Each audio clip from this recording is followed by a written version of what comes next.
Hello! What's up, everybody? What's up, Rasta, Shazar, Ankthar, X, Garrus, Glegor, Mark, Bullvine, JR? Hope you guys are doing well. Wait, right. There we go. What's up, Prison Mike? Hope you guys are doing well on this Wednesday, 18th of June, 2025. What's up, Fear to Dawn? I hope you're doing good.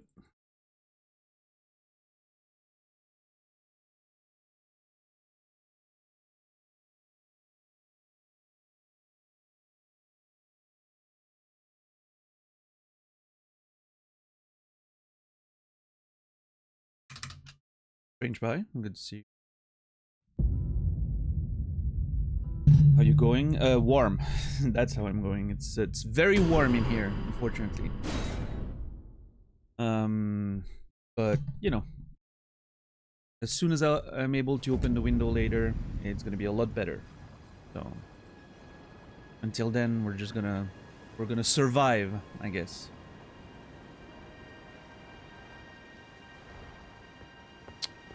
Okay, so the plan today is to get under here, but I think I wanted to check this first. So get like direction of the house slightly here. I think that's the view of a different color. I think where it's supposed to be. So go there.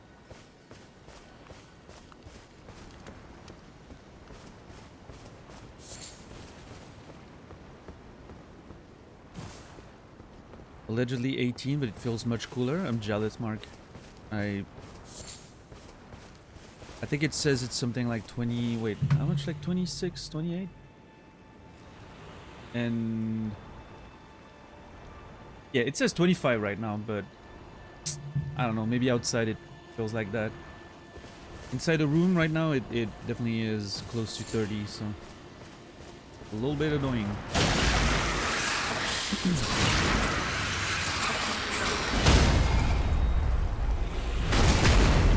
What's up, Stoner? 18 is the highest of the 10-day forecast. I am so jealous. Where do you guys live? I want to move there. And they're only announcing the temperatures going up for the next week, so...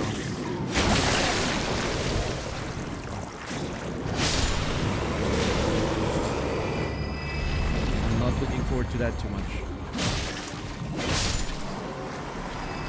It's gonna make it very difficult to stream, but...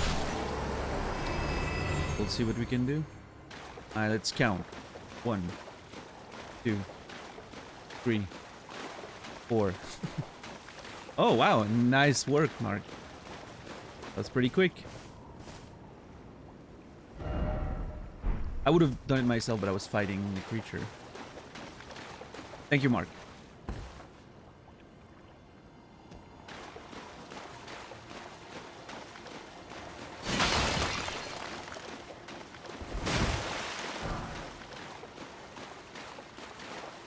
Beautiful efficiency. Can't click for shit? You did well. You did well. That was a pretty good average, I would say.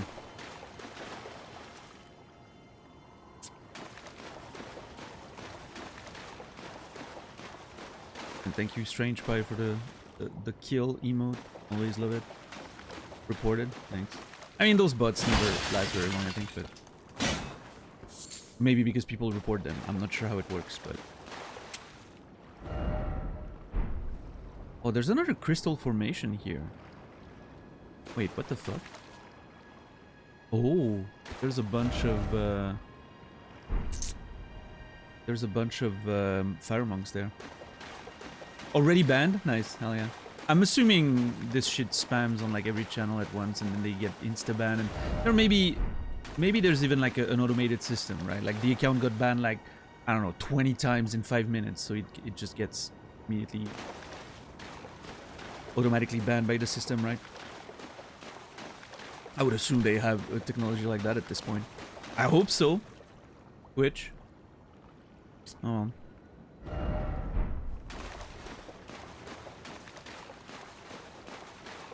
The fuck did they do? I mean, it was just viewer spam, right?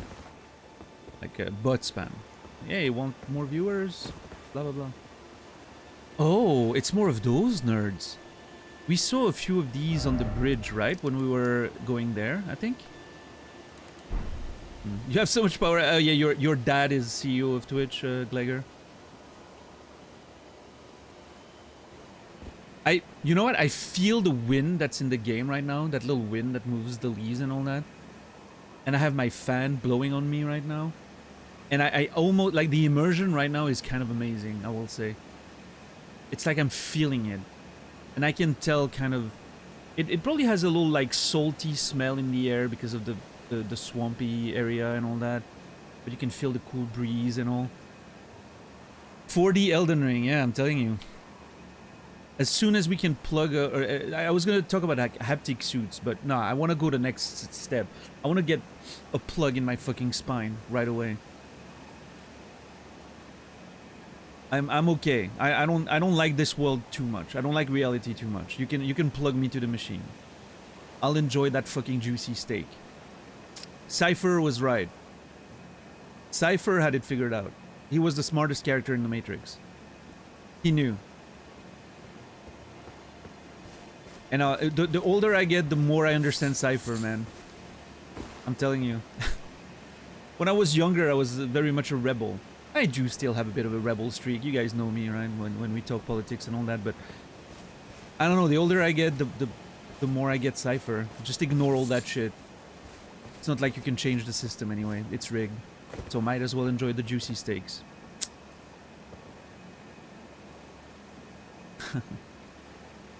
And that's what they want. They want you to give up.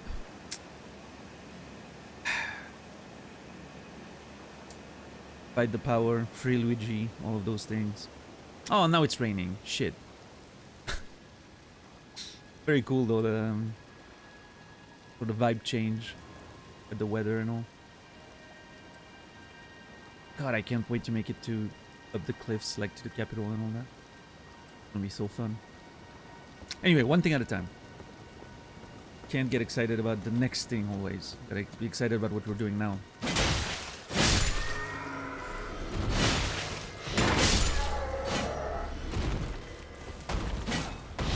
Oh my lord.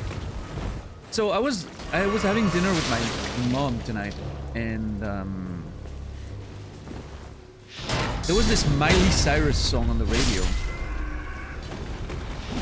as we were making dinner.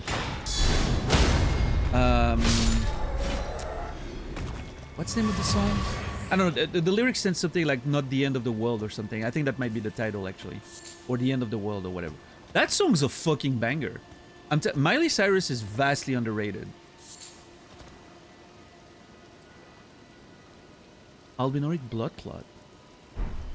Wait.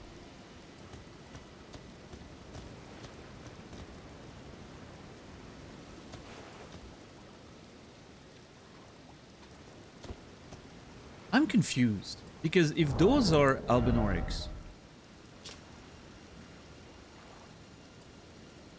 the thick coagulated blood of the Albinaurics. Albinaurics are life forms made by human hands. Thus many believe them to live impure lives untouched by the Erdtree's grace. Okay, that connects to what we had figured out about the Albinaurics before. However, there's something I don't understand. I'll get to that in a second. But first, I wanna make sure I take some notes there.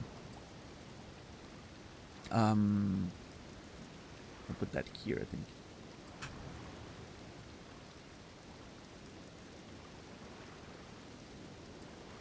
Oh wait, hold on. I need to put this here. Alright.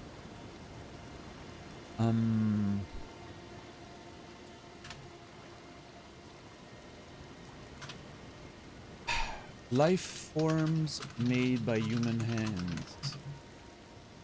Thus believed to live impure lives untouched by the earth. Grace.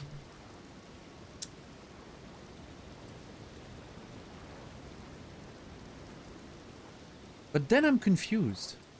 Latina the Albinauric, she didn't look like these things.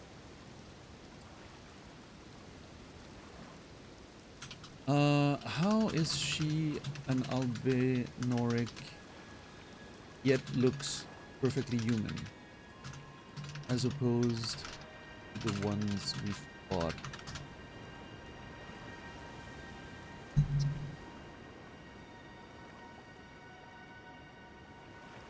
That is quite interesting.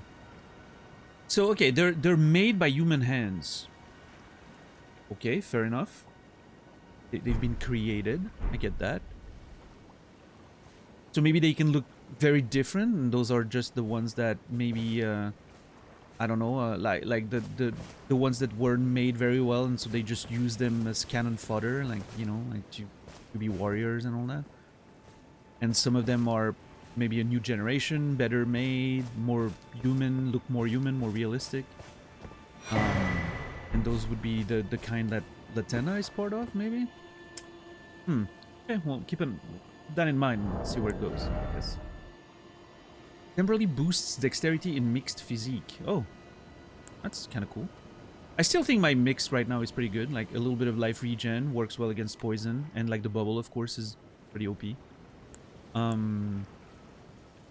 But yeah, interesting. If at some point we want something like we want more damage, we can like that, right? I'm pretty sure we have one that boosts strength as well, don't we? Oh, yeah. So we could go like strength and dex and really get a boost of damage from it.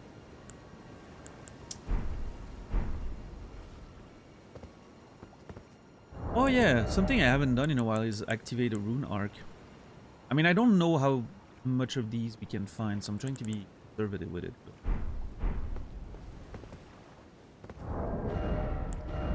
I still can't... I can't believe I still can't this shield. My stats are going up very slowly at this point. The older I get, the more I get Agent Smith. Yeah, honestly, you know, getting rid of humanity doesn't seem that bad, all things considered. So there was a crystal in there, so we're gonna... There's a crystal formation that I don't think I ever... Maybe I never really scouted that area. Sounds like. I thought I went through it, but...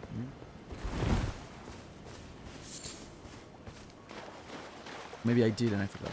What did I make for dinner? Pizza. Homemade pizza. Good dish. Delicious. So yeah, new Miley Cyrus song on the radio I thought was great. I think it's called The End of the World. It sounded very old school-ish. I didn't know it was Miley, actually. I found that out after, because the DJ announced the name. I was like, man, this song sounds pretty good for a pop song on the radio. I was afraid it would be something like Sabrina Carpenter, and then I would have to admit to Kimmy that I liked one of her songs. I don't think I've ever heard any of her songs. I don't know what she sounds like, so... But I know Kimmy is a fan, which probably means I would not like it very much.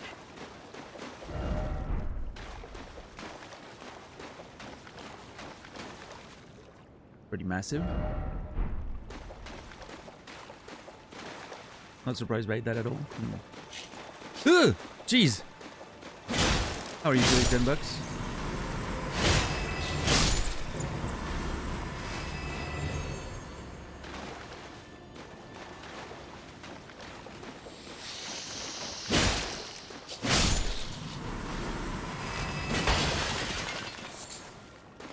Just got home, having a good day so far? Hell yeah. Glad to hear that. Good therapy sesh? Beautiful. Love that. I really like the sounds of breaking crystals, and all the little crunchy sounds in this game are so good.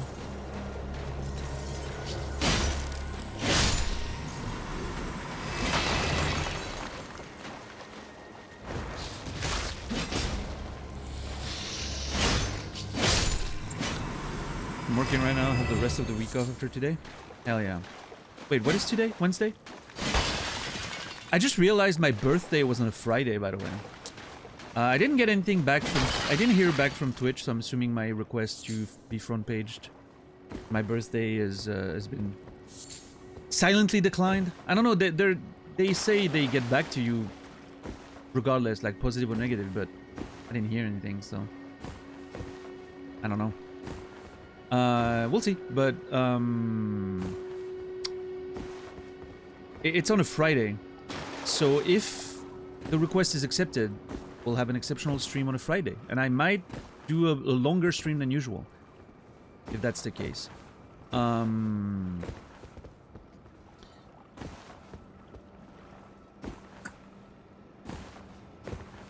If it is not accepted, I am not sure.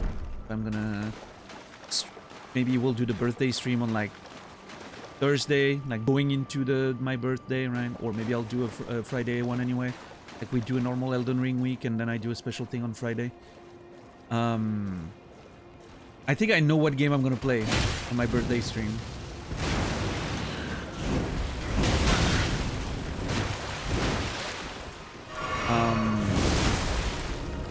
Yeah. I figured that out yesterday. It just came out, and I think it's a perfect game for a birthday stream.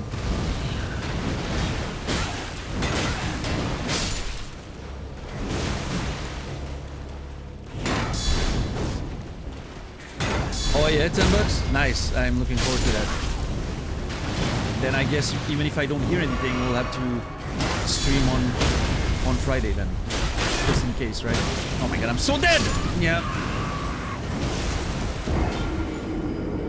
Getting stun-locked by those fucking attacks. I mean, I guess if it breaks my poise, I understand, right? It breaks your poise, you get stun-locked, you're open to the next attack. That makes sense. Otherwise, there's no risk at getting stun-locked, right? Or poise broken, or guard broken, or whatever, right? You understand what I mean? That makes sense. But sometimes when you just get normally hit and the combos just link together, like the moves link together, it's so annoying. Makes me feel so hopeless. But anyway, so I guess we'll stream on Wednesday regardless then. But yeah, the game... I don't know if I should say what it is or if I should keep the surprise. But I found the perfect game.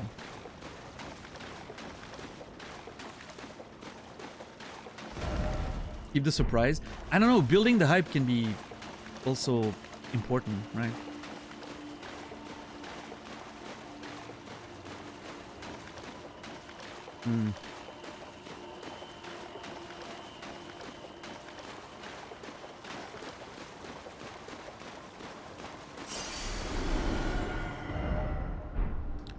We'll see. I'm not gonna announce anything today, I don't think. What's up, Elden Lord? Is it some obscure game? I wouldn't say so. It just came out, so it's hard to gauge, but...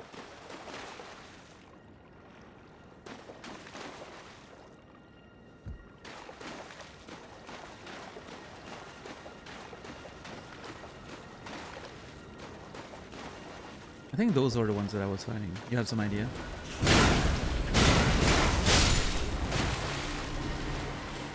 You're probably right.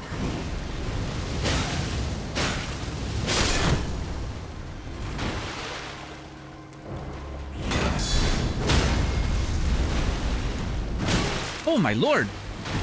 Ah, fuck that asshole! Jesus! That sounded really weird. The phrasing hit me the moment I said it.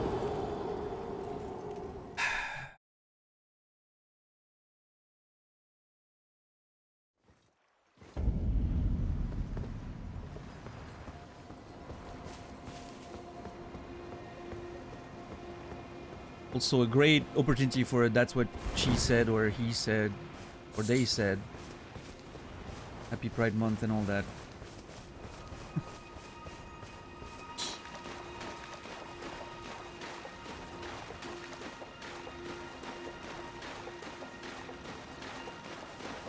On a scale from 1 to nausea, how bad was that pun? What pun?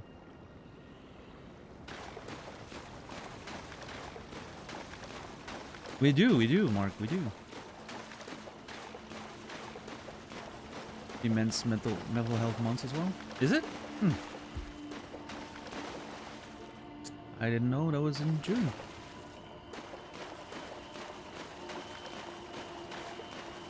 I mean, there's only so many months in a year, right? At some point they have to overlap.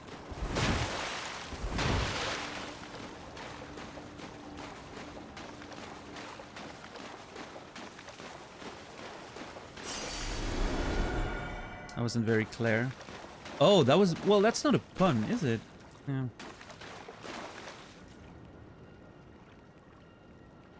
Yeah, I guess it was a wordplay because you used the French word, which is part of the title. I get it. I get it.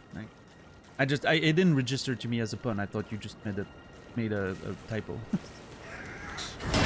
No, it's not Clay Obscure. I'm gonna actually play Clay, like I'm gonna give Clay Obscure like the proper, you know, full playthrough, deep dive treatment. Right?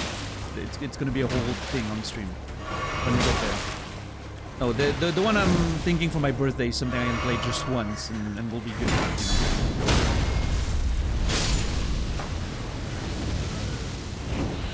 know? I hate that I almost killed him in one hit, but not quite. This makes everything a little more complicated than I like. Oh, shit. Dude, these monks are... Look at this shit! These things are terrifying.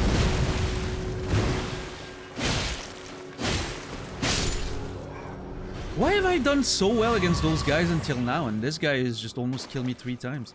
Also, I just noticed he also has a face on the breastplate, like the Black Flame monks. I wonder if the Black Flame monks could be like... Where do I have those Black Flame? Hold on.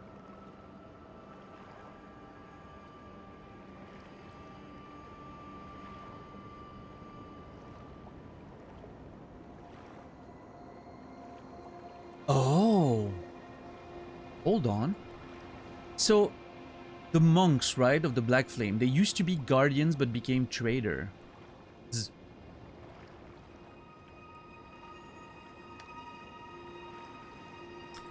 think I understand.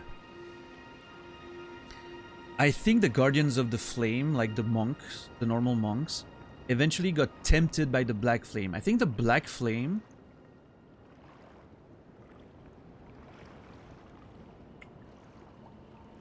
Because the Flame of Ruin...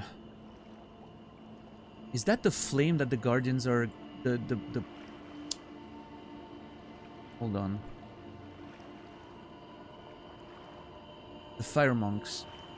Came from the mountaintop of giants. We know they guard the flame, right? Is it the Flame of Ruin? Is that... I think... Is that the same thing as the Black Flame? I don't think so anymore. Is that the one the Fire Monks are guarding? And then...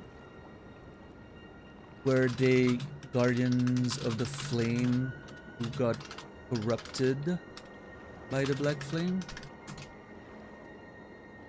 I don't... It's so hard to... There's also the Flame of Frenzy. There's so many different flames in this game.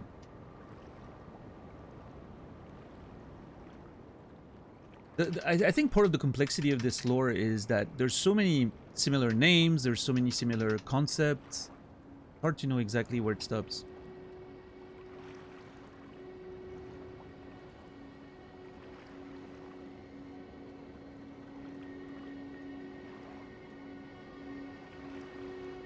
But it's interesting that it's called the Flame of Ruin, right? Like, the Flame of Ruin sounds negative. So it makes sense that it would be something that can kill gods, right?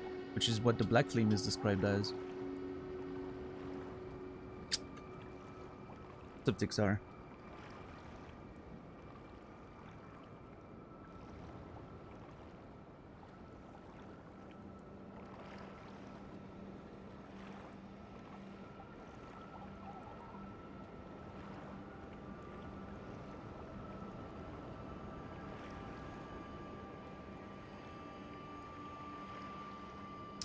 But I am thinking, it seems to make sense, you know, the fact that they were described as guardians and then they became traitors makes me think the Fire Monks and the Black Flame Monks are actually the same. Except the Black Flame Monks were tempted by the Black Flame eventually. And so they turned on what they were supposed to guard. I'm pretty sure I have a theory about that.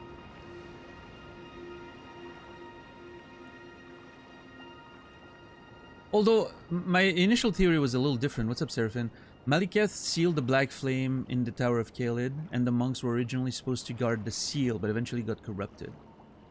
Which could still be true. Maybe when Maliketh sealed the Black Flame, it was like, okay, we're going to use Guardians of the Flame, like the Fire Monks, to guard the Black Flame, because they know how to do it. They've been guarding the, you know, they've been guarding the Flame of Ruin all this time. And then they still got corrupted by the power of the Black Flame.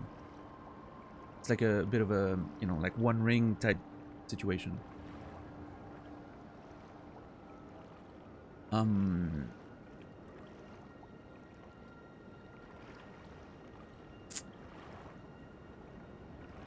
Is this...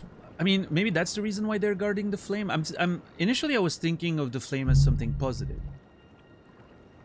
You know, they're protecting the flame. But maybe the flame is actually something negative, and they're guarding it, even the Flame of Ruin, if it's a different flame than the Black Flame, they're still guarding it because it could bring ruin to the world or something? Because it's linked to the power of the giants, and the giants are like sort of this entity from the days before the Elden Ring and the Erdtree, and maybe there weren't, you know... We know there was a war between giants and... Oh, wait, hold on. I do have notes about that. Jesus, I have notes about everything. The War of the Giants happened around the birth of the Erdtree. The giants were mortal enemies of the Erdtree. Their roar's desolated nature, which fits with the Flame of Ruin theme. So if the Flame of Ruin and the giants are the same thing, it would make sense that after the giants were defeated, the monks, to protect the Erdtree, would guard the flame, prevent it from, you know, like being kindled again or whatever, right? So like this is sort of like the opposite of Dark Souls, where you try to link the flame. Here, it's like the goal is to prevent it from being kindled. The pastoufle.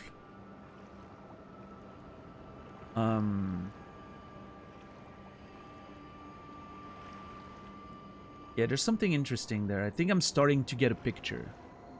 It's very vague still, but I think I'm starting to get a picture.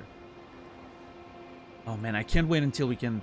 At some point, once we get really like more lore and we're further in the adventure, we're gonna have to take some time, maybe, you know, part of a stream or maybe a full stream, where we just think of like general concepts and the timeline of the world and all that, and we try to create a timeline.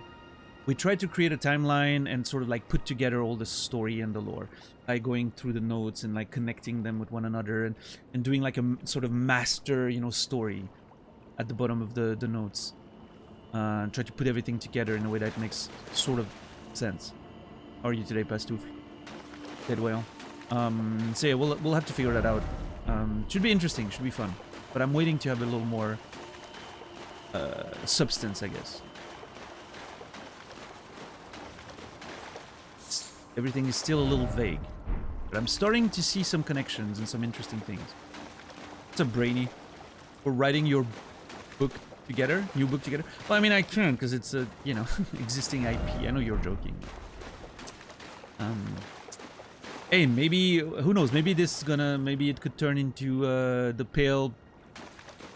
What's the name of that thing? The Bloodborne thing? The Pale Blood Hunt, except for... Elden Ring. No, I don't think so, because I like the idea of it being sort of my own personal interpretation, my understanding, you know, and I think the Pale Blood Hunt is more of a research work, like trying to find proof for everything and move away from speculation as much as possible. So that's not really my goal here. I like interpreting stuff, and I don't need... I mean, obviously I'm going to stick to the facts if we can find them, but, you know... I don't think I would be interested in doing that amount of work to get something that's really solid, like the Pale Blood Hunt is supposed to be. How are you, JC? Good to see you.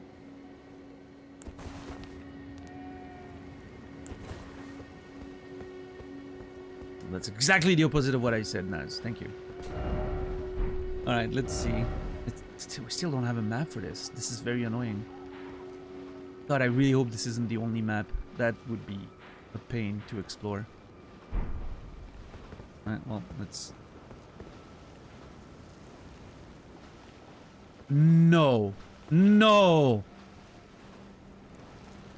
That's not water, is it? Oh, please. Please just be a weird looking water. Please just be a... Ah! Fuck you, Miyazaki.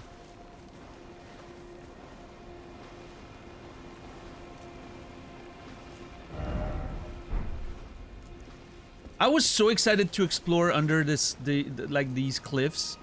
And now I'm like, ugh, do I even want to go there?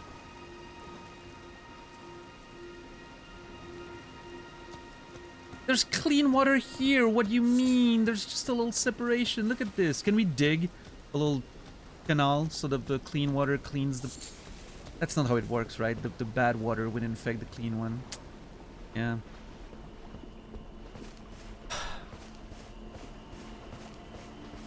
What's up, Hemp? How are you doing today? Got done with some meal prep for the week? Hell yeah. Nice.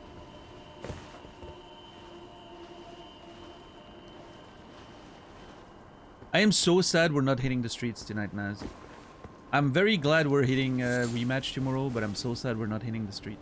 I am so pumped for...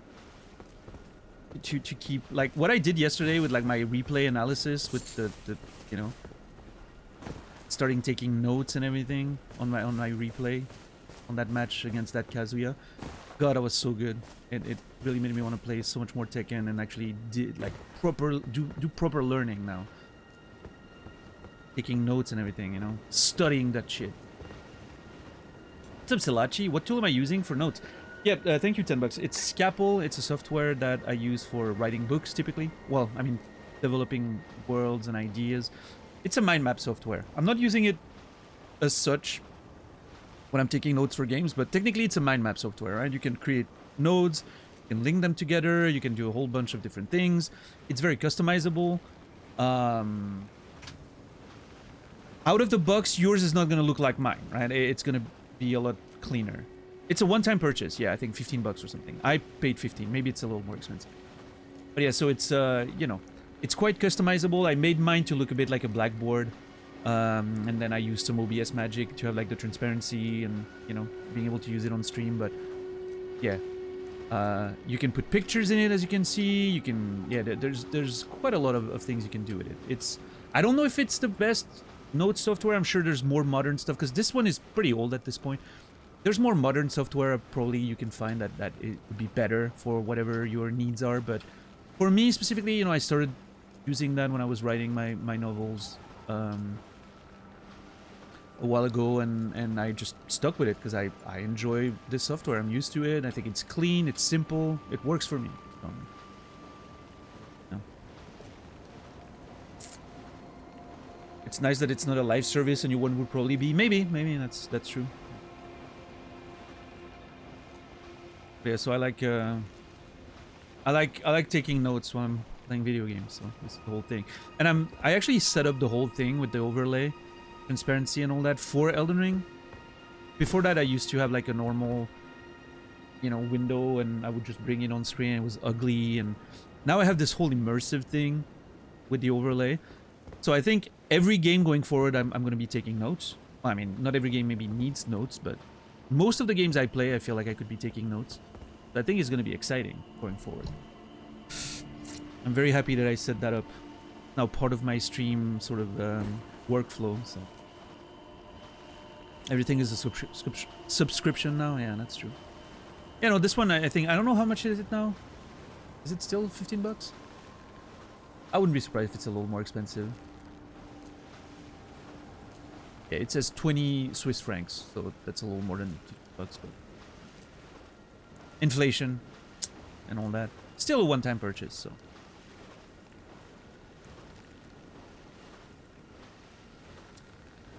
Gotta get the Tetris lore down. I mean, I wouldn't play Tetris on stream anyway, so.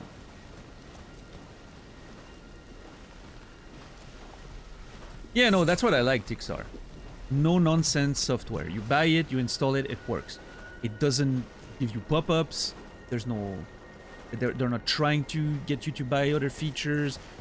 I love the cleanliness of it. Yeah, that's why I use the literature and latte stuff. Same with Scrivener. Perfect software. One-time purchase. Perfect to write my books. Love it.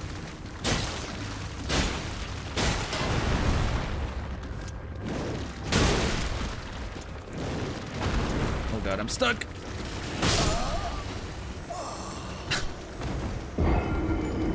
Fucking input reading bitches, I swear. As soon as I start drinking, bam. My fault for drinking in front of him, I will admit.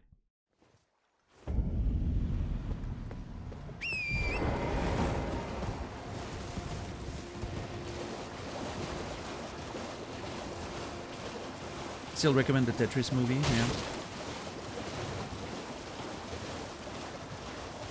Does it have Jack Black in it? No, I think the Tetris movie is actually good. It's actually a sort of biopic about the creation of the game, right? Like it's a serious movie. It's not like a silly video game adaptation, right?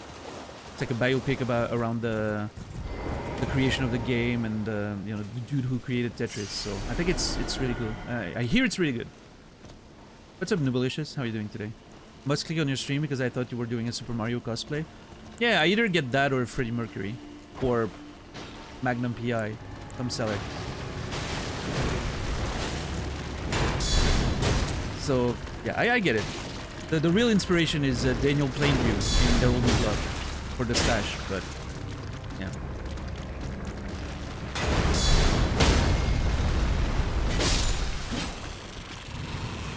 I legit thought at first the mustache was fake. You're, again, not the first one to say that either. I want to break free. I want to break free. I don't know the words of the song, but it doesn't matter too much. I want to break free.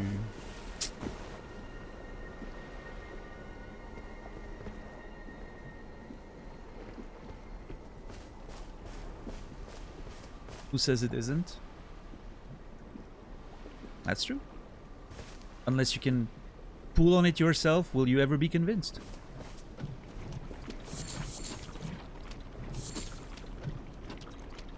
Pretty good density, pure black, 10-10 stash. There's a few white hair in there, but you don't see them on the camera because of the contrast and all. I heard that people who purchased Dark and Darker on Epic Game Store are losing access to the game soon due to some court cases. Some court case, sorry. Interesting. That would be a first, wouldn't it be, right? Or like people losing access to a game that's still running because of a court case. Oh, what is happening up there? Okay, so there are human structures up here. Hanging bodies as well. Oh, let me guess. This is gonna be like the Blight Town of Elden Ring. Is that what we're doing? What's up, Trim? How are you doing?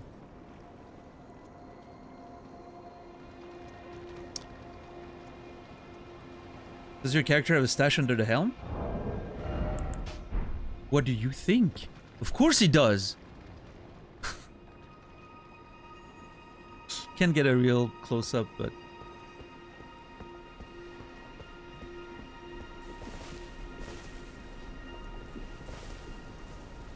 Look at this handsome man.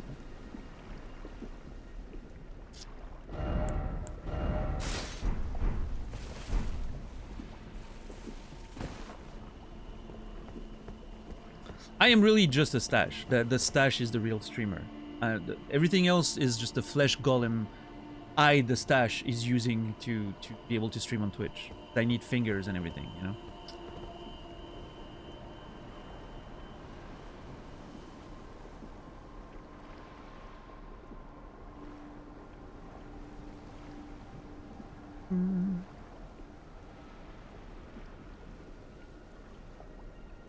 Gray hairs, if anything, that's an improvement. Well, I'm glad you think so. I'm not I'm not bothered by gray hair and everything. I'm happy to be aging. I feel much better now that I'm older, wiser, healthier in my brain and everything. For now, the body still works, you know. I don't think my body caught up on the fact that I was getting old, so. So far, so good. I like aging. It's fine. Oh, come on! I'm trying to bait it out of the fucking poison, because I don't want to go fight in the poison. I think maybe I just need to embrace it. Just fight in the poison. Or is there... Hold on.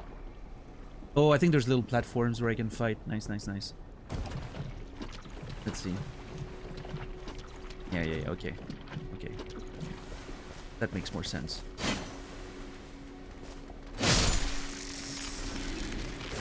I would like some crab flesh.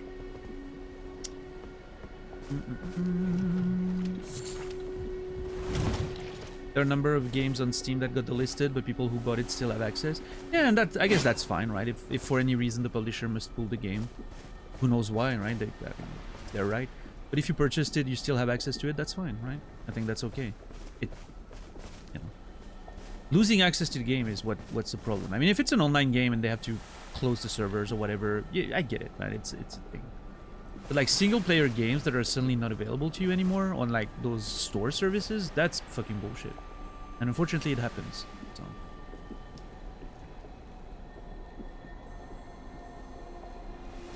And I understand it's legal because technically we're only purchasing a license. And when you buy the game, it tells you all of that, right? In those long things nobody reads. So I understand that it's completely legal. I just think it's absolutely terrible anti-consumer practices.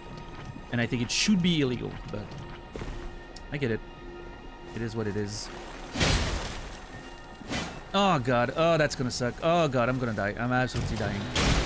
Yeah, this is not great. Okay.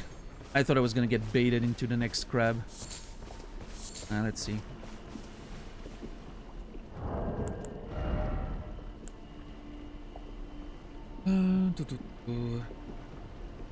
I'm still pissed about Spec Ops The Line not being available for purchase. Is it not on Steam anymore? That game was fucking great. I loved it. I played Spec Ops The Line. I had no idea what I was really getting into. I thought it was just a dumb third-person shooter or whatever. I wasn't too excited about it. I literally just played it because I knew there was a Mogwai song in it. And I was a big fan of Mogwai at the time. And so I started playing it just for that. And then the story completely, like, you know, blew me away. Like, what a great fucking story. You have to trim between your nostril and the top of the stash? No. I do have to pluck, like, a couple hairs that are a little bit above, but I have pretty good separation.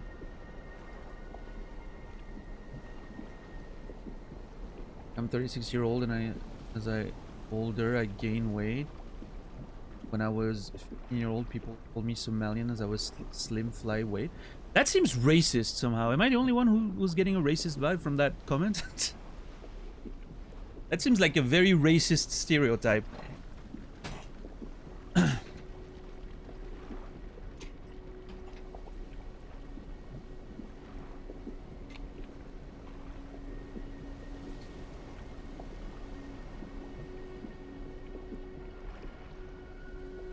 I understand what you know, why the stereotype is what it is, you know.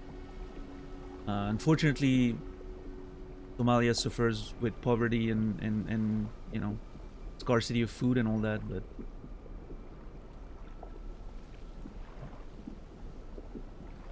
it just feels a little insensitive, put it like that. What's up, Maxos? How are you doing?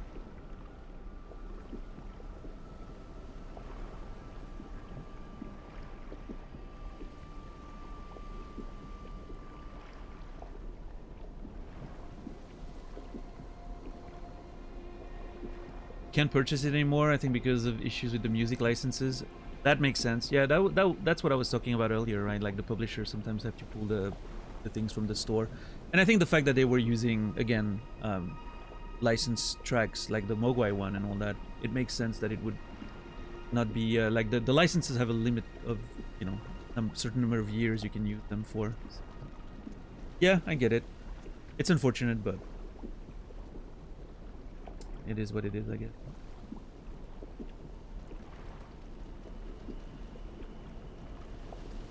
Original release of Dark Souls is delisted from Steam. You can only buy the remaster version, Prepare to Die. No, Prepare to Die was the original Dark Souls PC version, I think. The remaster is the newer one. The Prepare to Die is the one people are looking for sometimes, like the older one. I, in fact, have a few copies of the Prepare to Die edition in my Steam inventory that I can gift, right? I wonder if they go for a good price these days. They could probably sell those. I don't know.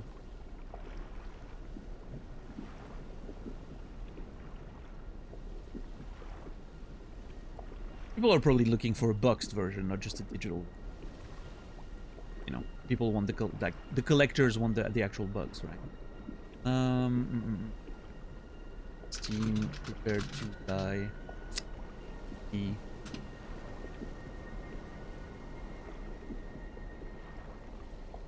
What? Hold on. I see here that it's selling for $500 almost. Okay, I'm seeing lower prices like 300.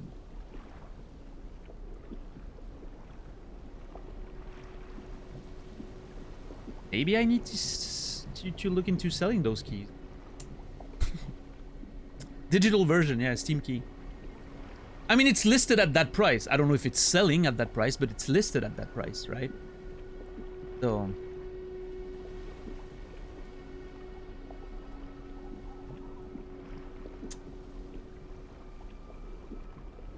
Can anyone sell shit on G2A? Hold on, how many do I have? Am I sitting on a gold mine there?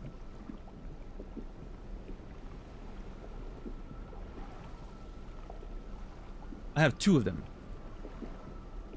A much lower number than I would like.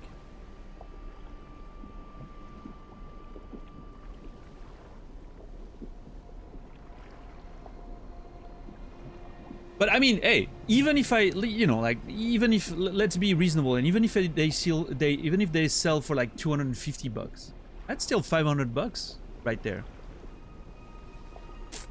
Should I just keep them? Maybe the price is only gonna go up. I don't know. I feel like there's a point of diminishing returns for those things. Like you risk them re-releasing it or something, and then you get screwed. I don't know.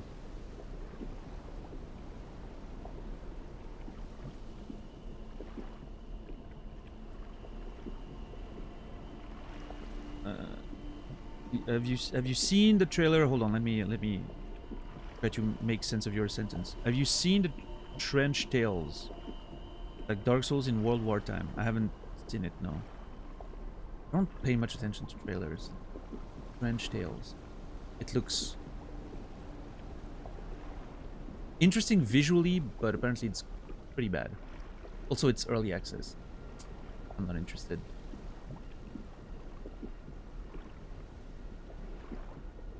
Yo, Brendan, thank you for the raid. Appreciate you. Thank you, thank you. Coconut, what's up? How are you doing? How was Street Fighter, Brendan? How's the life in the streets over there?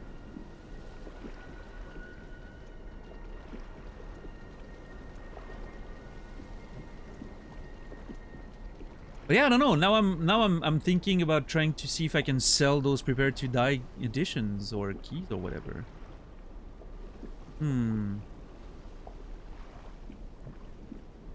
The only problem is that I don't know if I have the key. I have the inventory item. Can I get a key from that? Or do I need to be able to like gift it to an account, in which case it makes it harder to see sell. But Better was fun because I didn't take it seriously. Well,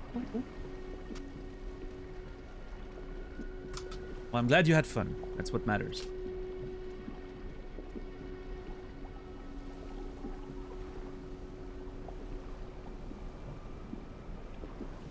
What's up, Thurlow? How are you doing today? Blew up some health bars with Bison. Cool. Love that for you. Did I say hi, Thurlow? I don't think I may have.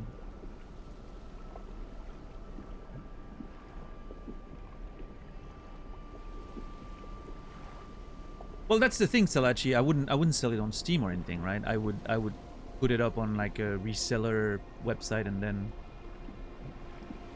if I can get the key, or if there's a way to do it as a gift thing, I would then.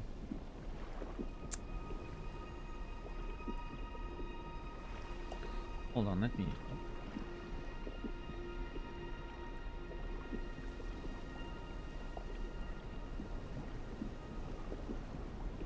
How does it work? Yeah, it's an email thing? Yeah, I don't know. There has to be a way. I need to look into it. Because, yeah, I mean, if I can sell, like, each copy for, like, $250, holy crap, that's $500 that are sitting in my Steam library. Maybe even more than that. I could definitely get the controller that I'm tempted to get. I tried. Oh, Brendan, that you'll get a kick out of that. I'm considering getting a Hot 42 Series X, right? Like top of the line modules and everything. I'm really tempted to getting like one of those controllers. It looks really premium, and I like the size of the button. But there's a sale right now going on. With the summer sale, they have like codes you can use and saves. I was thinking of getting it yesterday. The what? Hotpad Series X. Hot 42. They're top of the line controller, right? Leverless. Yeah. And I was looking at that yesterday, and I was like weighing in I was looking at the price, and I'm like, can I afford to spend $150? And those questions, right? You ask yourself as someone who makes limited amounts of money. And then I was like, you know what? I see a lot of small YouTube channels and all that reviewing the pad on YouTube. Like channels that don't have a lot of followers. And they got it from Hot, right? They sent it to them. And I was like, you know what? Maybe it's time to try to, use my channel for something. So I sent them an email to their press email. Yeah, leverage my audience. And I was like, hey, here's my metrics, blah, blah, blah. I send them all the CCV and all that bullshit. And I was like, I would be interested in trying your Hot Series X. Here's the thing, though. And I thought that was my I could very well stream fighting games. I'm a fighting game enthusiast. I would be willing to do a stream, of Tekken, and then edit that to a video review or whatever for YouTube. But here's a better idea. How about I use, because it's the pad that has like all the separate modules you can switch, right? To have like a keyboard movement keys, analog sticks, all those things, right? And I was like, how about I do instead a stream where I stream like a bunch of variety of games that you wouldn't expect playing on a level S, and see how good that controller allows you to have fun with different games than fighting games. Because that's something nobody does, nobody has done that like on YouTube or whatever. And I think that's an interesting angle, for them, like as a marketing thing. So that's kind of the angle that I pushed, And I was like, hey, maybe we can, I could do a stream of playing a variety of other games, with the pad, and see if the different modules can help have fun with something else than fighting games. So if they respond to that positively, I may get a free $250 package with all the modules and all that. So I don't know, we'll see. I'm not expecting it, but if it works out, I'll be happy. And if it doesn't, I'll have to probably buy one with my own money, because sad, I really want it. Yeah, maybe I could play some Bushi. That's a good idea, actually, Brandon. Yeah, but not just that, because, and that's the interesting thing, is with the analog sticks, right? I'm really tempted to try that with other games and see how it can work. It's probably not fantastic, but it's, yeah, I don't know. The idea would be to try a variety of things, right? That's the point. Yeah. So yeah, we'll see.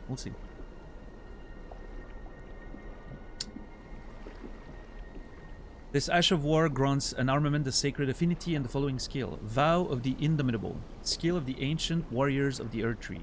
Hold shield aloft to imbue yourself with golden power, granting momentary invincibility. Oh, wait.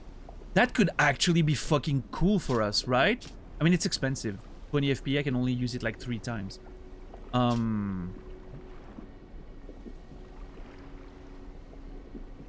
But granting myself invincibility when I have that low HP and I can get one-shot by bosses could be really cool. If there's like specific attacks that I can't figure out how to dodge, right? Just use that, bam, get protected. Yeah, how long is we'll have to test it, Tixar. It all depends, right? I'm not sure. But even if it's just an instant, right? Like a few seconds, if it's enough to like protect you from an attack you have trouble dodging, or you know, it could be an interesting way of like approaching certain boss fights. Considering again, like there's a lot of things that are gonna one-shot me in the game with my amount of health. Knowing Miyazaki, very short. Yeah, we'll see. We'll have to try. And if anyone knows the answer, please don't tell me. I don't want to know. I want to do the testing myself. We do not allow any sort of help or information about the game on this channel. I hope you guys understand. It's for sake of my experience. Dang it. How are you today, Asterisk? Shepherd? What's up, Sorrow? I played your suggestion today, Sorrow. It was great. Loved it.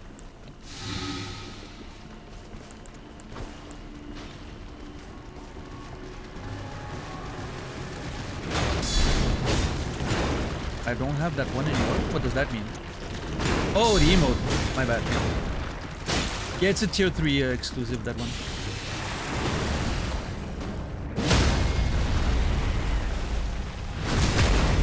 Zero ID just yeah, absolutely, yeah. So actually, no, I wasn't, saying that for you specifically. I was just using the opportunity to remind everyone of the rules in case there's new viewers. And just for reference, even like speculation or whatever, we try to avoid allowing chat speculation because, unfortunately, in a perfect world, people who don't know would speak and people who know would shut up. But we all know that's not reality, right? And people who know and want to backseat and spoil shit will use the excuse of, oh, I'm just speculating, when they actually know the answer. Right? So that's why we're trying to, unfortunately, we're forced to have very strict rules about that. Yeah. You can't have nice things.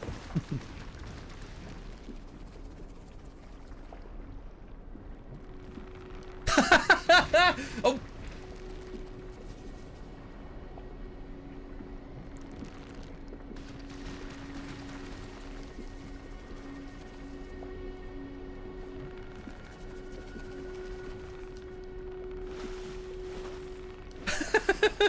That's so funny. Oh.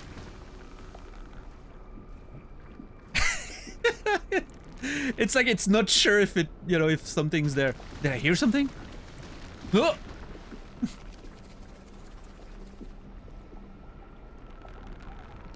Must have been the wind.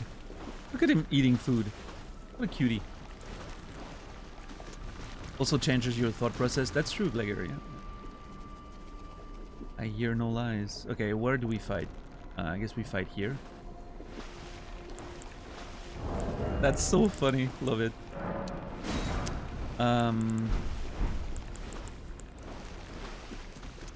Yeah. Oh my god. That was a lot of damage. Oh, these things do not like fire. That was a shit ton of damage. Did you see how much damage that was?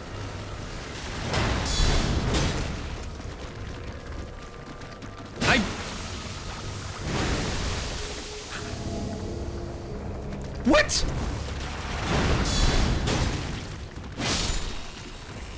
I just took a nap. My character was like, oh, I'll just take a little nap. I get it. I understand. I feel it. I feel the same. I wish I could take a nap right now. If only that was so easy. Yeah. No, if only. Like, for real, though.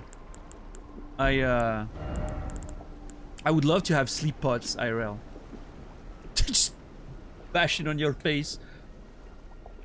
Immediately fall asleep. Oh. That'd be great. I know it's called sleeping pills. Don't be a smartass, chat, okay? No, Stoner, see? I knew someone was gonna get there.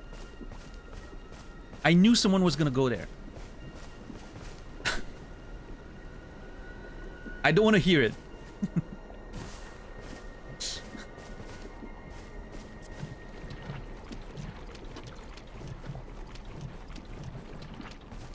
Sleeping pills are expensive and full of chemicals. This is natural. This is just mushrooms and Trina's lilies. You know? Very natural. Love it. I was thinking more along ether. Well. Okay, I was super excited to explore the underside of that cliff. Now that I'm here, oh man. This place is hell. The poison everywhere and all that. I will admit, I'm still excited to see what's up there. Like, there seems to be, like, some sort of human-made constructions, maybe a village or something. So, like, there seems to be, like, you know, a proper wall and fire. Yeah, I don't know what it is. So I'm still excited to explore, but the poison definitely, tempered, whatever, my excitement.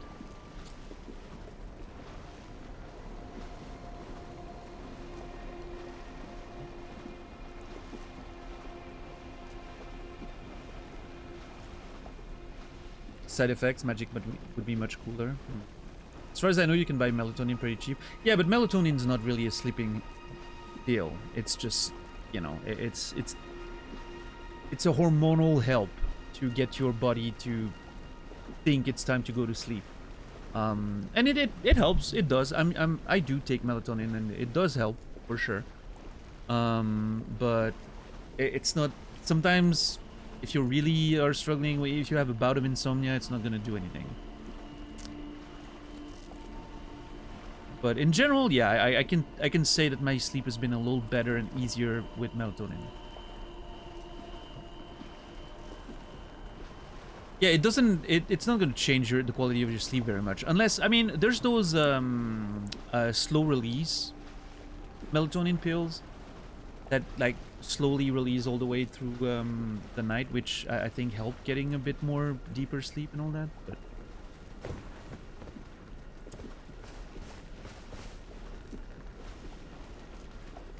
it's more help falling asleep. Yeah, I mean, it's just basically melatonin is what your body produces naturally when the sun goes down, typically. You have your circadian rhythm, melatonin spikes up, tells your body to go to sleep, right? Sometimes if you're like me, if you have a sleep schedule that's all over the place, you go to sleep in the morning when the sun's out, even though I have blackout curtains, but you know, like, your body is sort of confused about what time it is and all that. Taking melatonin spikes your, you know, the melatonin in your body and tells your body, oh, it's time to go to sleep, which can help a little bit.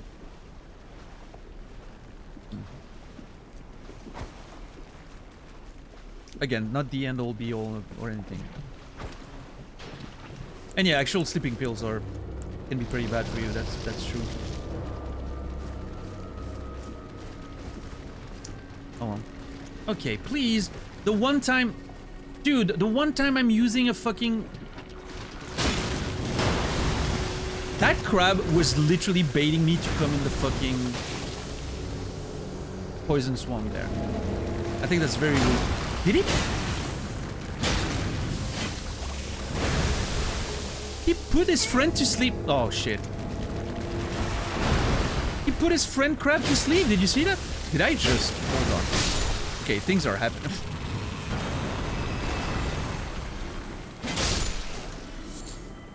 The little crab got put to sleep.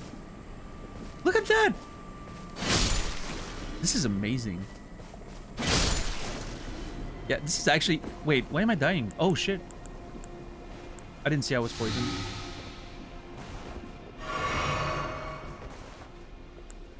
Why do I not have FP anymore? I saw a bar was emptying and I wasn't sure what was going on. I guess sleep removes FP? Maybe?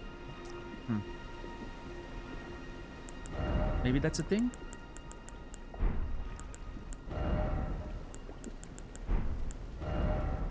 I don't think I used anything that requires that if.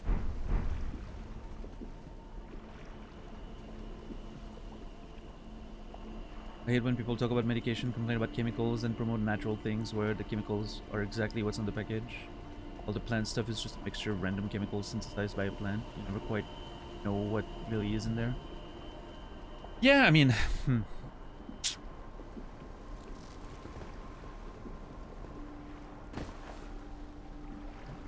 Anything is chemical. Our bodies are chemistry, right? You ingest something, your body chemistry turns it into something else, blah blah blah. It's all chemistry at the end of the day. I think better word is synthesized, right? Like, and that's what a lot of that's the type of stuff that some people don't think is great for you, but yeah, I don't know.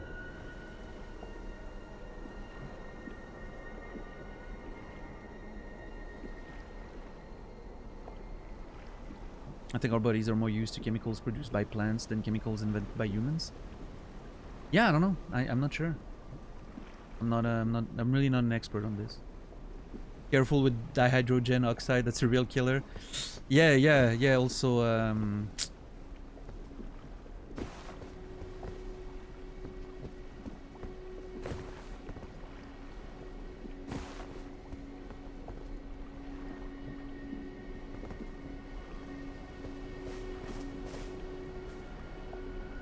hold on.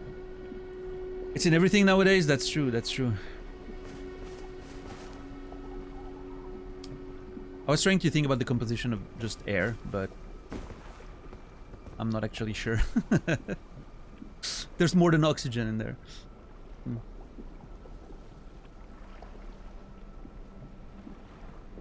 If you see any on the floor, put up a warning sign. That's what they do, yeah. Wet floor. I'm really mad that I don't have a map. Diatomic nitrogen. Are you a nerd, Salachi? We're all nerds here. But are you like a real nerd? Are you a nerd that gets paid to be a nerd? Are you a scientist?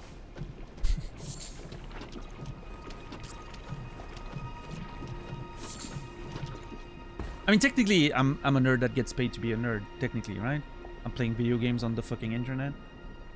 I think that qualifies. But...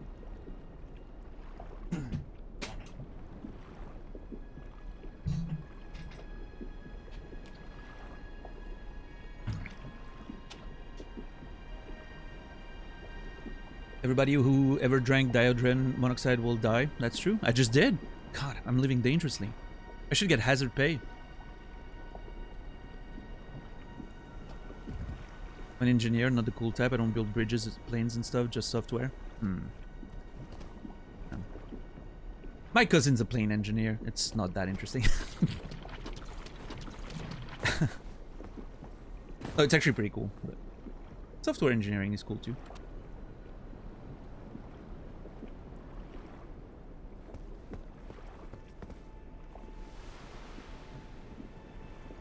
What was that? Yeah, software engineering school. So there's a lot to explore under there, and I'm very scared because exploring a big poison swamp is always a fun thing to do, right? Like, reminds me of the Farron Keep. You have a lot of software engineers in here? Yeah, that's true. We should make a video game. That's what we should do.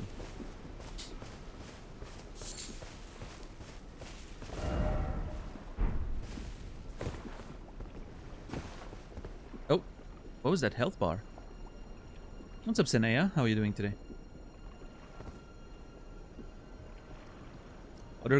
engineers get to take their grandchildren and point to something and say, I built that. You can do that with software. Just point at the screen. You're gonna have to answer some questions. You know, there's gonna be follow-up questions and all that. Like, why did you build the screen? No, the software on the screen. But what does it do? Well, it's complicated. But technically, you know, if you make a video game, you can point at the video game. Children get that. You need to make the cool kind of software. That's the thing. Not like some nerd shit like, you know, airport management or that, you know, yeah, you want to make the cool kind of stuff. Oh, there's a grace over there. I do think I'm gonna go catch that grace. It seems closer.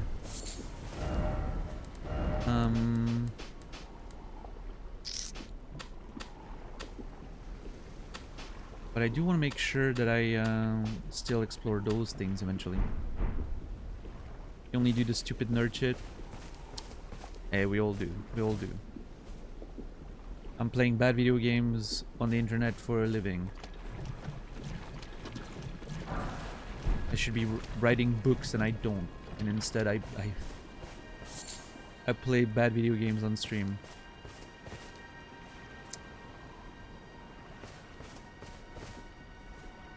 Companies don't pay for the cool stuff. I'm a cool nerd, space flavor. Yeah, space nerdism is definitely top tier. I agree. Oh no, Sora, I'm having a lot of fun with Elden Ring. I have a few issues with the game, but in general the experience is awesome. Yeah. For now. But you know what it's like, Sora. All video games are bad. It's just a matter of how long you play it. At some point... Oh, I shouldn't have done that! Oh, that was a bad idea. I just respawned every fucking crab. Probably. That is not good.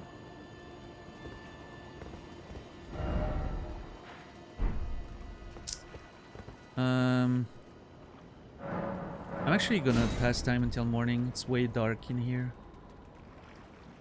I do want a little more visibility. Poison's already enough of an issue. What's up, Sir Flux? How are you doing today? At least I get to farm runes. Yeah, but I don't know if I want to kill them again. They're just going to be a nuisance. Trying to get in here. Trying to make my way deeper into the cave. There seems to be some sort of construction.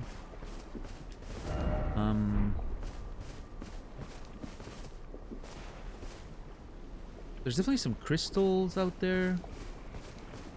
But it seems to be just out of range there. Maybe I need to check that later. God, exploring this place is confusing. I'm not sure. Without a map, it's so hard to know what I've seen or not. That's how I know that I rely on the map a lot for orientation. Like I visualize the spots that I've explored or not. When I'm flying blind like this, I'm just not sure where things are.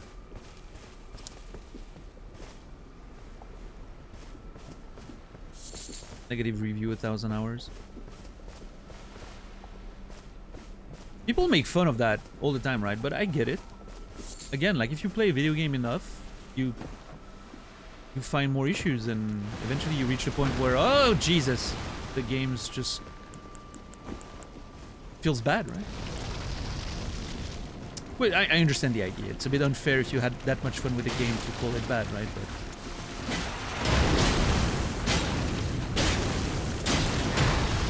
I also get it.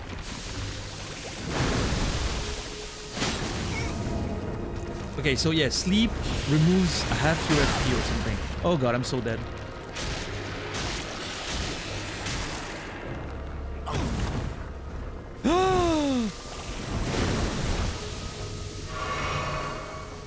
I don't know how much HP that was left, but probably like that had to be like 1 HP or something.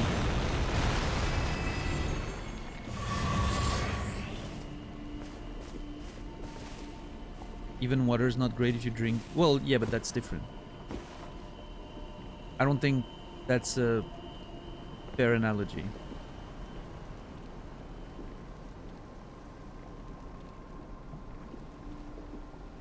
Because consuming water every day over years and years and years is not going to make you suddenly realize, oh, turns out water has a lot of issues I wasn't aware of.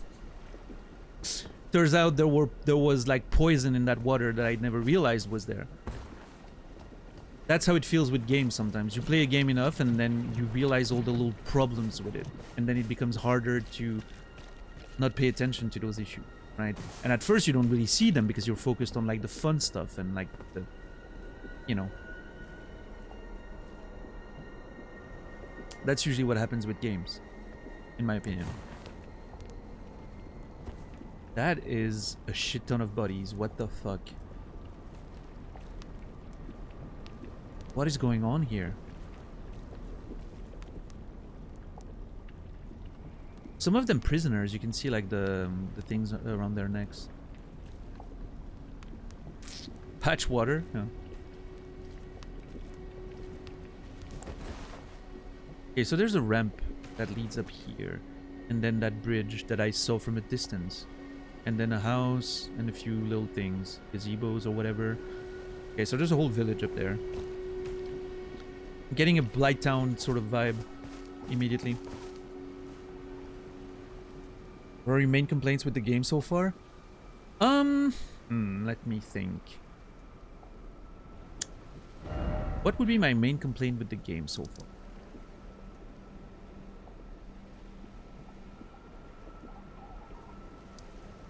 I can already see a bit of repetition in like some of the dungeons, right? I feel like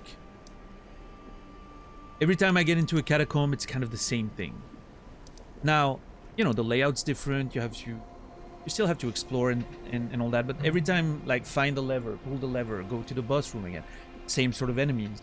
A lot of boss repetition, right? We've had like 3 watchdogs already, or whatever they're called. Which I don't think to me is that big of an issue, because I play the game so slowly that I basically see one catacomb every week or so. Right? So it's not too big of a deal, that repetition. But I think over time it's gonna, you know, it's gonna be annoying, and I feel like for people who play the game a little bit faster, it can be a bit much, like the repetition. I think that's an issue. I do think, compared to older Souls games, I do think the open world sometimes... I think the open world, the way I see it, there's upsides and downsides, right? The sense of exploration and the sense of discovery and seeing things from very far away and then exploring those big sprawling landscapes can be fun, but it also feels like a lot of open, empty spaces, which I, again, personally don't mind too much, because I like exploration for the sake of exploration. I'm a big fan of that sort of stuff. And a little tiny bit of lore or a little interesting landmark or something can be enough for me to feel satisfied for exploring. But I can also see that being a problem for a lot of players, compared to older Souls games, which had a much more intentional, focused design, which we still can find in this game. Like Stormvale level design was exceptional. I thought that was the best part of the game so far. And so I'm excited to see more of that sort of design when we get to the Academy, and I'm sure there's going to be plenty more locations that are going to feel like that. Like Castle Morn was great, Castle Raidmain was great, the Underground felt pretty good, right? Felt like smaller, focused area. So yeah, I'm looking forward for more of that and less big sprawling areas. I feel like those, you know, it can become a little bit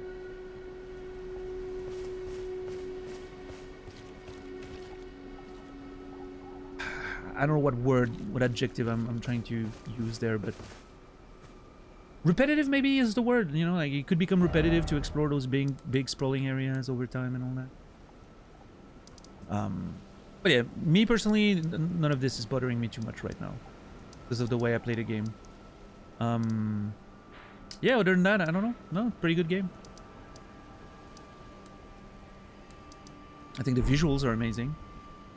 But, yeah.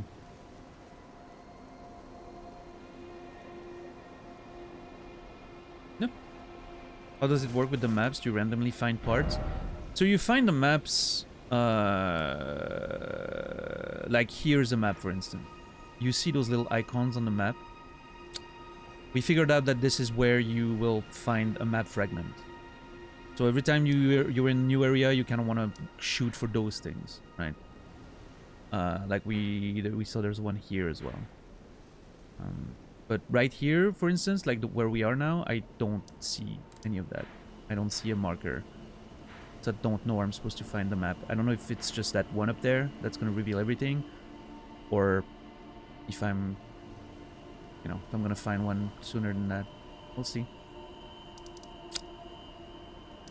But yeah, and then they appear in your inventory as items, and you have a bit of lore on them too. There. Bit of lore and everything. It's kind of cool.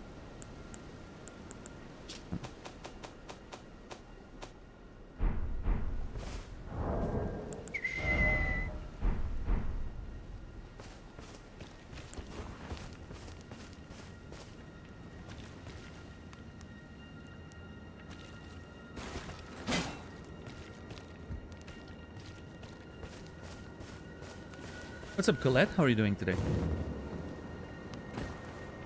The village of the Albinaurics. Oh. Well, that's interesting.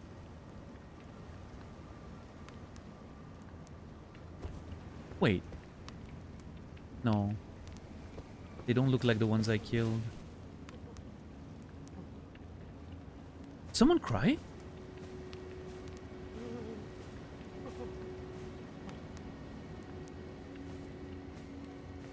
Oh.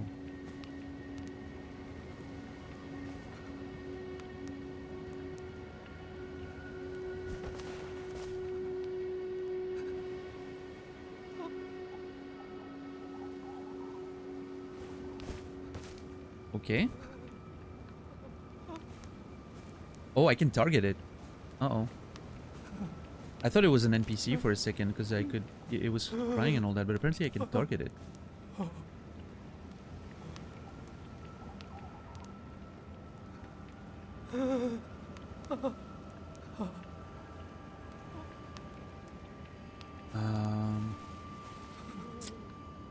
Beanie is being good with the puppy, like very intentionally. That's nice. Who's Beanie? I'm sorry, Colette. I'm not aware of all the lore. Apparently, I'm a terrible person. It's the cat. Makes sense. Beanie is the cat. Okay.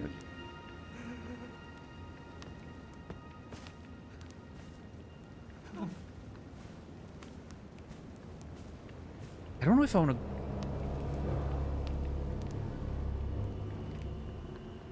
Oh shit, it's attacking me, I think. Extremely slowly. Yep. I tried to leave you alive. Fucking hell.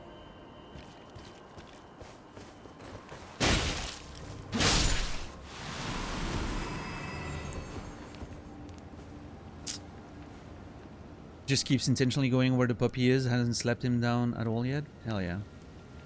Okay, so I'm thinking, should I keep going up there or should I first explore the lower area?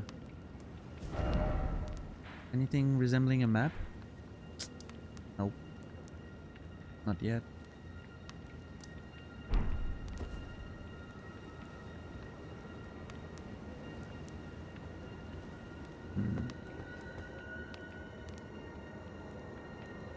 Oh, well, we're here now. Let's explore the village, I guess.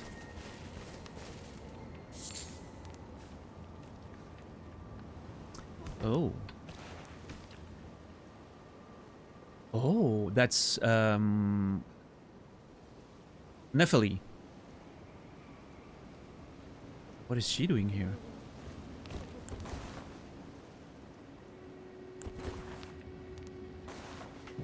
Let me turn on my little lantern.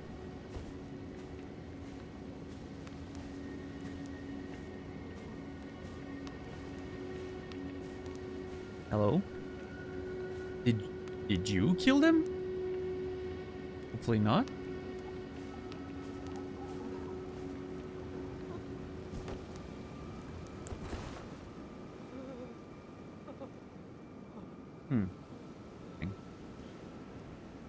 Oh, it's you. Well, what do you make of it? What's happened to this village? I witnessed a sight much the same in my infancy. The oppression of the weak. Murder and pillage unchecked. A waking nightmare made by men. But this time, I'm a woman grown, and though the suffering cannot be undone, I can still mete out justice. Justice to the oppressors. Let the scars I carve remind them. I am Nefeli-Lu, warrior. But this time, I'm a woman grown, and though the suffering... Justice to let the scars I... That's it? But this time, and though the suffering cannot... Alright, let's go over that again. One of these days, my character's gonna jump back when I go on the menu. On the Steam replay, and it's gonna throw me down a cliff or some shit. I can tell. Okay, let's get the notes. Nefeli, where's she? Oh, I think she was in the round table last, right? She is.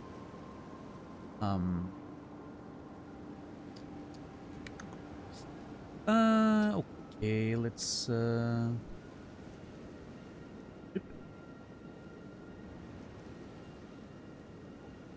fine. Move up. Bam. Perfect.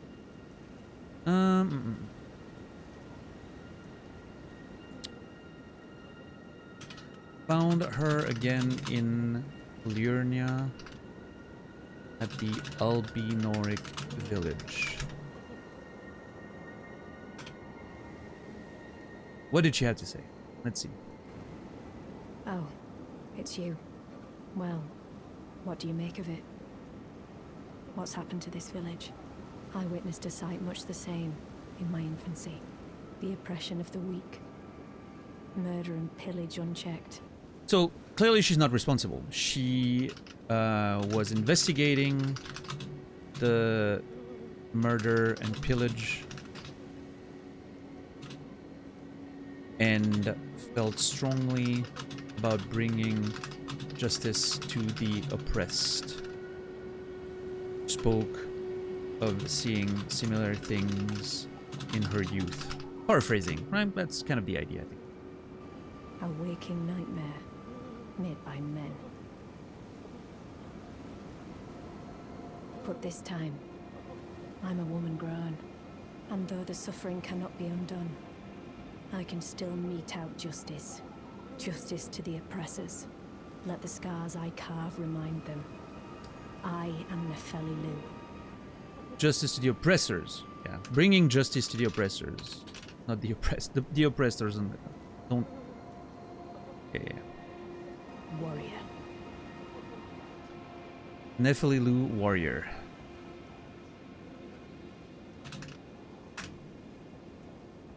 There we go. She has a bit of a rebel streak, this one, doesn't she? Like the way she was talking about, you know,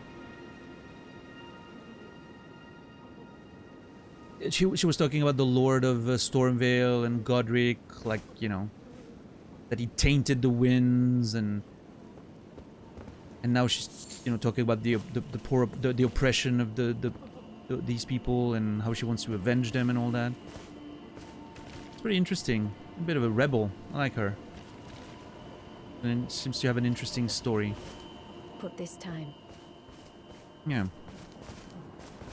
It's kind of weird though that I'm just going through this place and I'm like, people are attacking me and I'm killing them. It feels like I'm,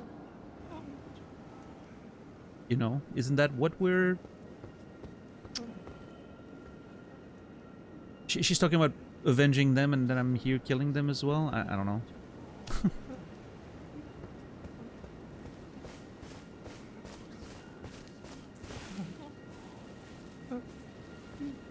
To be fair, they're attacking me. I wasn't planning on attacking them before they started doing it.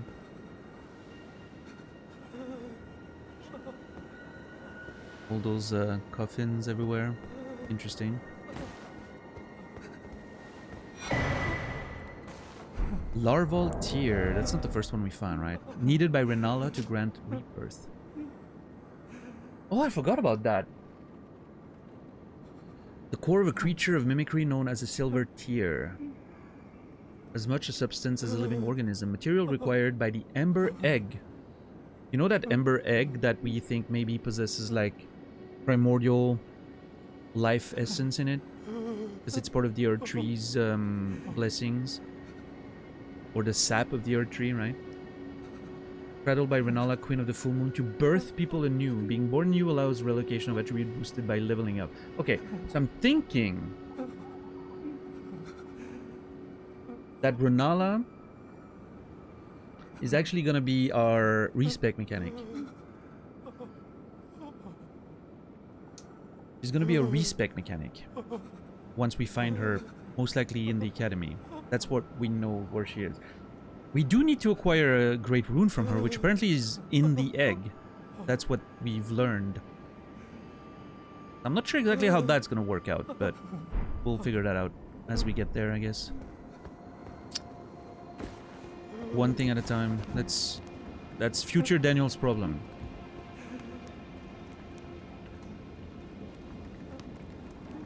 The Bray Rune, how are you doing today?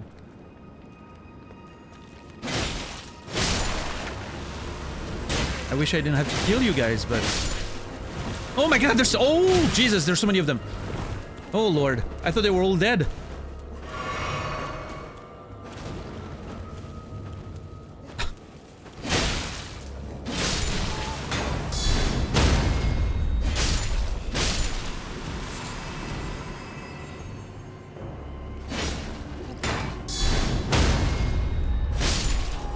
I need one more point of damage. So I can kill them in one hit.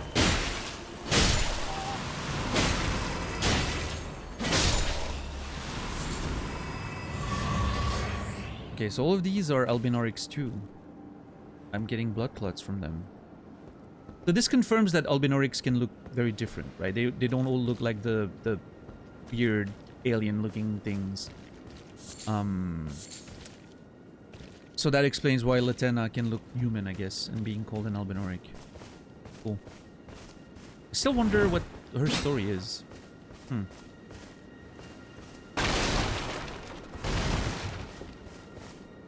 there's a path here, and then there's a bridge. Okay. Killing persecuted people. They attacked me first! I don't know what you want from me. I tried to not attack them, and then one of them tried to attack me from behind. I'm gonna defend myself. That's just fair.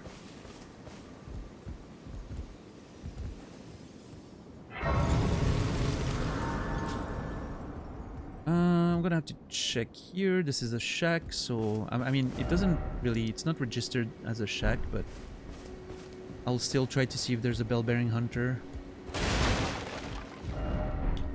When I have a minute, but...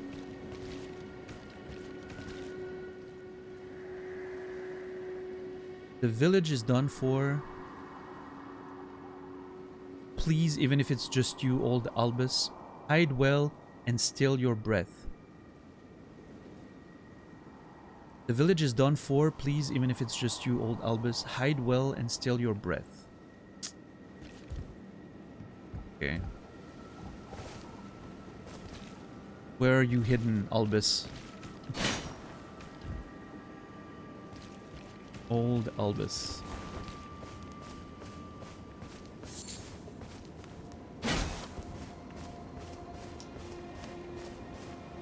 Yeah, we met Nephili again. She didn't say much. She's just disgusted at the murder and pillaging of this place, and wants to avenge it. That's about it, really.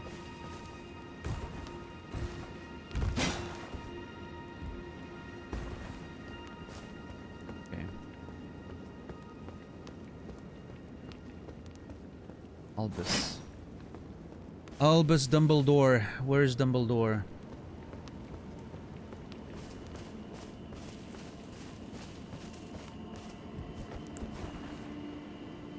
Looks cool. I guess I go there first, because then there's a bridge that leads to another...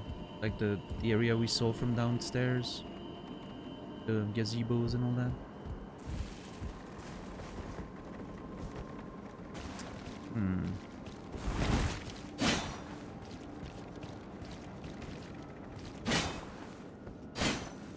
I'm not sure if someone... I'm not sure if I should be poking everything. Like, that seems dangerous. Someone's actually hiding.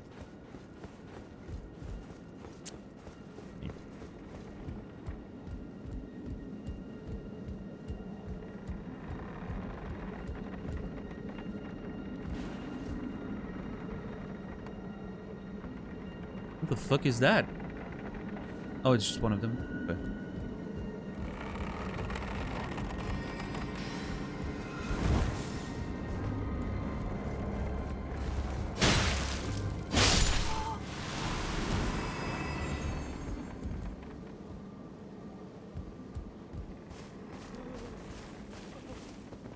Oh shit. There's a church there. Or is that... Oh, wait. That... I don't think that's a church. I think that's one of those mage towers. Like the ones we already found where you need to like solve a puzzle or something to enter.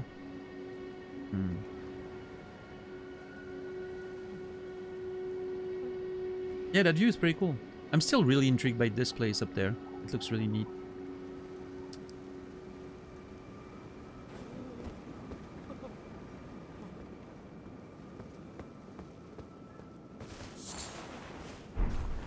More blood.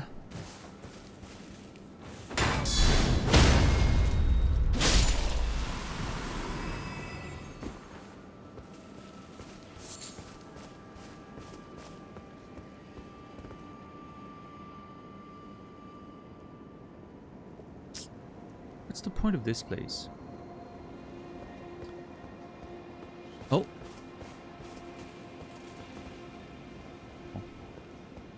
They look different, but no, I think they're the same.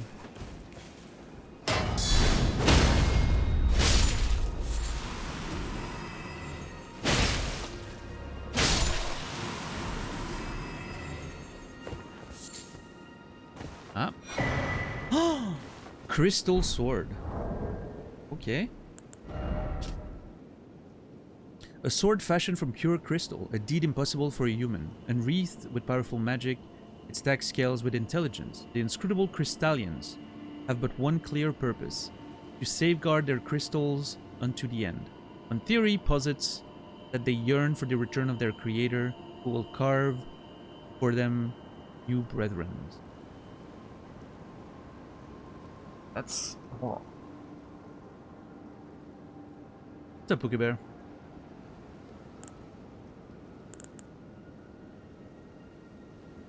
We do have a mention of the Crystallians in notes, I think. Let me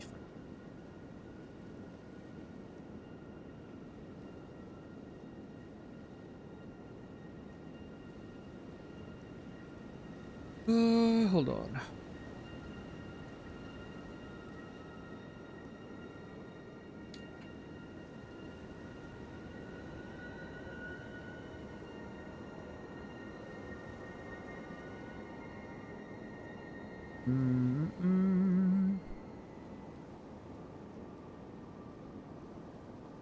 Crystallian. Oh, there it is. Crystal Cadre Crystallians. Are those the same thing? I'm not sure anymore. It's like the Crystal Cadre. Group of sorcerer pursuing the wisdom of the stone. I'm not sure if the Crystallians are the same thing based on the description right there. I wonder, magic dawn power spell. Let's see what the description was and why I arrived to that conclusion.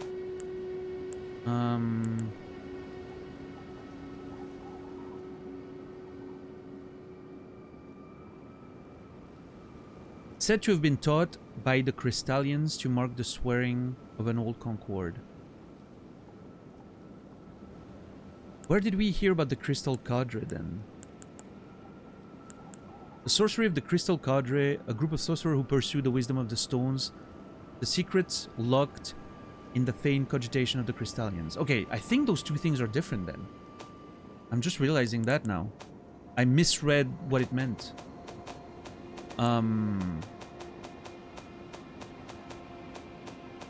Initially.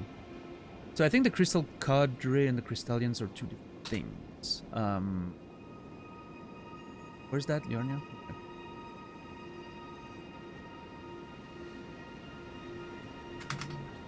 Crystallians. Is it normal in previous FromSoft games to have weapons like this that scale with unconventional stats? Yeah. There's typically a there's always a sword that scales with intelligence or something like that. Typically like magic swords or whatever.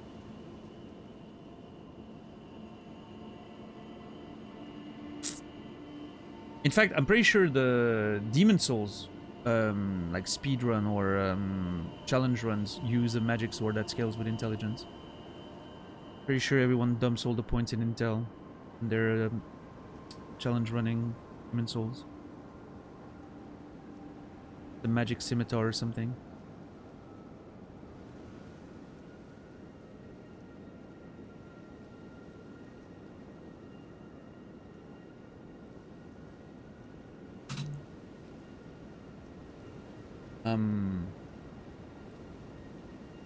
Mysterious beings, inscrutable, faint cogitation, secrets.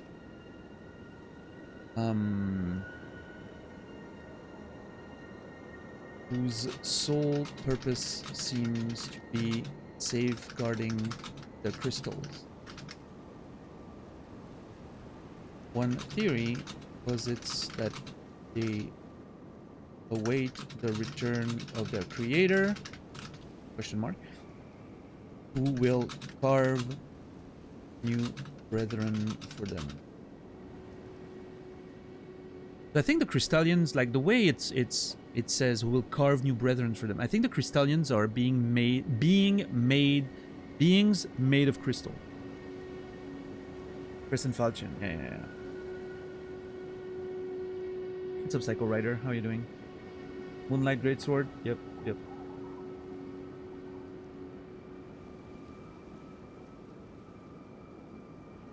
Okay, interesting.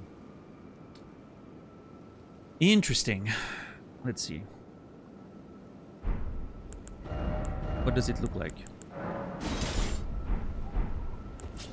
Oh. I somehow expected it to be bigger. Look at this tiny little cute sword.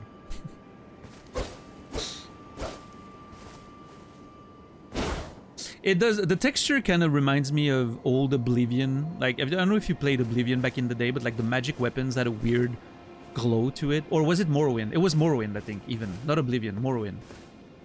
It had a weird glow to it when the game first released, which made magic weapons look like toys, which was really weird.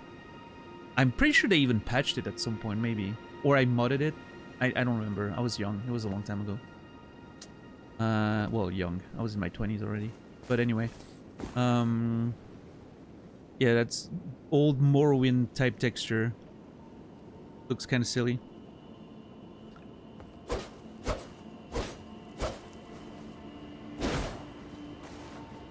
But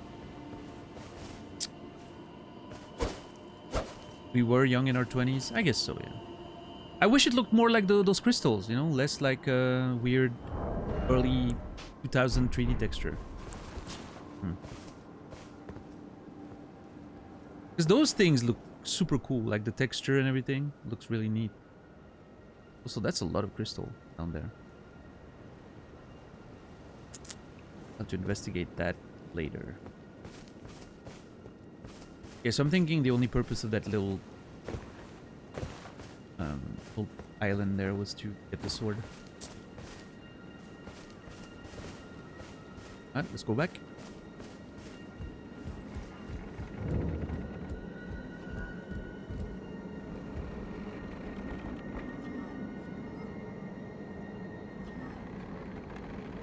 You guys hear that?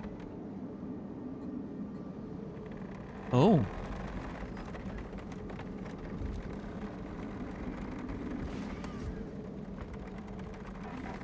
There's a creature coughing down there, and it expels poisons as it's coughing.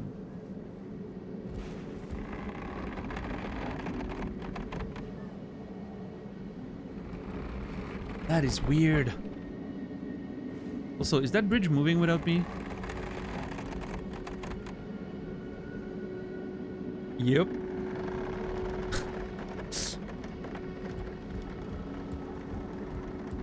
I wonder if there's a way to be on the ledge enough that you suddenly fall because the bridge disappears under you. I'm not gonna test it. I don't want to die. Now it feels like Blighttown, yeah. I mean, it is a little more welcoming than Blighttown, I will say that. I was expecting some... Well, I mean, let's see what's beyond the bridge yet. There's hope yet for a terrifying, like a terrible encounters and all that.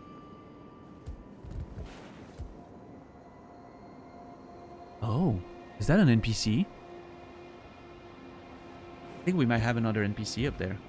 Hold on. I know, Ray Rune. That's a thing Dark Souls also did. Like the bridges move, but you don't move with it. I don't know. It's just the way the game is coded. And I want to just try to see if there's one of those.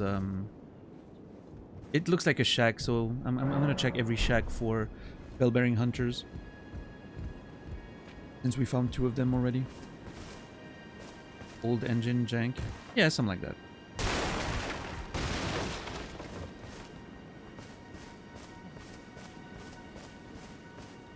Moving collision mesh is held to account for. Yeah. Yeah, I mean, it doesn't really matter, does it?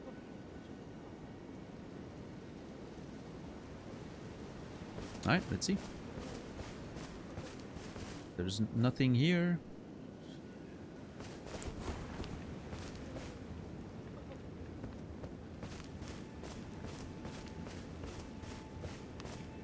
Hello, sir. Who are you? Are you responsible for this massacre? You and your daggers. Wait, are you an enemy actually? Oh, it's an enemy. I thought it was an NPC for whatever reason, because he had such a unique look. But it's actually an enemy.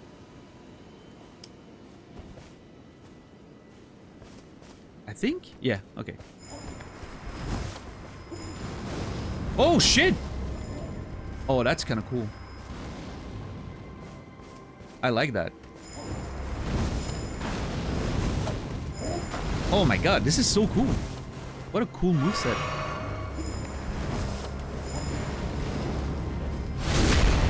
I am almost sorry that I have to kill you. You are very cool.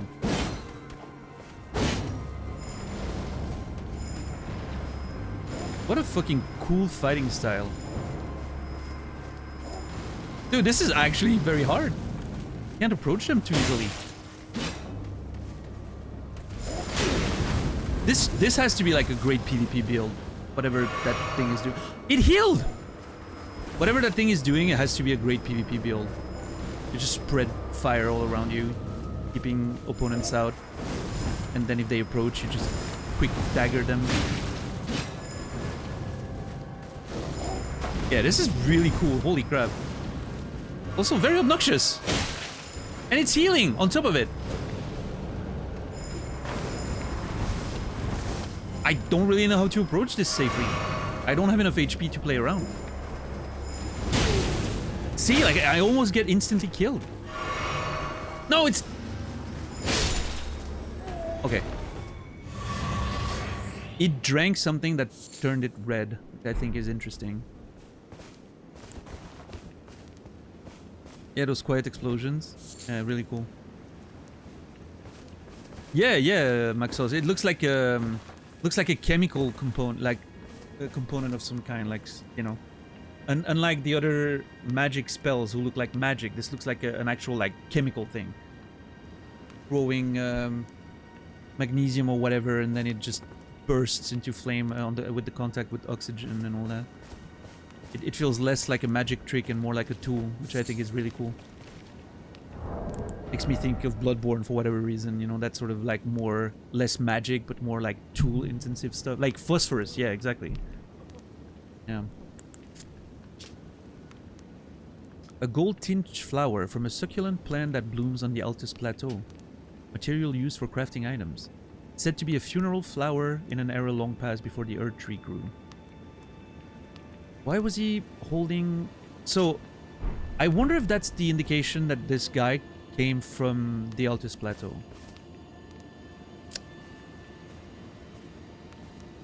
This seems to be what it's hinting at, right? Why are they here? Was that the person who, or one of the people who pillaged and killed, murdered everyone in the village? I wonder. I do want to take a note about that.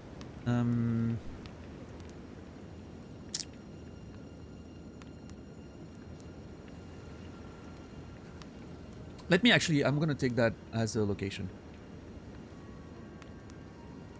Albinauric village. Pillaged and murdered. By whom? Found a weird assassin type enemy with flaming powder and a dagger. Was holding a flower from the Altus Plateau. Came down from there to attack the village. For what reason? Purify from purify the defiled blood they think Albinaurics are carrying. I don't know. That could be a theory, right? They think the Albinaurics are impure, away from the grace of the Erdtree. So, you know, they discover that they. What I'm thinking happened here. Speculation time. The Albinaurics were created as an experiment by someone. I'm assuming something related to the academy. I don't know. They're magicians. They're doing experiments. Something went wrong. They created weird beings that didn't work as intended, and then had impure blood away from the grace of the Erdtree. Something the Golden Order or the servants of the Erdtree cannot accept. So they send their emissaries, their murderers, their assassins, to cleanse them. When they found out that they, maybe like the Albinaurics escaped, like some of them escaped, and found a little village hidden in under a cliff with swamps all around, right? That would make a lot of sense. Good place to hide, I guess. And started having a life here, all of them, right? But then they were found out, they figured out where they were, and so the Golden Order or whoever doesn't want them to be alive sends assassins.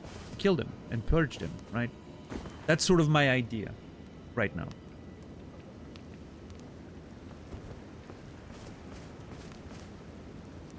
Based on the amount of information we have.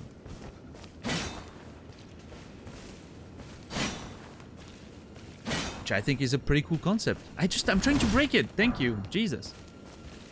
Okay, so there's clearly more here. Is that another one? I think there's another enemy there. I'm seeing something moving. I think it may be another one of those assassins, like the one I just killed.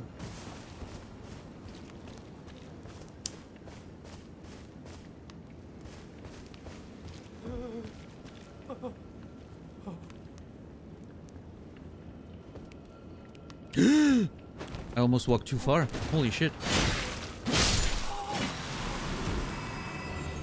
Which I think is very funny that I'm investigating all that and I'm like, oh my god, those poor Albinaurics that were murdered and, you know, and I'm still killing them on the way there.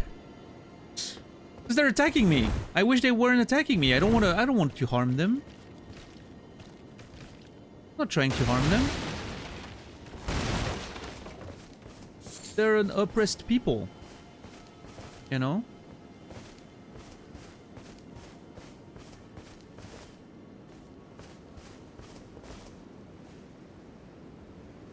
surprising amount of light.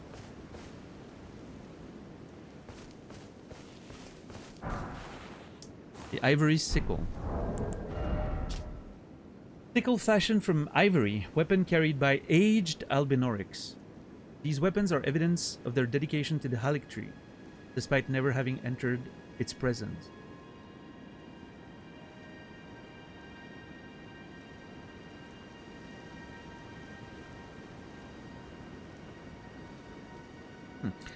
We have a mention. I think I have a mention of the Erdtree in my notes. Let's see. Erdtree. Yep. Mikela Empyrean, loved by many people, used tricks to do so. Loved water lilies of unalloyed gold. Gold signifying, faith in the Erdtree.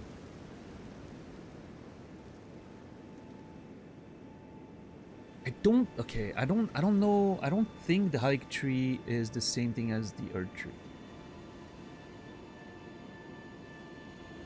Could be a different name. But no, it doesn't make sense because the Albinaurics are not graced by the Erdtree, so they wouldn't, dedicate themselves to it.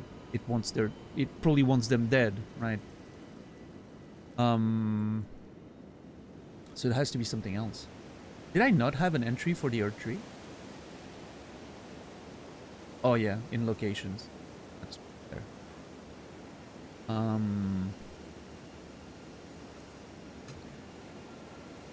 I want to put an entry here for the Erdtree.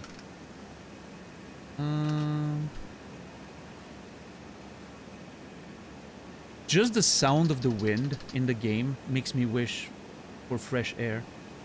It's so warm in here, you guys have no idea. I really wish to feel the summer breeze, of a fresh evening. Ugh, I can't wait to open my window. I can probably do that in a few minutes.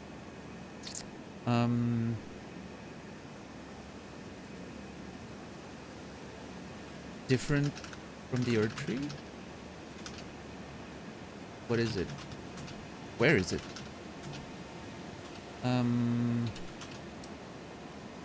The Albinaurics dedicated themselves to it, apparently. Ivory sickle. Despite having never entered its presence. So interesting. I really wonder what it all means.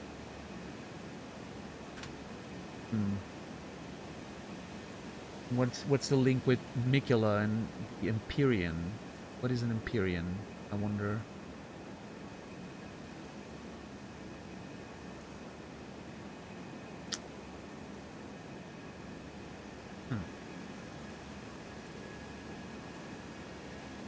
Interesting.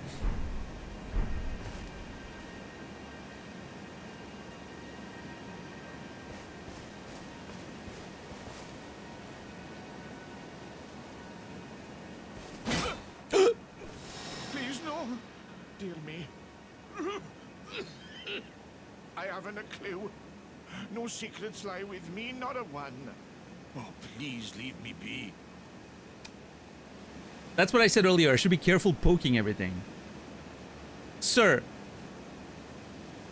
I'm presuming that's Albus, the guy that the spirit said was hiding.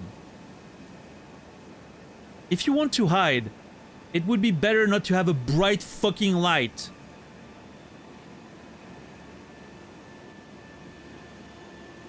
That makes it really obvious that you shouldn't be there. Like, there was nothing hidden about that guy. Fucking bright light in the middle of nowhere.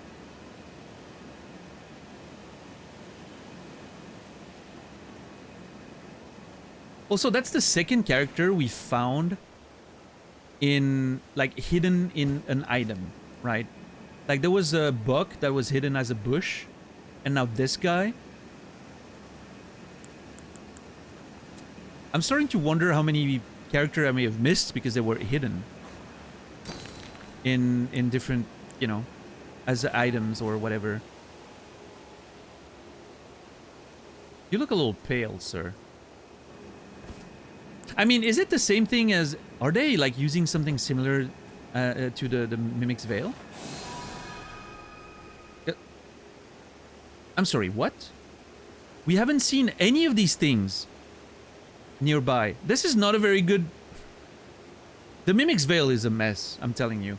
It's supposed to change you into a nearby item.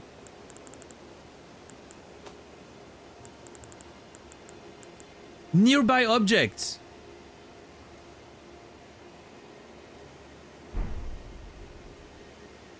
So unless there's more, like there's enemies like that later, this is not supposed to be here.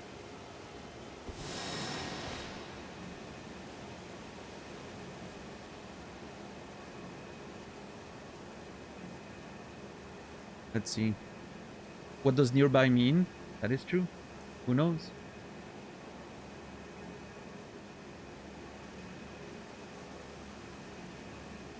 Wait then. You're not one of them? Well, what a relief.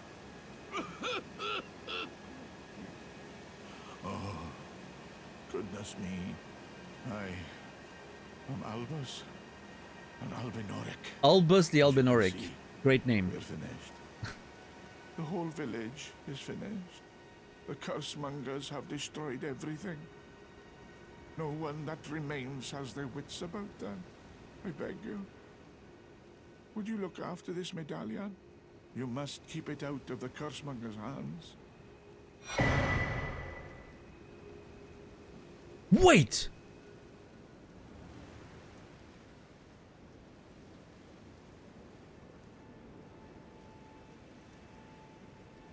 That is not... Okay.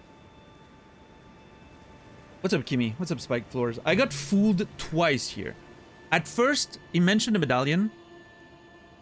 I thought it was going to be the medallion that Latenna was supposed to have. Well, maybe it is, actually. Maybe I should speak to her about that. But then when I saw the shape, I was like, oh, that's the second half of the other medallion we have. But I thought that one was in, you know, Dragon Barrow. But no, I think it's a different one. I don't think it has the same name. The Erdtree Secret Medallion. And if you should meet the young Albinauric Latenna, then please give it to her. Oh, we're talking about the medallion, right? Hold on.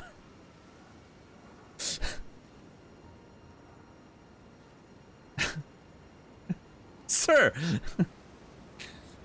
How are you, Pixel? A chosen land awaits us, Albinaurics. The medallion is the key that leads to the city. It's only a quaint treasure for we who cannot make the journey. But for dear Latenna, Oh. it is needed to fulfill her purpose. I think you were the only one who thought that. I'm the only one... When someone says give it to her, I'm the only one who thinks about sex? I doubt that. I'm not trying to say that I'm not a degen. But I'm pretty sure I'm not the only one. What's up, D-Bound? How are you doing today?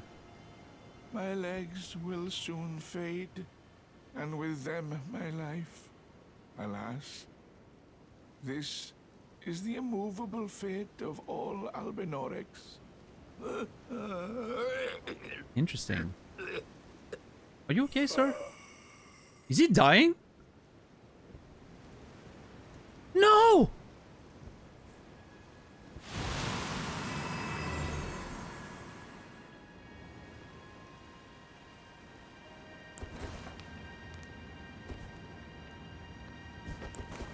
If only I came earlier. Alright, Kimmy, alright. What's up, Fira? How are you doing today? Yeah, hopefully that's not a consequence of... I didn't kill him, unless the poking with the spear actually changed something, but... we need to listen to that again. Hold on. Let's bring up the notes. Let's bring up the Steam replay. Let's go over that again.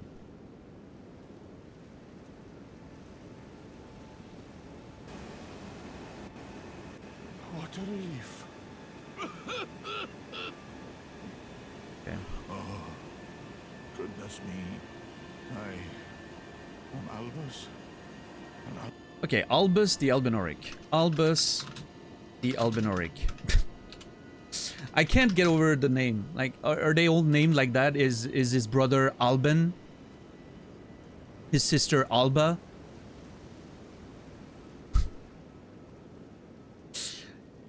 Albus the Albinauric was hiding in the Albinauric village,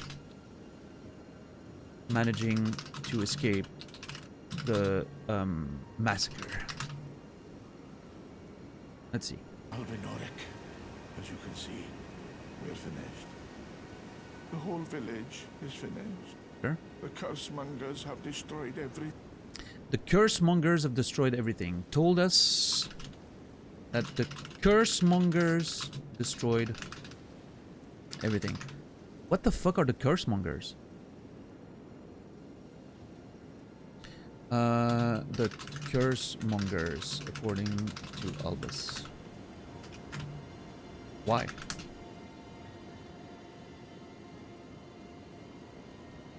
The cursemongers were in locations factions. Yeah.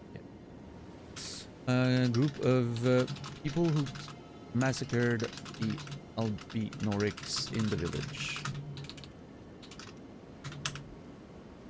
What for? Why? Right. Gotta keep those notes organized. No one that remains has their wits about them. I beg you. Would you look after this medallion? You must keep it out of the cursemonger's hands. Gave me the Erdtree secret medallion right. And told me to keep it from the cursemongers. Okay, so that actually potentially explains a little bit. To find the Erdtree medallion? Wait.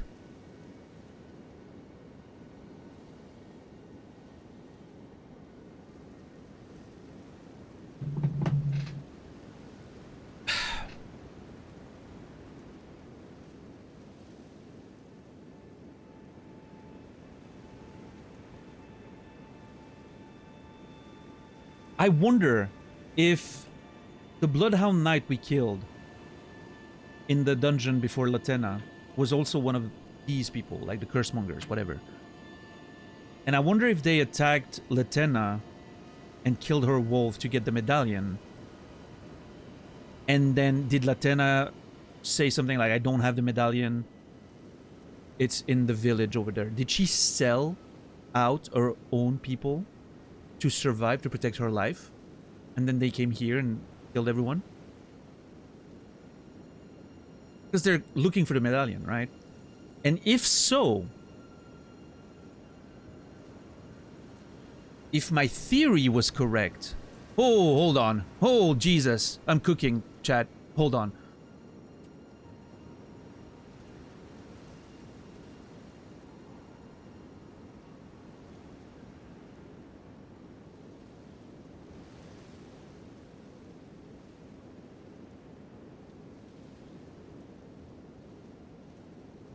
Where's the fucker? Where is he? Gideon.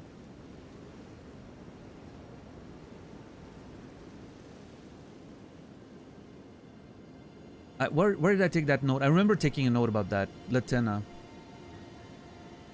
There. What's up, raging? The all-hearing brute, I didn't have the medallion. What more do you want from me? Was my other half not enough? So, the wolf, I'm assuming, was the other half. And was killed by those that were sent to find the medallion. By the all-hearing brute. I'm thinking could be Gideon. Because, you know, the all-knowing, the all-hearing, and he has all those ears around his, like, armor.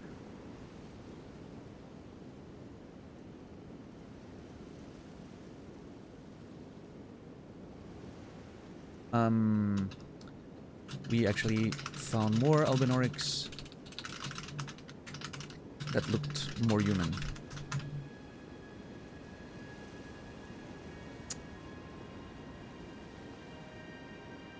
Bring her the medallion. Gonna have to do that soon.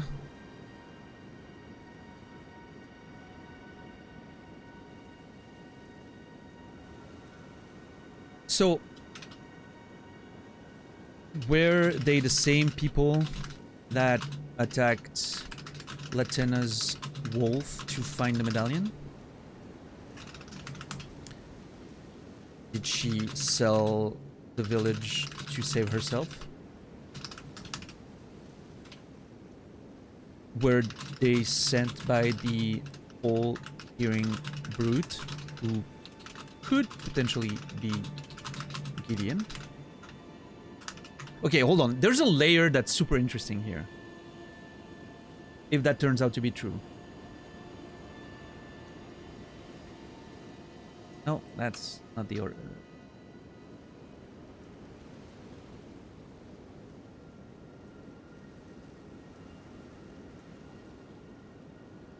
Because if Gideon is indeed the one who sent those people to find the medallion somehow, maybe it's part of his plan to become Elden Lord, right?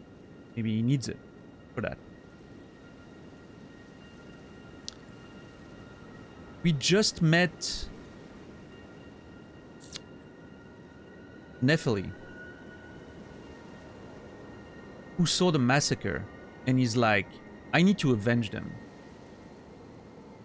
But she's also the adoptive daughter of Gideon. So if it turns out that it's him, and she finds out about that,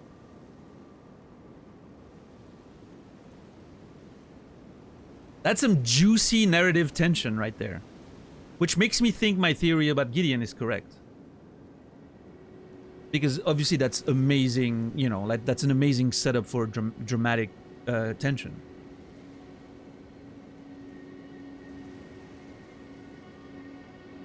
If she finds out her own foster father is, you know,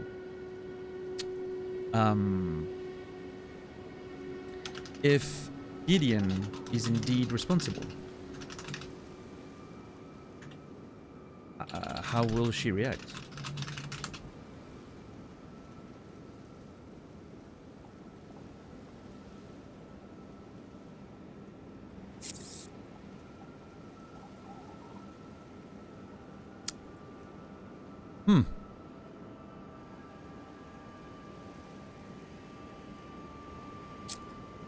Where's the Erdtree?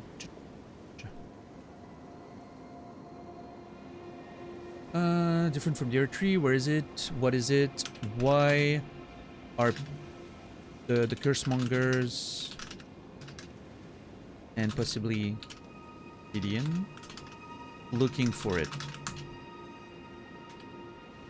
Is it necessary to become Elden Lord?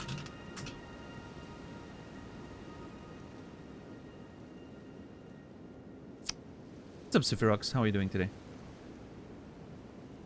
Have you played Subnautica Below Zero by any chance? No, I have not played Below Zero. I've played Subnautica. The main one. Which I think is when you followed, so you probably are aware of that. But I haven't played Below Zero yet. Eventually, I will.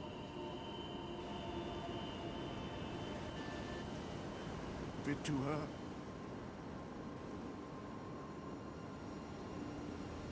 And if you should meet the young Albinauric Latena... Okay, so we need to then find please Latena it and to give her the medallion now. The medallion is the key. Okay, and then he says something really interesting there. A chosen land awaits us, Albinaurics. The medallion... A chosen land awaits. So it seems... they seem to think it's some kind of chosen land. Maybe a place where they can find a home and peace away from their oppressors. Obviously, a very interesting, you know, there's a very interesting situation here with the Albinaurics being created, meaning they do not have a land, right? They do not have a home or a place to live if they were created.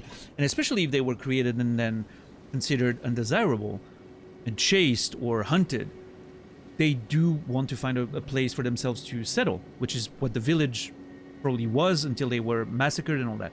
What if the Erdtree has this sort of, you know, sacred or mystical appeal, like a place that nobody really knows if it exists or not, but it's like this promised land, right? It's like Final Fantasy VII, right? Like the promised land of the ancients or whatever.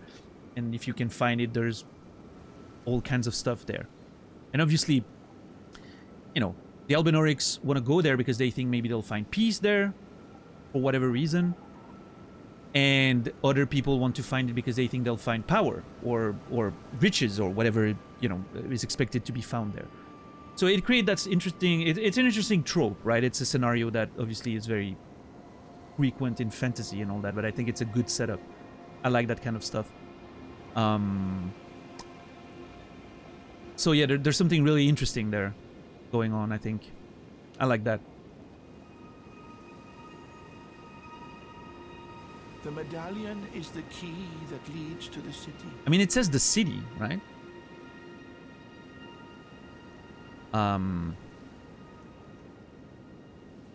According to Albus, there's a city there?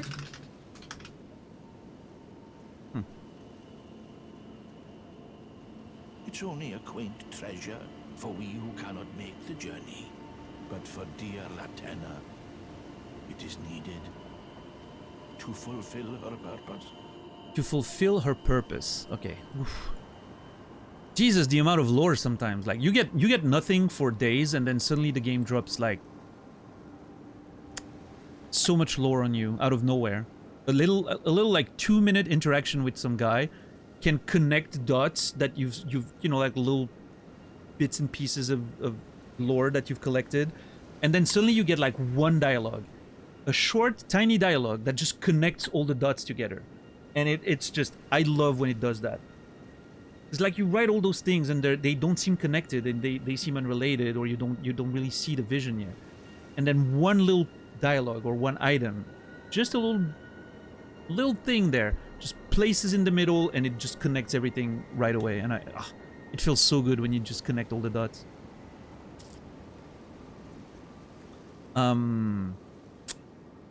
Albus thinks she needs to get to the Erdtree to fulfill her purpose, and I should help her. All right.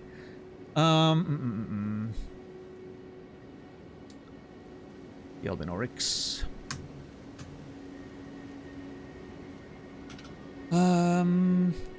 Oppressed and hunted, probably for their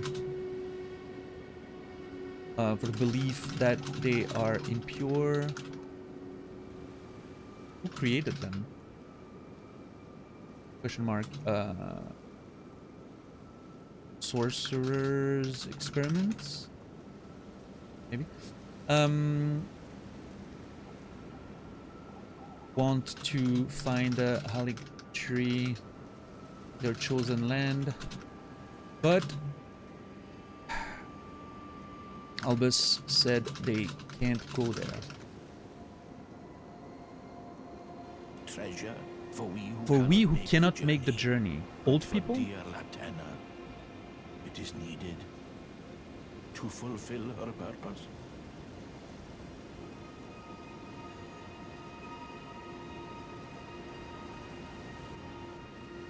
This, alas, my leg. My legs will soon fade.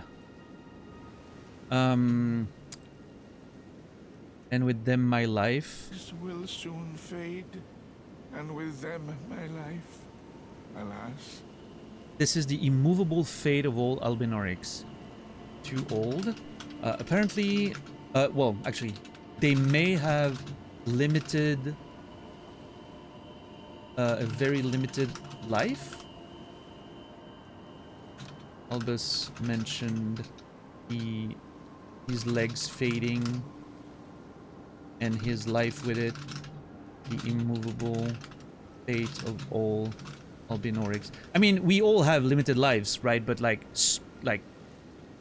you know, disproportionately limited lives. Like, I'm thinking a little bit like replicants in Blade Runner, right? they can only live a certain amount of time. They age very fast, and then, you know, something like replicants in Blade Runner. I should probably put that in parentheses as well, because it's more of a, you know, little editorial note than lore.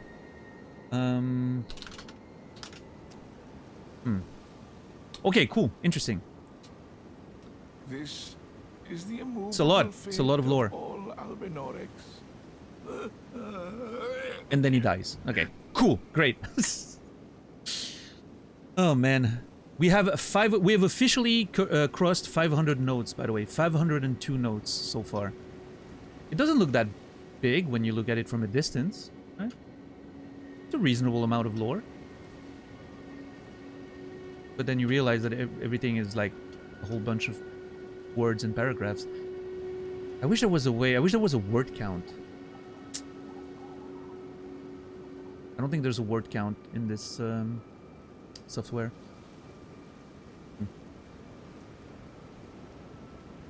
What if I select all, Control C, find a word counter?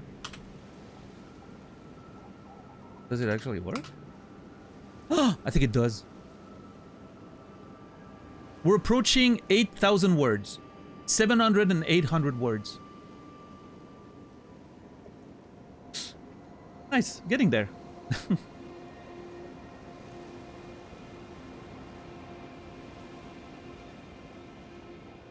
Imagine if I was actually working on a new novel instead of video game notes. I would have written 10% of a novel already.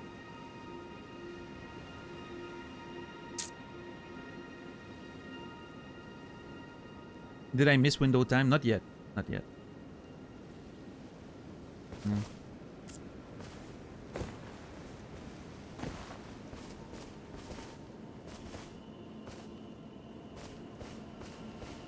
Yeah, some future historian is gonna find my notes when humanity has already disappeared and like a civilization comes from another planet or something.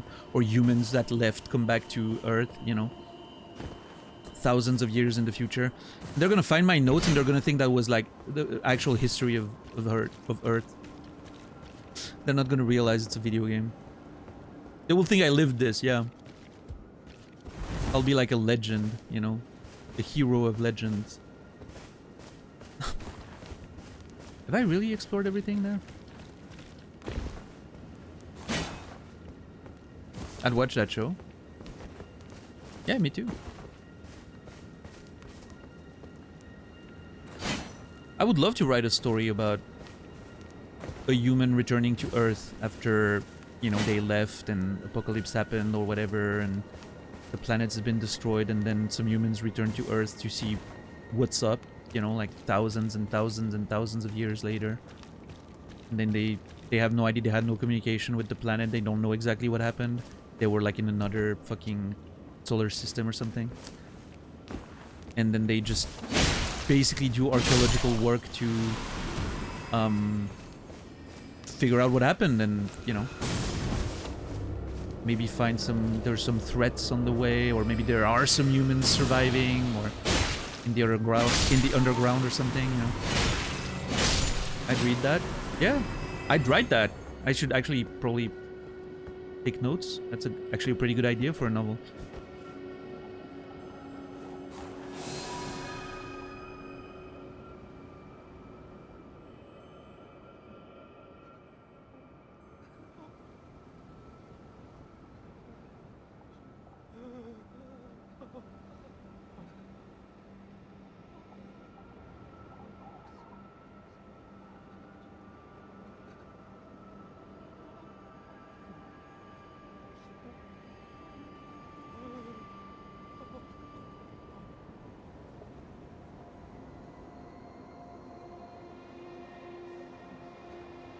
Oh yeah, sorry, I'm muted.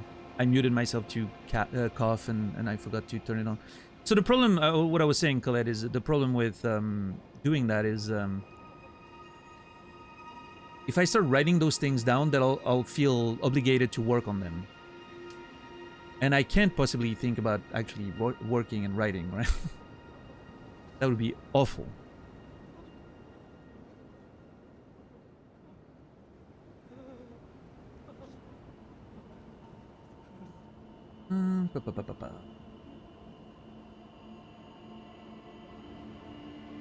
Okay, I'm gonna open my go open my window real quick. Hopefully it's dark enough and cold enough. How are you, Diesel? Diesel, sorry. Diesel. Hope you're doing good. I'm gonna go open my window. It is window time. I'll be back in 30 seconds. Thank you for being here. Do not go anywhere. I'll be right back.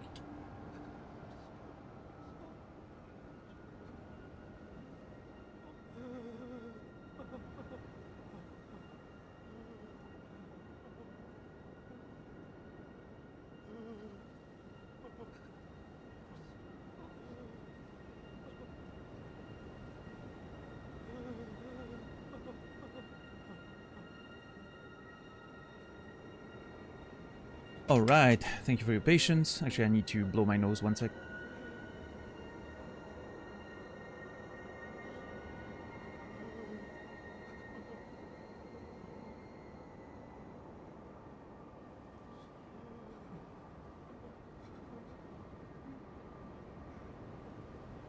There we go. I also have a version of window time today, installing my window AC unit for the summer. Oh, God, I wish I had an AC. I would kill for an AC. Not someone I really like, but you know, still.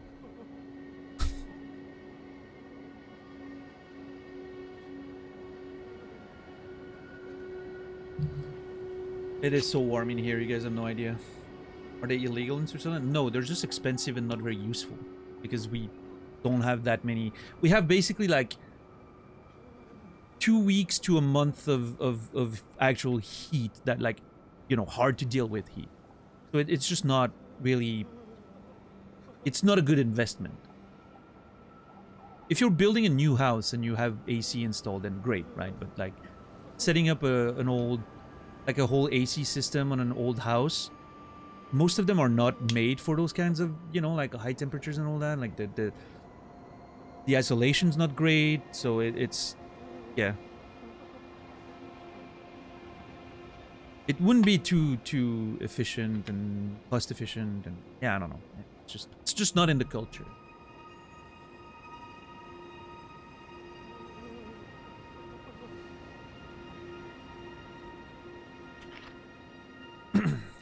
Portable AC in one room might be good. Like, the thing is, most houses are just stay pretty cool in the summer. They're old stone houses, you know, like the kind you find in Europe and all that. So they stay pretty cool most of the time. I just happen to have my room under, like, downstairs, temperature's perfectly tolerable.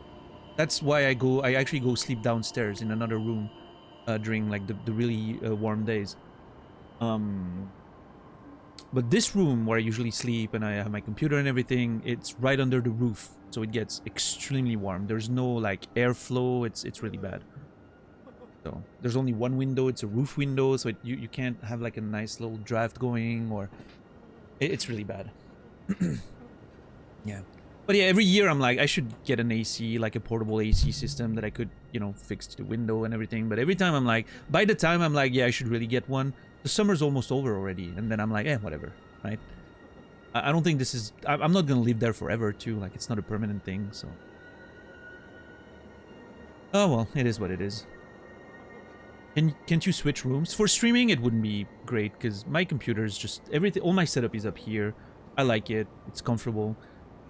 There's darkness, you know, I have like blackout curtains and all that.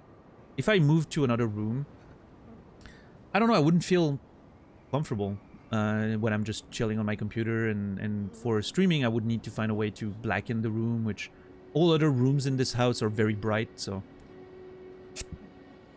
yeah. It wouldn't work. It's not ideal. So... oh well. Anyway, let's keep exploring. We would lose window time. That's true. That's true.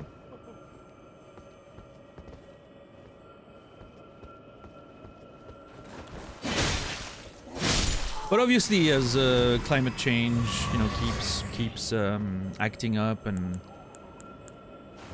The summers are probably gonna get warmer and warmer. I do think we might reach a point where ACs are gonna be standard in Switzerland as well. I'm pretty sure new houses do have them at this point.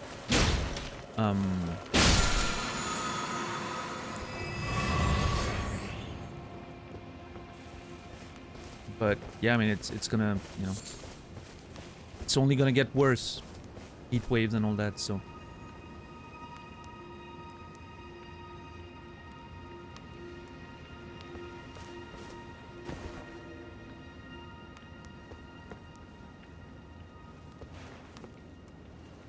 Oh. Is that another one of those curse mongers, assassins or whatever? 33 incoming this weekend. Wait. Oh. Summon Nefeli-Lu Warrior. Interesting. So, does that mean that's a boss fight right there? Because usually the summons are for boss fights, right? Let's see. I'm gonna summon her, and I'm gonna see if she can win the fight by herself. Let's see what happens.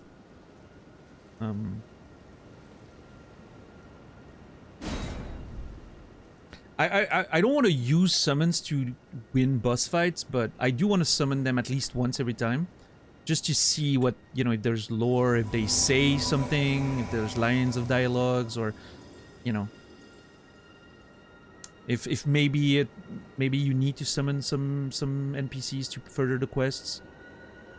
Typically, maybe if that's the case, you should win the fight with them, maybe, but maybe just summoning them once is enough. I don't know. I'm just putting chances on my side, I guess.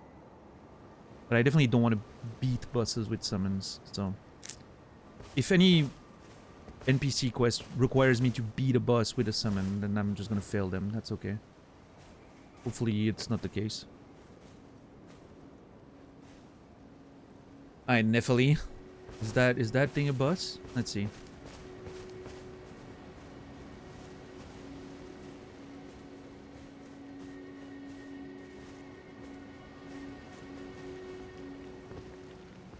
Oh shit, she's going! Look at her! Oh fuck! Okay. Omen Killer. Oh my god, she's getting wrecked. She's not great at this. Holy shit! I'm kind of scared now.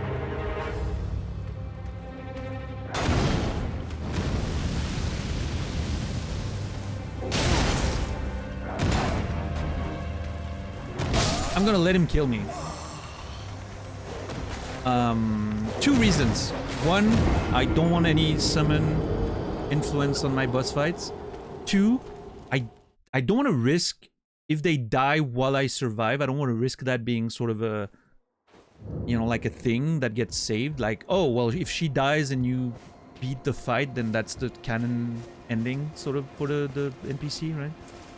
I wouldn't want that to happen. I'm just gonna let myself die there.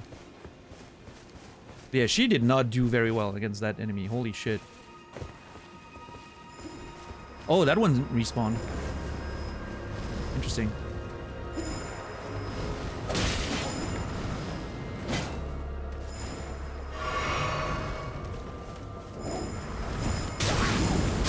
Dude!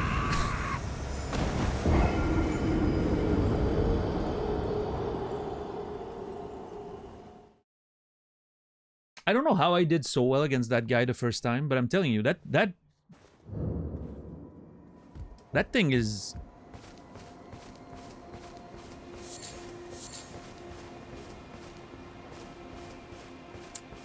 Well, there goes our souls. I mean, it wasn't that many. It was like, what, 20k? Which is like, what, one level?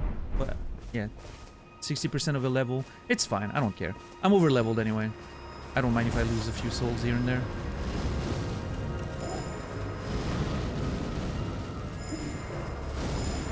Dude, this is so hard! I really don't know what's a good way to dodge this. Okay, that's a good way. Roll through and then attack. Yep. Okay, that's the strat. Roll through, attack. Have you leveled at all since the Skinny Tower dude? Yes. After the Godskin Apostle in the Kaelid Tower, we leveled up to 69 after the fight.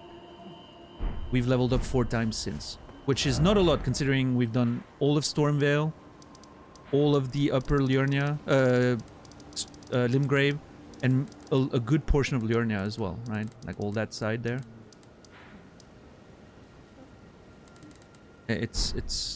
We haven't leveled up a lot. Yeah. But that's because every time I had runes, I was buying stuff. Like there are people, like NPCs selling things, and I've lost my souls a few times. And I'm also not gaining too many of them because we're leveled. So it's not like a challenge run or anything, Celici, but I do like playing those games without leveling up Vigor. I rarely do. I did Dark Souls 3 on stream the same way. I did Lies of P the same way. I plan on doing a deep dive into Bloodborne again, a deep lore dive into Bloodborne in the future. Why is it glowing like that? Without leveling Vigor or whatever the stat is for this one. It makes the game more interesting for me. I like when I actually have to engage with the fights, right? I can't just chug my way through a boss fight or anything. I need to actually learn the movesets because everything kills me so fast. I do enjoy that. I think it makes the game just more interesting for me. So it's not like a hard rule. Like if it reaches, you know, if I reach the point where it becomes way more frustrating than interesting, I may level up a little bit of Vigor, maybe to be allowed to take 2 hits or something, right? Although in Elden Ring, I found that flask that gives you a bubble, right? So I feel like I feel like I'm gonna be fine because I can get hit once. So, but yeah, we'll see. So it's not a hard rule, but it's a bit of a self rule that I like putting on myself because I think it just makes the fights more interesting. Another rule that I have is no fast traveling between places I haven't explored yet, unless I'm forced to. Like when we got teleported up there, I had no way of coming back. I had to teleport back. But like when we got teleported in Kaelid twice, one time in the tunnel here and one time in the Sanctum, no teleporting back. I actually walk all the way, you know, travel all the way there physically. I think it makes the game more interesting, more adventure, more immersion, exploration. So I try to avoid fast traveling between places that, you know, I haven't explored. I use torrent sometimes if I'm... Typically, that's the thing. Like, typically if I... For instance, we have to go see Latenna again. I don't know if I'm going to teleport there or if I'm just going to take torrent and run there and then run through the dungeon, right? I'm not sure. But yeah, I will take torrent to move fast between places. I do like backtracking instead of teleporting because I find in those games, especially with like how the NPC quests work and the way you can miss so many things, it's interesting to just backtrack. You can find things you missed the first time around. Maybe an NPC that moved, or, you know, the night cavalries you maybe missed on the first time around, and or stuff that appears only in the day or in the night. So I typically try to avoid fast traveling if I can and just, yeah, run back. Increases my chances of finding something I may have missed otherwise. So, but anyway, again, not a hard rule, just something I like to do for immersion and fun, right?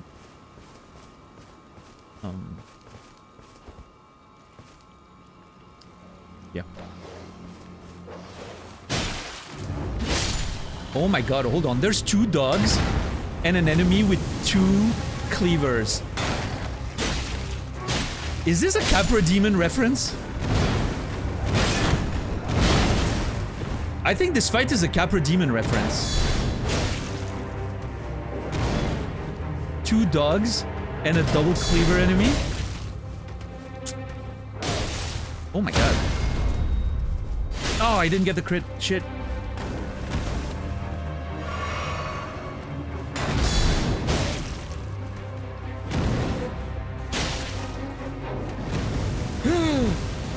What's up, Jay? How are you doing today? Yeah, I mean, it does have a Capra Demon vibe, right? Again, like the two dogs and the... Oh my god, bloodlust. Ugh.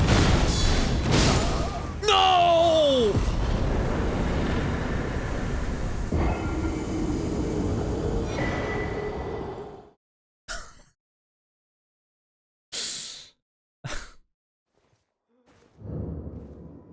What's up, Dax? Double KO.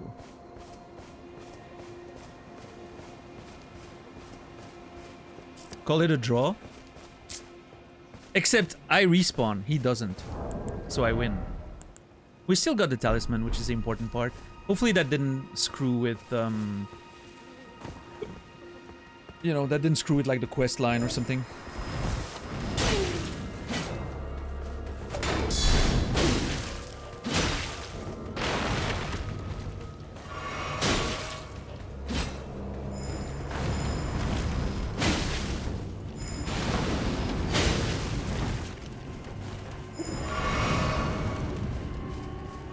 God damn it, I hate that fucking asshole. That dude is harder than the boss! What do you mean? He is! He's harder than the boss.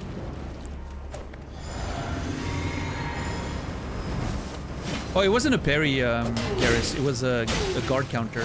So basically you block an attack and then you do your counter attack, right? A parry wouldn't have allowed him to attack. But a guard... Just a guard and then counter will. You have to... I guess it's a way to balance the shields, right? You have to... If you just block and then you want to do a guard counter, you have to do it at the end of a combo. Otherwise you trade. Yeah. Most of the time. Unless you stagger them before they can actually attack, but...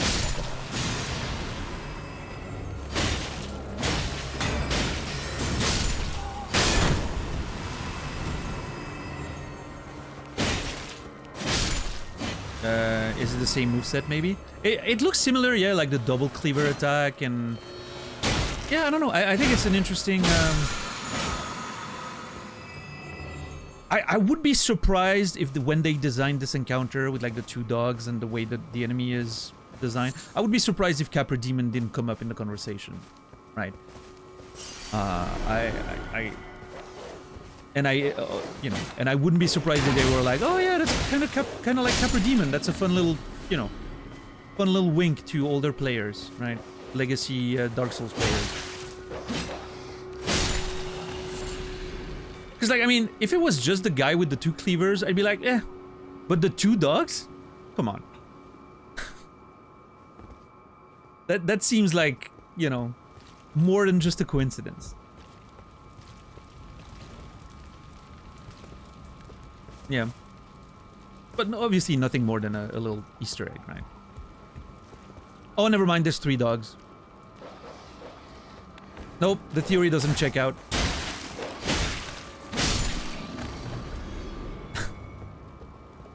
It's all ruined.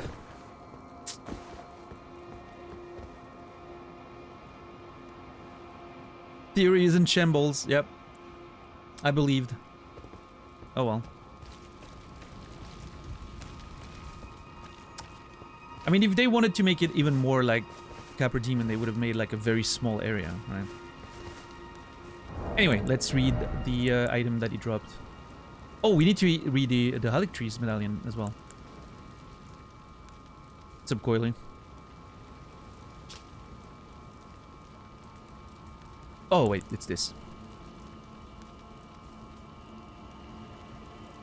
A talisman fashioned from a bony knot that embodies the aspect of various creature. Said to have grown on the human body long ago. Reduces damage of impact of headshots taken. Reduces damage and impact of headshots taken. I didn't even know the game had headshots. What the hell? I guess that's more like a PvP thing. A vestige of the crucible of primordial life, born partially of devolution. It was considered a signifier of the divine in ancient times, but is now increasingly disdained as an impurity as civilization has advanced. Oh boy, okay. What's up, Fufox? How are you, Koilu? Good to see you guys. Thank you for being here. Thank you for hanging out. How's everybody doing today? We good?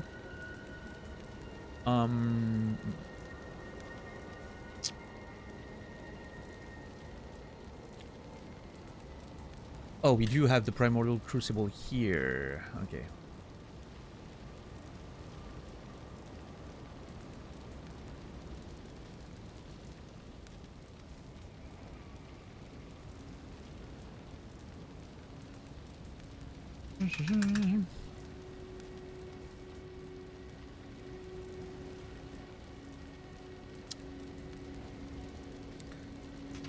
Crucible, not talisman.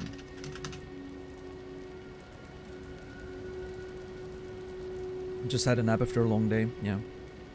Had a lot of the same attacks. Yeah.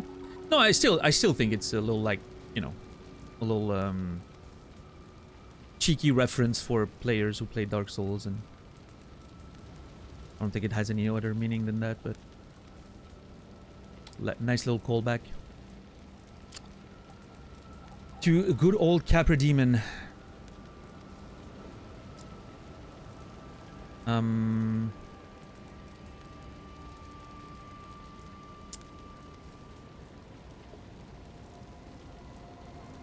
Bony nuts embodying aspects of various creatures. Grew on the human body long ago. Said to be a vestige of the Crucible.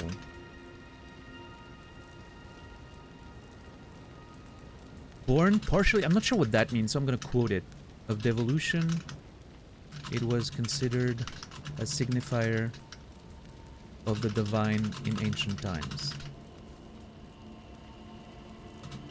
but now seen as an impurity as civilization advances.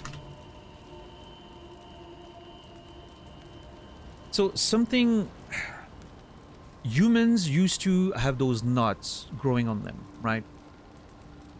And those were said to be a mark of the divine, because they were born of the original primordial energy of the Crucible, right? So it was like, oh wow, this child has a growth on him. He's clearly blessed by the primordial Crucible. We're talking like ancient times, probably before the Erdtree, right? We're talking about times where, when you had the ancient followers and all those, that culture, right? Like Noxtella, like the Eternal City and all those things, like the previous era of the world. But then, as the Erdtree, you know, the age of the Erdtree began and the Golden Order took place, like the Golden Order seems to dislike everything that's not very human, I think. Those who live in death, the Albinaurics, probably now those signs of like the Crucible primordial life and all that. They don't like everything that has to do too much with, you know, creatures and things that aren't completely human. The Golden Order seems, you know, very strict in the way it's looking at life and what is worth living and all that. So it makes sense in that sense that this would be seen now as a bad thing. Now I wonder, because hold on, where do I find this? We had another thing that was a sign of the Crucible, the Old Fang, right? Vestige of a primordial Crucible. Fangs growing from old roots. Wasn't there something else with...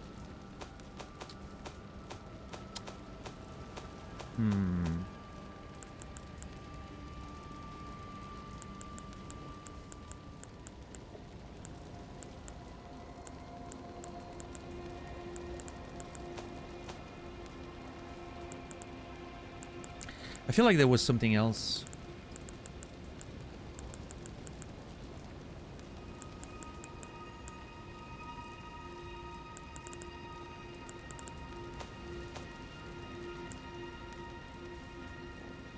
That.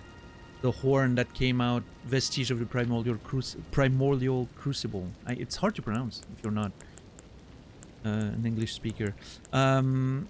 Wait. Do you think the item descriptions are a reliable narrator? Not always. Sometimes it clearly says, like, you know, this is like a rumor, or it is said to, believed to be this, or said to be this. I don't think it's always reliable, no. Which makes it very interesting, of course. It's like reported history, you know, by people who were there or maybe have their own opinions, or... You know, I like the fact that all the story of these games is carried from subjective sources. The NPCs or some of the descriptions, and I do like that. I think it's interesting. It makes it a little more exciting to figure out. Omen.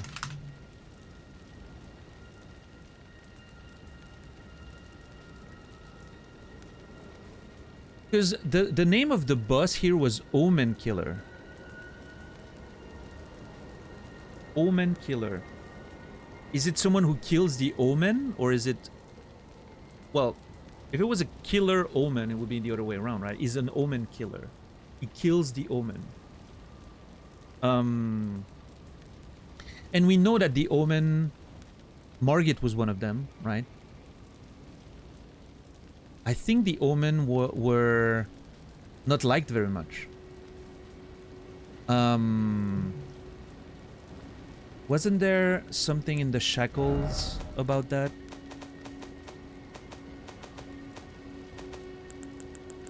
Where's my shackle? There. The accursed people called the Omen.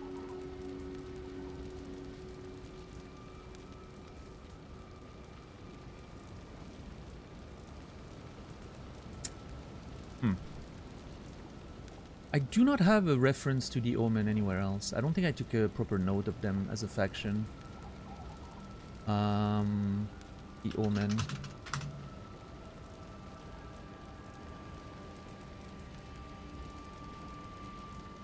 I'm gonna have to let's I hate to have to take time to do that, but I think we need a little more room there. We need to get everything a little closer.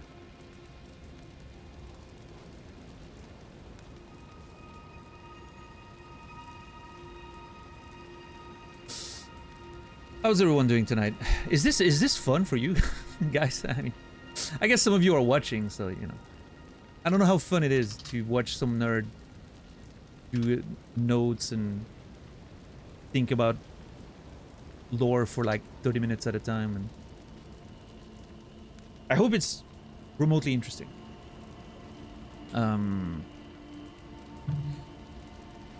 I don't know, I've never... Here's the thing, and that's an issue with the fact that I feel like I'm doing something that not a lot of people do, is I've never seen anyone do that. Right? I've never seen anyone do that kind of things. And so I can't tell if it's fun to watch or not. Because if I was watching someone do it on stream, right? And I'd be like, oh yeah, that's actually kind of fun, right? But I've never seen anyone doing it. So I don't know, I don't have any reference.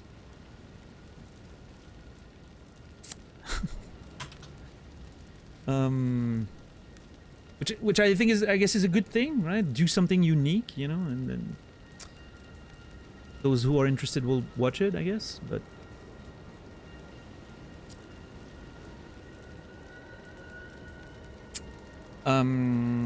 also an accursed people who were often bound and imprisoned with shackles. Not totally unlike the Albinaurics, it seems. Hunted, oppressed. In fact, the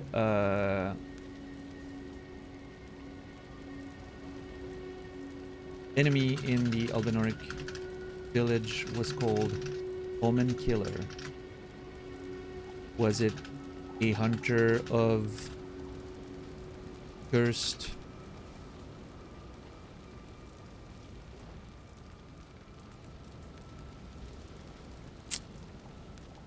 people? I don't know how to phrase it differently. What's up, Zimt? How are you doing? Goes against the flow of the internet where everything gets shorter and flashier. Yeah, that's kind of my whole thing, right? I am definitely positioning myself. not like it's not an intentional thing. Like I'm not doing it like, oh, I want to do this way because I want to be you know, I want to be opposed to the trends. It's just that's the way I like doing it. But I think it's interesting that it provides a space where, you know, we like doing things a little slower and we like taking our time, and it goes against the current of you know, like faster, shorter, more immediate. And my hope is that the people who enjoyed that, because I'm sure there's many people like me and some of you guys probably who are tired of everything getting shorter and faster and, you know, and who don't vibe with the TikToks and the shorts and the stories and all those things, you know, like the Instagram stuff, and miss maybe the older days of the internet where things had a bit more of a measured pace. And so my hope is that these people find me and we can all hang out together, right? In a slower, more deliberate pace. Enjoying the games for all they have to offer, not just the surface level of things. And again, I'm not judging people who like playing games fast or just want to play the game, get through it, and then move to something else. That's totally fine. I get it. That's what works on Twitch most of the time. But I think I like being able to enjoy everything. I like being able to appreciate the work that the artists are doing and noticing the things, right? The fight we just had was a great example. If someone genuinely tried to make a reference to Capra Demon and not too many people noticed that, I hope they would be happy to know that someone noticed and shared it with, you know, a bunch of people. Just because maybe it made them happy to do it, right? And they'd be happy to know that some people appreciate that. So, I don't know.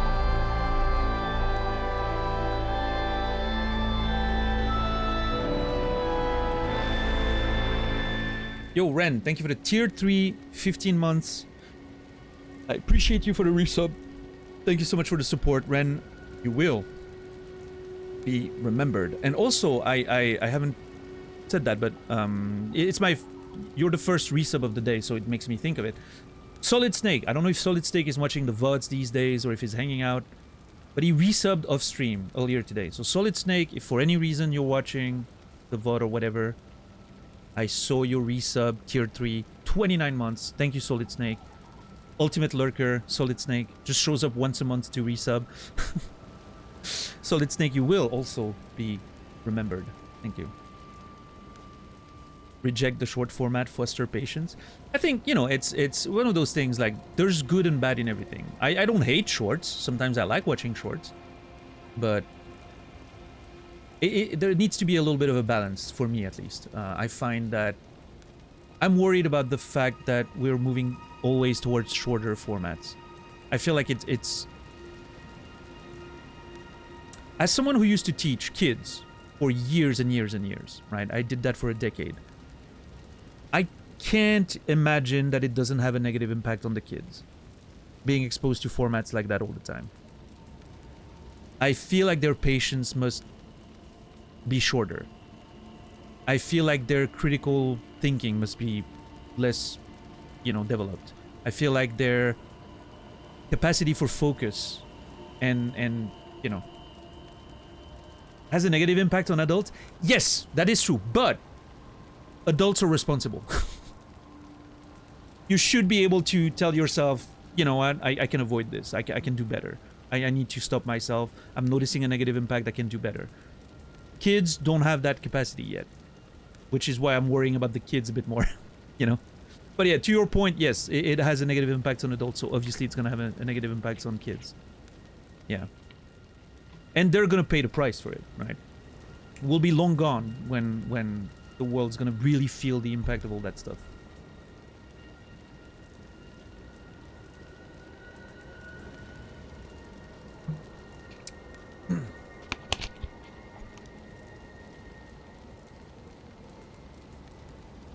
I've also found that I have zero interest in watching your videos, but I find myself enjoying being here for the stream, even if just while working, having it in the background.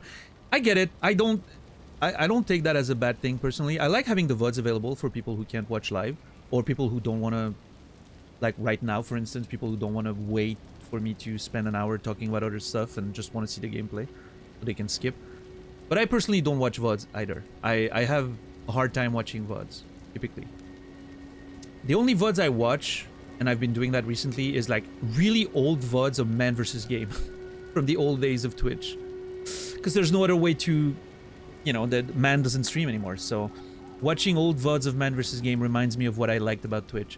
And I was actually mentioning that to Nasrallah the other day. We were playing games and I was just talking about it. And watching man, after like 10 years later, play like Dark Souls 2 or whatever he was playing in the VOD I was watching, I didn't realize how much man versus game had influenced the way I stream, even to this day. I didn't remember, and then I was watching him and the way he was doing things, I was like, holy shit, it exactly the same philosophy and approach. Except mine is maybe a little pushed to the extreme when it comes to, you know, the I guess the slow pace and everything. What's up, Bucinella? Yeah, I hope he's well. I hope whatever he's doing, I hope he's finding some peace. That's what I wish for him. He seems to really want that, right?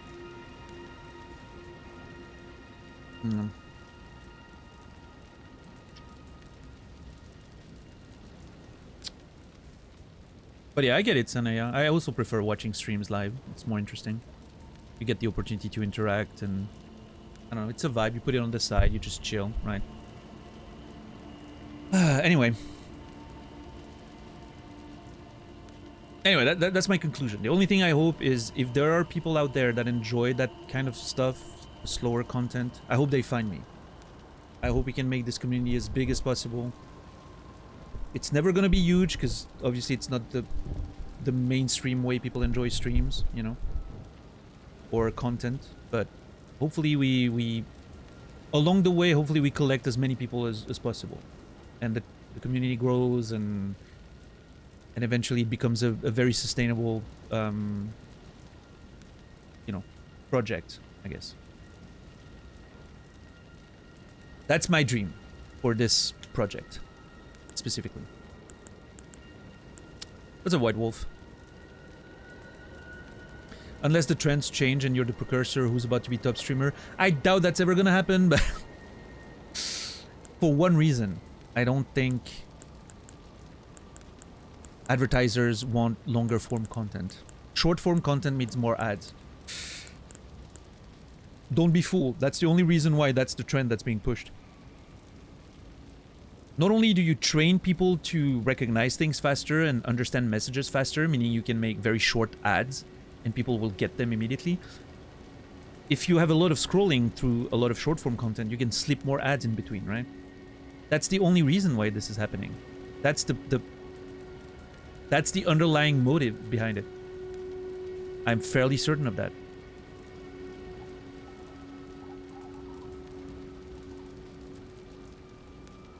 But, hey, who knows?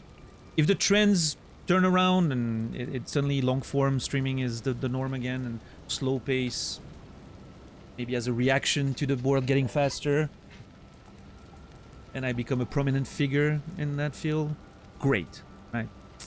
But I think I'm pretty safe from success. We'll see.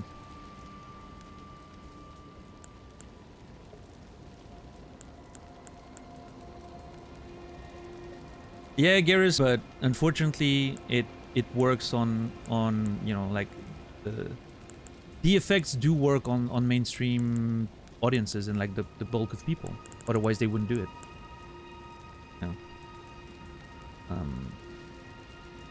But yeah, I'm like you. When an ad happens too often, I'm typically pushed away from the product.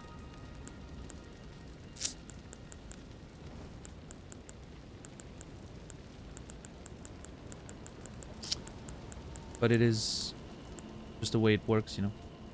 Anyway, Omen Killer. So, cursemongers. In many cases, they're about brand recognition, not so much go buy this now. Yeah, exactly. Like, you know, you're gonna suddenly want a pizza, and you're gonna think Papa John's because you've seen an advertisement, or you know, any of those things. It's like the massive just it's a much deeper social effect than just, oh, here's an ad, you should buy this now, right? It's a very deep social long-term social effects on people.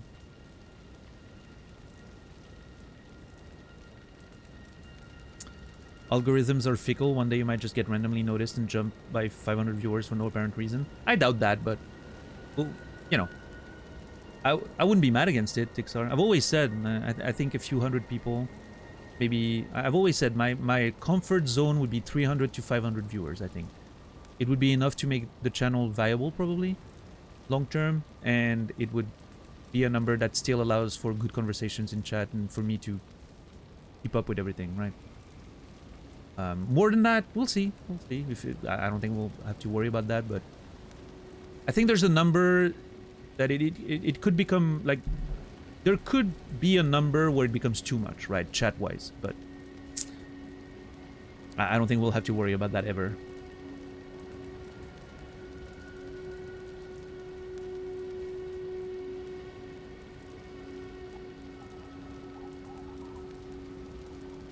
And yeah, also, if you haven't joined the Discord yet, by the way, if you're new around here, make sure you join Discord. Easiest way to get the live notification every day when I go live, or announcements if I have to cancel a stream or anything. And if you're a subscriber, there's a few channels you can enjoy, including suggestion for the song of the day. I play a song every day during the countdown at the beginning of the stream. If you want me to play music you enjoy, you can suggest them there. And if you're a tier 2 or 3, you can use the spoiler channel. If there's stuff you want to say about the game that you can't, because you can't say it in chat because of the rules, you can say it in that chat. If you're a tier 2 or tier 3. If you're a tier 1, you can read the chat, but you can't write in it. A little privilege for, you know, for me to reward the bigger supporters, I guess.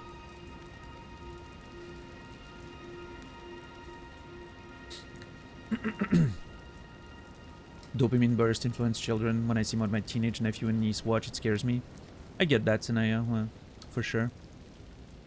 How are you today, by the way, White Wolf? Good to see you. Anyway, so the Cursemongers. I fought the Omen Killer. Was he one of the Cursemongers? I assume so, but what would a... I'm not sure. What's up, Pot Friend? How are you doing today? Pot Friend. I'm gonna call you Alexander, I guess. Monger. Denoting a dealer or trader in a specified commodity. So a cursemonger is someone who deals curses? Trades curses?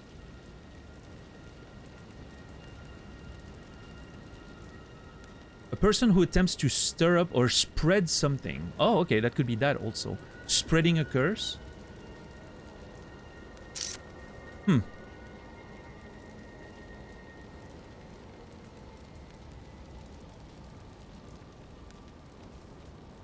Cursemonger.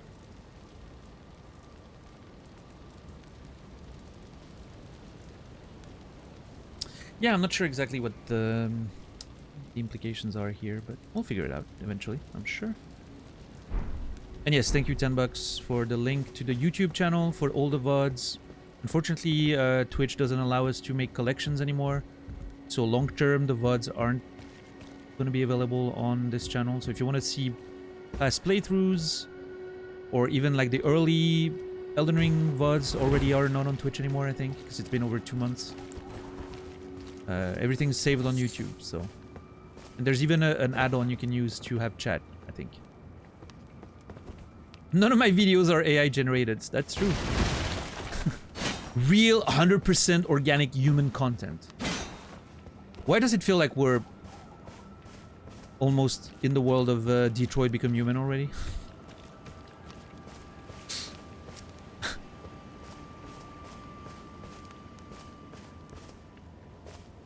100% human content. And a rune arc. Okay, nice.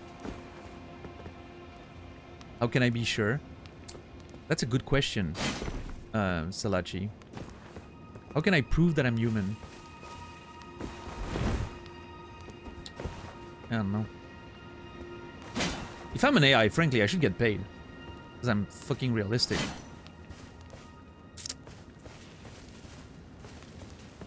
I should sell the tech.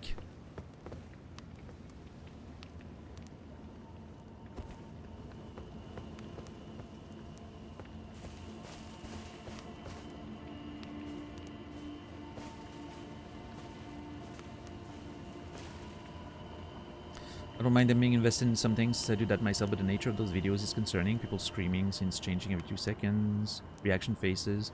My niece wanted to find scary stories and she pushed to see someone reacting to them instead of watching directly. That's interesting, yeah. I do get the appeal of react content, right? I don't think it's necessarily a, you know, a bad thing on its own. Like I enjoy watching, you know, the videos of people like listening to music I enjoy for the first time. And then they're sort of like reacting emotionally to it or reviewing it or whatever. I do enjoy that content. It's a bit different, right? It's longer form, but yeah, I don't know. I think, like all things, it's a balance, right? Like I think it's totally fine to enjoy short form content, as degenerate as it may be. Like whatever content you consume, it's fine. It's okay, as long as you keep a certain balance, right? As long as it doesn't become like a, you know, a limited obsession about something. Because I think that's dangerous a little bit. Interesting shape. The Lost fan in me sees the Dharma Initiative logo in there. Somehow.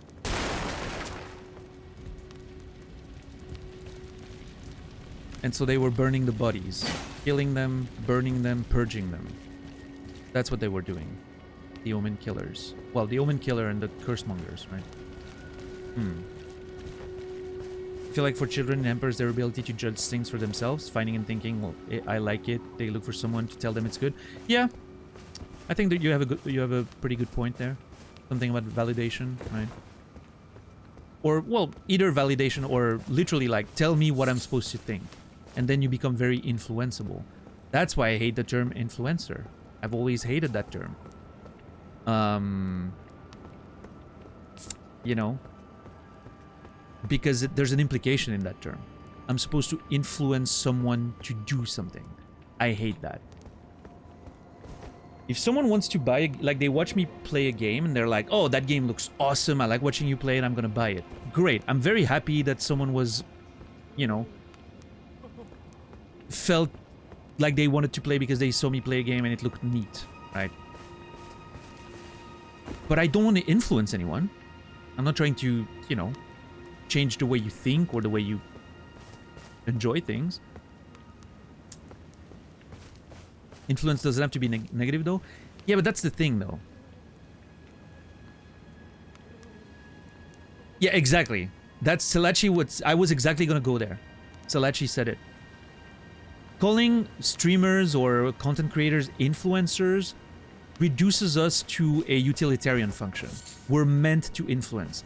And trust me, when brands call you influencer, they don't think about like the positive aspect of your influence. They just want to sell shit, right? That's why I have an issue with the term. But yeah, influence can be positive. I agree. That's not the way it's... Unfortunately, that's not the way it's used in this field, specifically.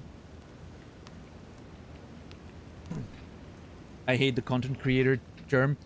Yeah, I'm okay with it. I understand, like, the implication of, like, creating that mass of content for people to consume. I understand that it's a bit weird, but I think it's okay.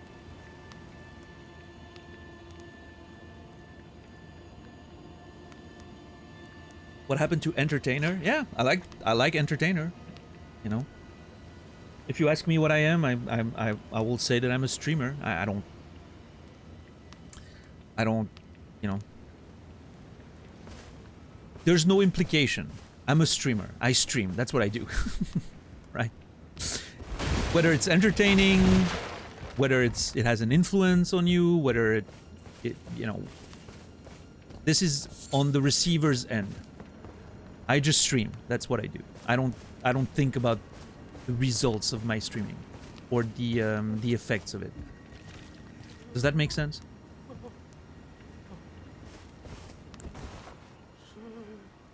If I'm entertaining, I'm happy. But I don't think I try to be. I don't think I try to be entertaining. I just play a video game the way I like it, and I have conversations. I'm trying to have a good time, or an interesting time, or whatever it is.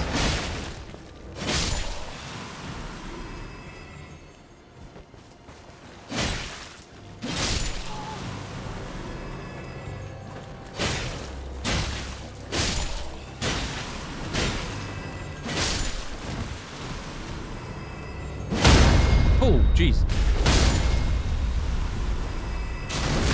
Oh. That was nasty.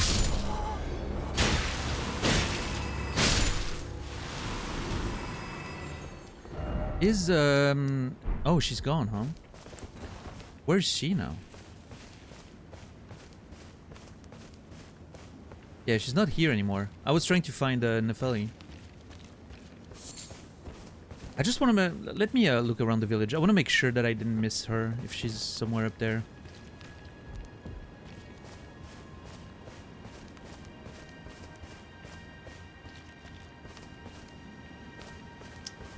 I do not want to risk missing her if she, after the fight, she just kills somewhere, you know.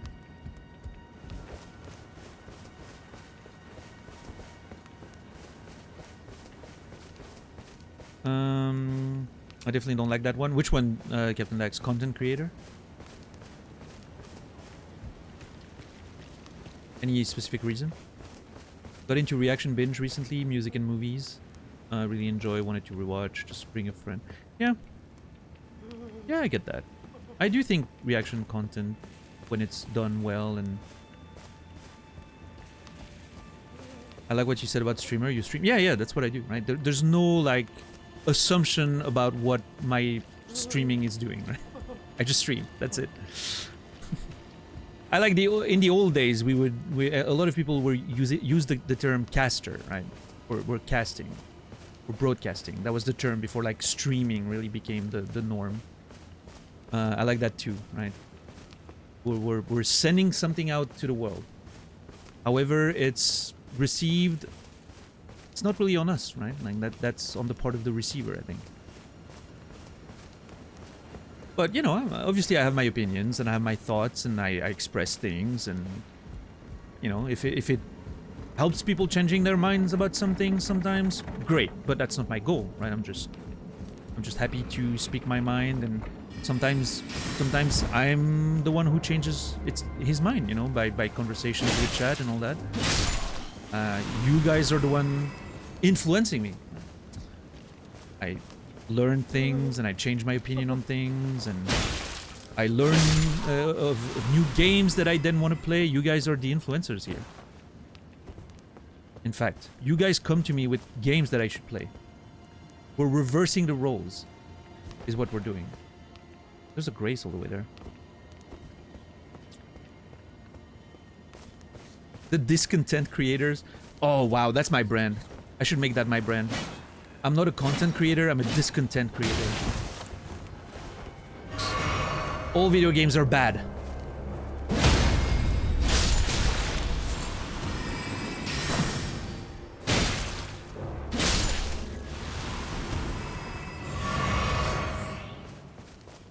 What's up, Friar? How are you doing today? That's the people who make rage bait videos? Yeah, I don't want to be associated with them.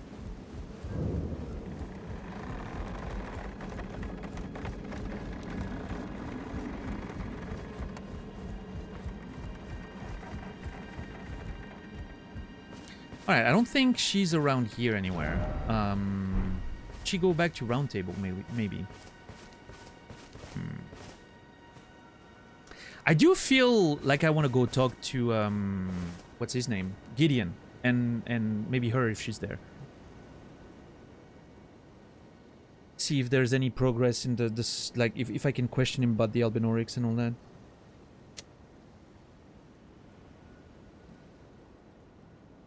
Oh, also, if he was looking for the medallion and I found it, does he have something to say about it? Did I read the medallion? I don't think I read it. Oh my god. Hold on. I still don't think I read it. Right half of the split medallion depicting the Erdtree. Brandishing the medallion with both halves conjoined will activate the Grand Lift of Rold, granting access to a hidden path. In other words, the secret medallion will guide the bearer to the length of Miquella's Erdtree.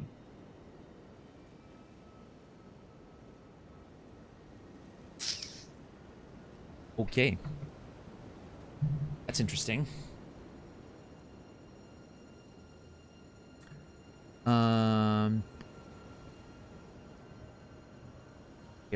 Erdtree.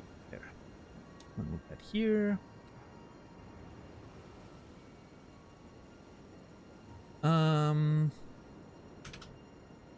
Called Miquella's Erdtree on the medallion. I need the other half to activate the Grand Lift of Rold and find access to it. Where to find the second? Interestingly, this one doesn't say where the second half is. The other medallion for the Grand Lift of Dectus told us where the other half was. This one, maybe Latena will know. Maybe Latena will know. Yep. Foley on the Lake. That's a cool name for a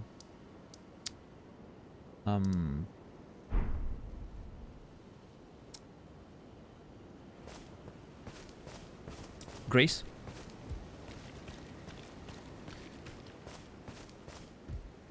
What's up, Credo? Oh yeah, some good lore today, Credo. It was juicy. I'm gonna actually go back to Roundtable from here and then teleport back here, and then we'll keep exploring under there and make our way back out. I also need to go see Latena. I'm gonna teleport there, I think. But let me first go to Roundtable. See if I can talk to Gideon.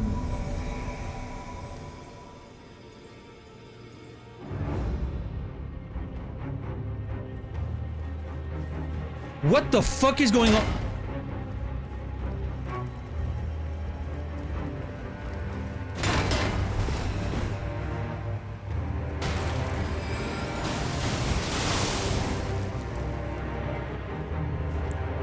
That's the fucking nerd that never wanted to talk to me, Ensha.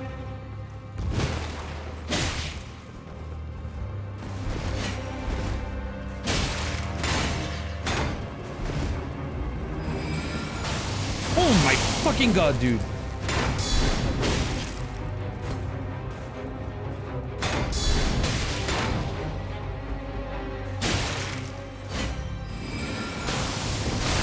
Oh my god, that spell is so terrifying.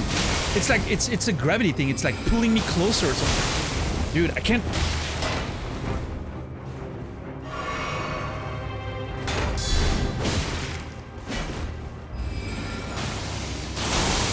This is such a fucking annoying spell. Bitch.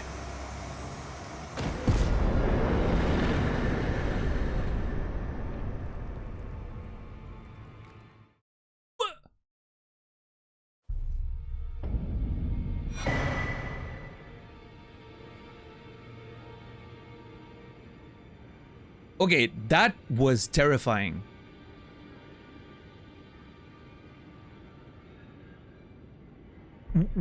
Like, the way I spawned in here was... I felt like it was different, right? There was like a weird thing and everything was dark and I was like, hold on, what is happening here? And then the music starts. Yeah, what about the safe place thing? I'm gonna have to talk with the... I'm gonna have to talk with the manager of this place. Gideon. I have a complaint. I'm gonna go full Karen on Gideon right now. 1-star review, yeah, for the Airbnb, for sure. Horrific weapon made of hardened skeletal arm, wielded by Ensha of the royal remains. Fitted by placing one's hand into the fist's grip until they dig in. O clinging creature, a king relinquishes not the hand. Lifesteal Fist, skill that demonstrates mastery in the art of controlling vital energies. A slow controlled punch with an energy-infused fist that renders foes unconscious and steals their HP. Only effective against foes of human build. Reminds me a little bit of the Dark Wraiths, right? Like the idea of stealing their energy and the death mask and everything, right? Reminds me of those nerds.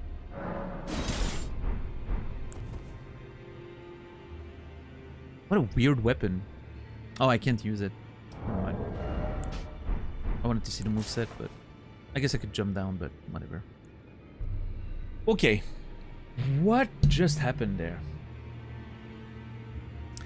Ensha, where are you? Where are you? Ensha. Weird, edgy person guarding the study. Well, there we go.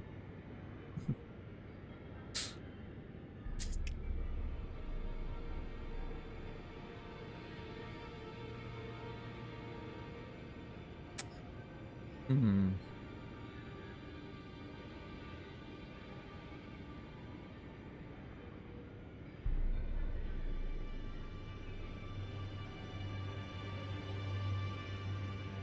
Not so edgy anymore? Yeah, I don't know. I mean, in this world, who knows? Like, people can come back to life and all that, right? Technically.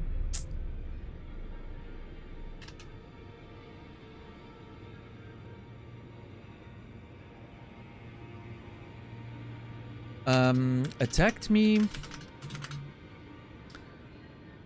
in round table when I came back from the Albinauric village.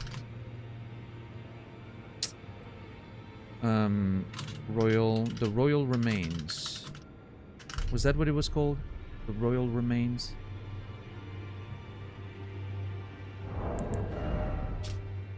Of the Royal Remains.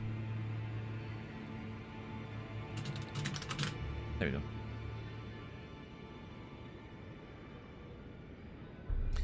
So, it's interesting that I was attacked when I came back from the village of the Albinaurics. And here's my theory. Are you with me, chat? I think this confirms that I was right. You know, the idea that Gideon might have been responsible for sending people to attack the village of the Albinaurics, trying to find the medallion. What if he knew I found the medallion? Or he heard that I found the village of the Albinaurics, or that I saw the massacre. And he was like, that dude knows too much. Let's kill him. That's why Ensha, who was guarding the study, was most likely working for Gideon, tried to attack me. That's a theory. It seems to check out with my idea that Gideon is behind all of this.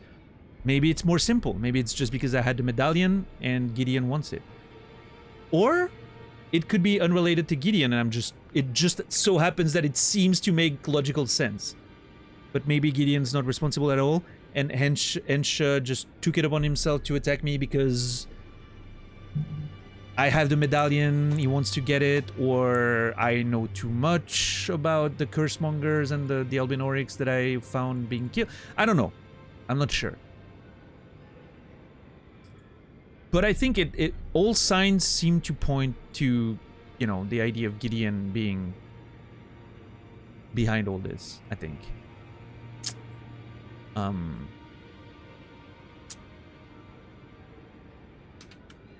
Was he doing this for Gideon? Because we saw the massacre of the Albinaurics and he's responsible? Or because I have the medallion and he wants it? Or was Ensha working on their own for another cause? I should probably talk to Gideon, see what he has to say, but it is interesting how everything sort of like clicks into place there, huh? Also, I don't know exactly how it worked. Like, I got teleported in a different version of the round table and nobody was there? I don't know, this is very curious. Do you have anything to say? Hairy finger? No? No? Let's see. I wonder if anyone has anything to say about that. Hey, where's that nerd? There was a nerd here. Dialos.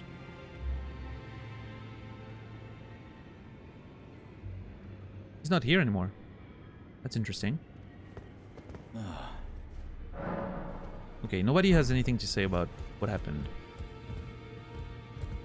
Rogier? Always good to see you safe. Son. Nope. Corin? I'm keeping Gideon for last, of course. Give a prayer book. Yes, the Fire Monk's prayer book. Let me just check the description if I make sure I didn't miss anything.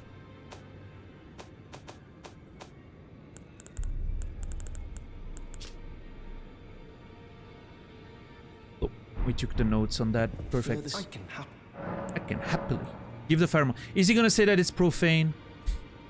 This work is profane. That is a work of heresy. Yeah, a work of heresy, Its sorry. incantations bear no lineage from the Erdtree. Very well.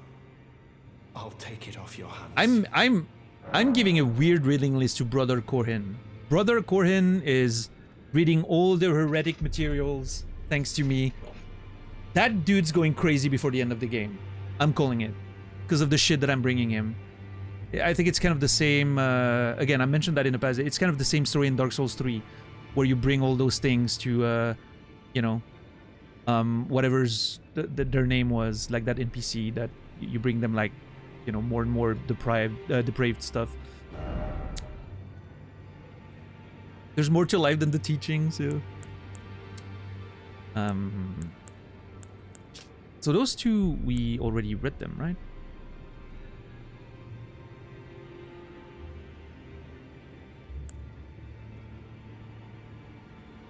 Maybe not? The giant's flame still smolders upon the distant northern mountaintop, and the fire monks are its guardians. Spark flame. The flame of ruin is anathema to the Erdtree, but prophets sometimes glimpse it with the faith all the same. Within the faith all the same. Sadly, when this occurs, their sole reward is banishment. Oh, I'm pretty sure we've read that already.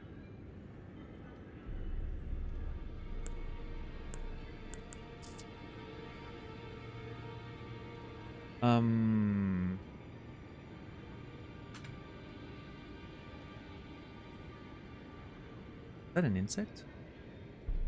Thought I had an insect on my wall. Incantation originating from a sinister prophecy. Throw a ball of raging fire, charging enhances the potency, causes the fireball to explode. The flame of ruin is anathema to the Erdtree, but the prophets sometimes... Well, same thing, okay. Superior incantation of the fire monks creates a stream of fire to burn the area before the caster. Incantation can be cast while in motion. Hold to maintain the effect. The giant's flame is the flame of ruin, capable of burning the Erdtree. The giant's flame is the flame of ruin, capable of burning the Erdtree. And so, following the War of the Giants, its ruinous blaze was sealed, and guardians were appointed to watch over it. I was right! Yes!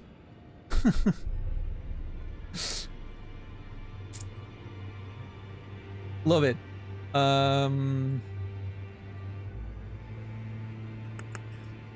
Where was it? The Flame of Ruin. We talked about that just earlier. Flame of Ruin. There.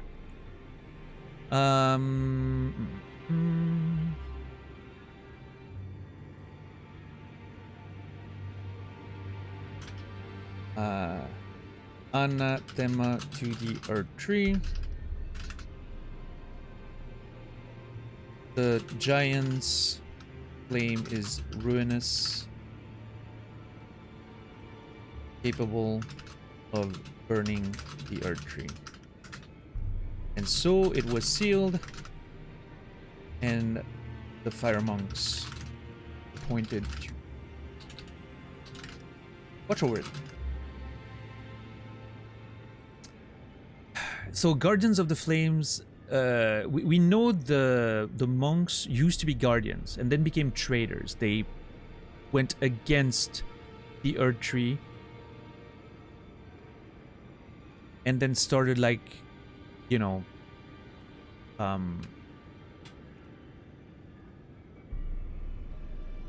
venerating the Black Flame, which seems to be different than the Flame of Ruin. The Black Flame is a guts-slaying Black Flame.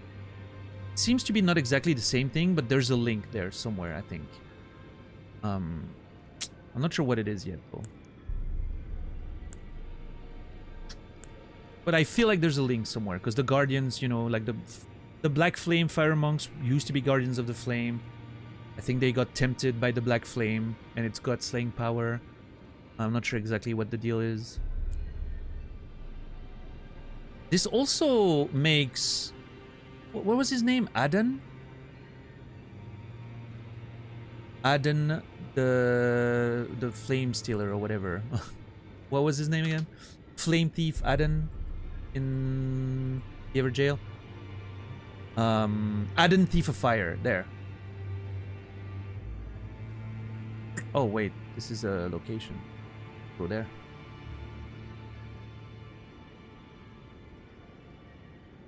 Used the Flame of the Fell God. Stole from Argonthi, the chief guardian of the flame. Draws power from the fire giants.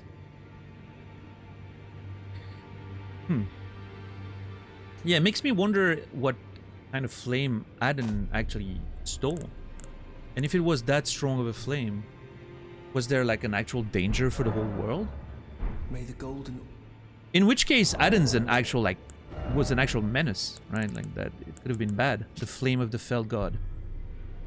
I don't think it's like the flame, right? I don't think it's the flame. It's a flame. It's a lesser version of that flame, I guess. It's a sorcery that draws power from the original Flame of Ruin, I think, is the way I understand it. So maybe Aden like stole a little piece of the Flame of Ruin, right? And it manifests in this spell. Still very dangerous that one person was able to get access to it. Interesting. God, the lore of this game is just so fascinating. May the Golden Order shine. Oh my god. Also, Nephili is not here. That's unfortunate. Oh!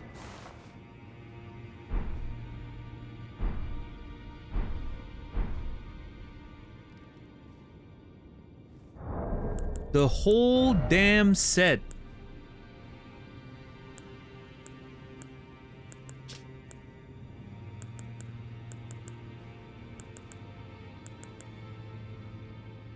Same description on every piece. Wow, look at the design of this thing. Jesus. So cool. Worn by the unspeaking adherent to Sir Gideon the All-Knowing. Replenishes HP when HP is reduced. Okay. It is said that the bones belong to an ancient lord, the Soulless King. The Lord of the Lost and Desperate, who was known as Ensha.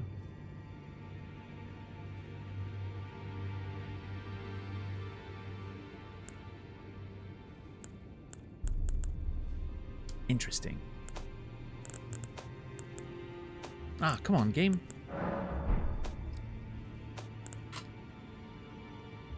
Multi-screening is a pain sometimes, I'm sorry. Ensha.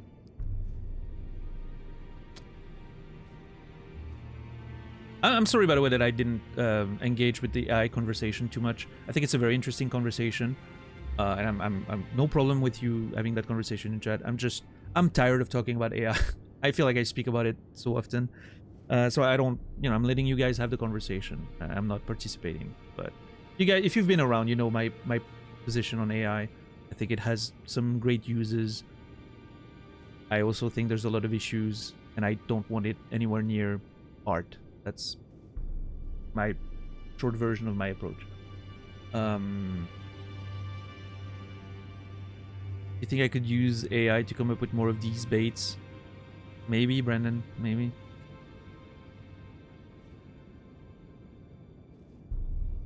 Maybe you could use AI to understand why you're playing a game every day that you hate. Mind Goblin These Nuts is your favorite? Yeah. Well, my nuts are here for the gobbling, Brandon. If you're interested.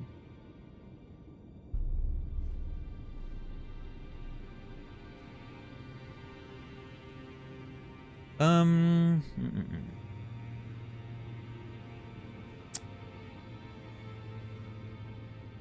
Oh my.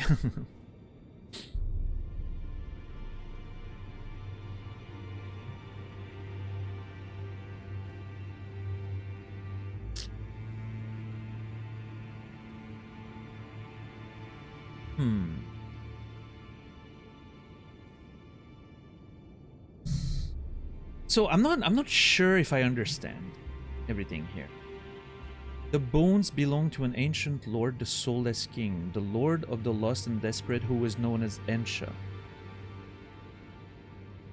So I don't think the person we killed was the lord known as Ensha. That was the soulless king. Possibly named after the soulless king, lord of the lost and desperate, known as Ensha. Maybe that assassin didn't have a name or didn't want to share it. Unspeaking. So took the name of their armor's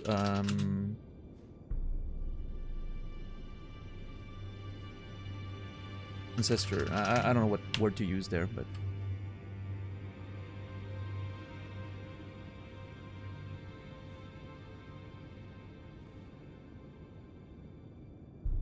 because the bones belong to the ancient lord, right? The soulless king, the lord of the lost and desperate, who was known as Ensha.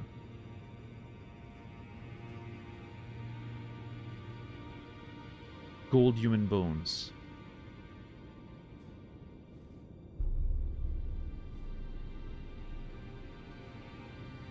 Lord of the lost and desperate.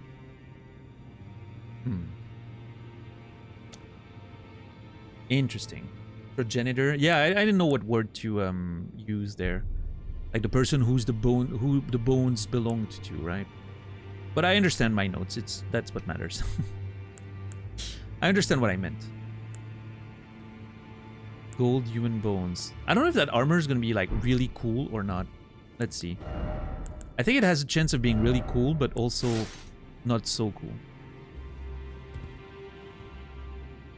I mean, it's not bad per se, right? I don't know. Does anyone still use CDs? Like discs? I still have some of my collection. I had a huge collection of CDs at one point. Sold some of it.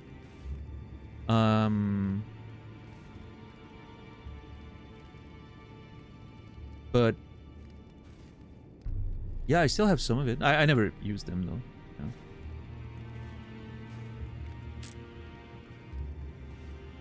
Let's start that up again. Should collect vinyl, honestly. I feel like it's more of a permanent support than like CDs are, you know, not permanent. Vinyl, if well maintained, likely are.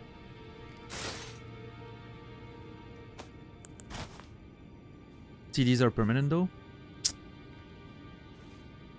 No, they're not. they you know. If they're well maintained, CDs are gonna last a long time. They're not permanent though. The plastic does deteriorate. It's not made from super high quality plastic. No, they aren't. Both the plastic and the reflective surface on top can just simply wear out over time. It's unlikely to happen if it's a you know, like a professional produced CD, and if it's well maintained and all of that, it's probably gonna last decades, no problem.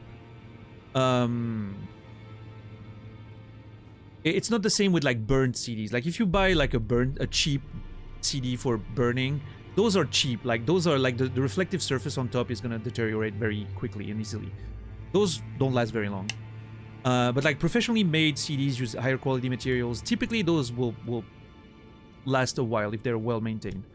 But yeah, they can also, you know, if you get like water damage or whatever, it can really quickly go very poorly. Vinyls are pretty much eternal. If you maintain them.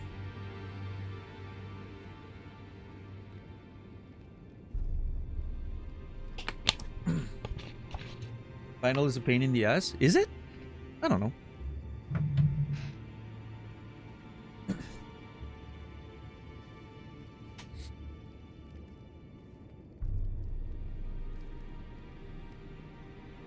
Gotta clean them shits. Well, that's the thing though. If you want your CDs to last longer, you also have to maintain them. Does anyone remember laser discs? Yeah, I do. Yeah, I've never had one, but I had a friend that did. Those things were huge. Isn't vinyl prone to scratching? Yeah, I mean, you know, everything can be destroyed, right? A book can be burned, right? But provided you maintain them, a vinyl lasts forever. A CD, not guaranteed, unfortunately. Like I think the weakest part of the CD is the reflective material that's on top. That thing, even with good maintenance, can just get brittle and break after a few decades.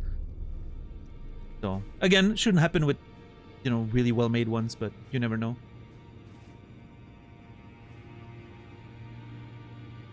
Literally nothing lasts forever. Yeah, obviously the you know, everything will burn when the sun explodes. Yada yada. But I think the point is under normal under normal maintenance conditions. That's the sort of the idea. Okay, cool armor. I'm not gonna use it, but I think it looks pretty cool.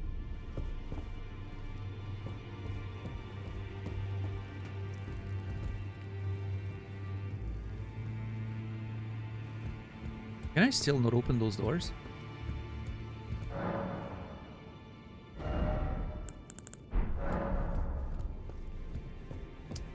But, you know, as always, do your own research. I'm not an expert. This is just like knowledge I've accumulated over time, so. Do your own research about like the supports and how durable it is and all that. Greetings. Greetings. Are you here for spirit tuning?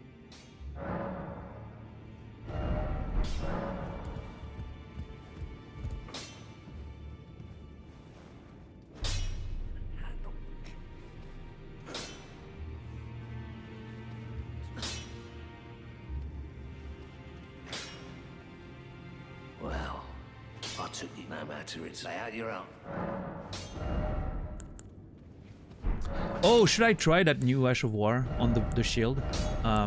Golden... Wait. Vow of the Indomitable. Yeah.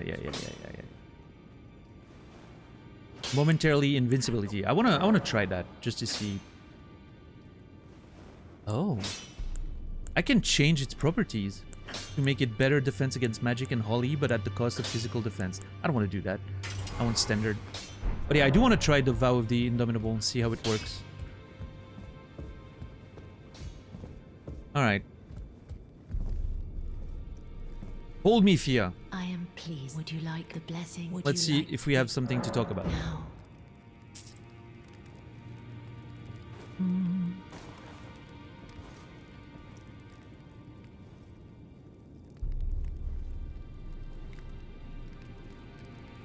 You are so very warm.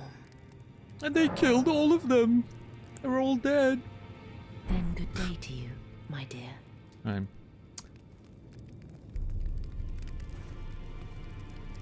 I always need to have my little cry sesh with Fia, you know, get it out of my system, you know. Maintain the mental health.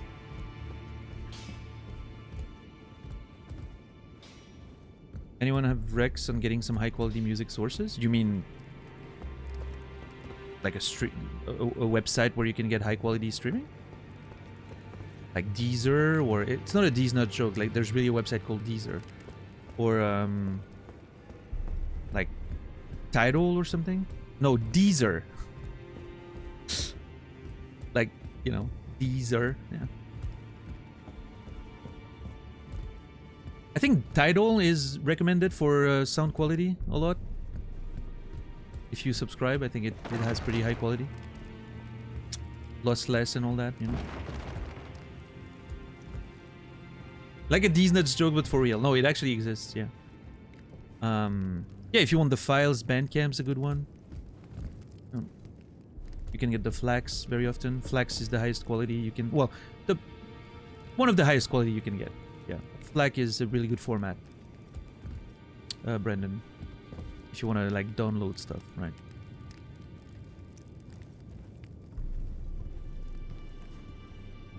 I want to try something low commitment first. Wow, Brendan's getting... Listen, Brendan, you can go on YouTube and listen to music there. The quality is impeccable. So... It is compressed, but you're unlikely to be able to tell the difference as you get started, right? Then eventually, if you move to like super high-end headphones with like amplifier and everything, or you get like some really big, you know, speakers, and you know, then maybe if your ear is trained, you can tell the difference. Then you can move to higher quality stuff. But most people can be blind tested on YouTube and a lossless format, and they will not be able to tell the difference. They've actually done tests. It's like most people can tell the difference.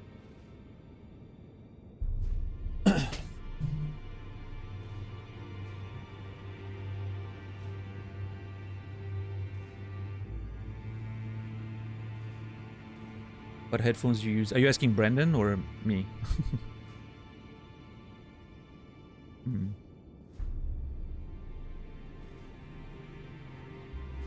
Me? I've got the Biodynamic 1990 Pro. Yeah. With a Fio. Which Fio do I have?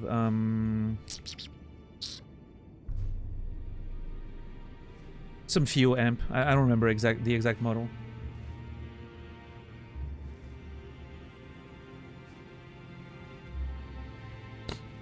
Oh, sorry. That was a weird sound.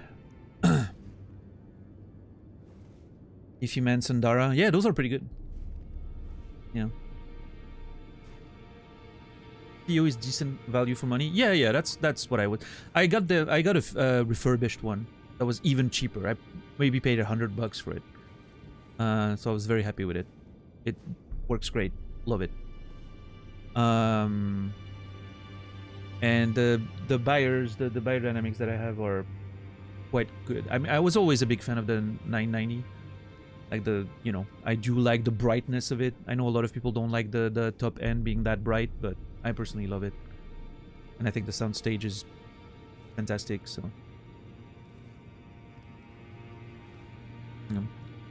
Biodynamic got bought? Wait, I didn't know that.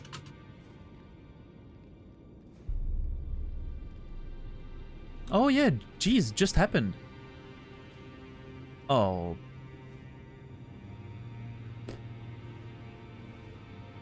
It's been bought by a Chinese manufacturer. Hopefully it's just for like financial reasons and they're gonna let them continue doing what they do. Hopefully the quality is not gonna take a nosedive. That would be unfortunate. We'll see.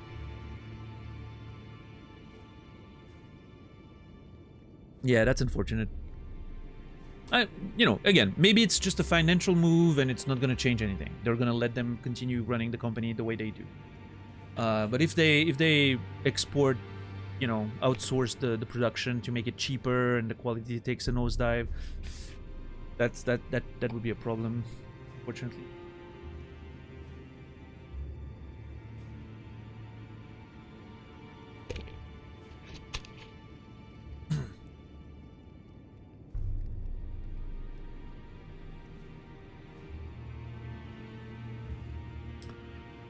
The DT250. Oh yeah, those. I like open backs. Open backs are necessary for me, I think. Closed backs make me feel claustrophobic, and it typically leads to too much bass as well. I like the open backs, just bright and open and airy and.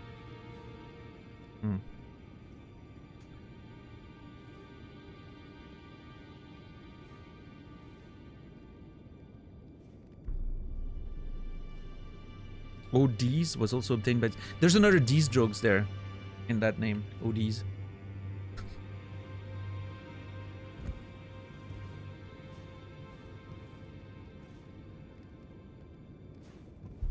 But yeah, anyway, I hope you'll figure it out, Brendan. I hope your music journey goes well. What's up, Nibiru? How are you doing today?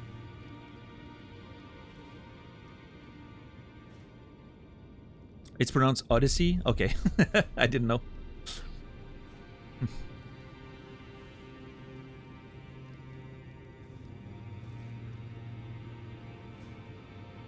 Getting into audiophile stuff is a great way to burn a hole in your wallet. That is true. Yeah. Yeah. Yeah, I'm happy with what I have right now. It's, you know, I used to be a lot more in music, into music when I was in my 20s. I used to play in bands, and I used to work for an indie record label that we created with some friends. Like, you know, we were producing and promoting, distributing Swiss bands and all that. So I was really into music at the time. That's when I got most of my CD collection, and I had like a super nice setup. And I had an old Technics hi-fi, you know, from like the 70s or something. Oh man, that was the life.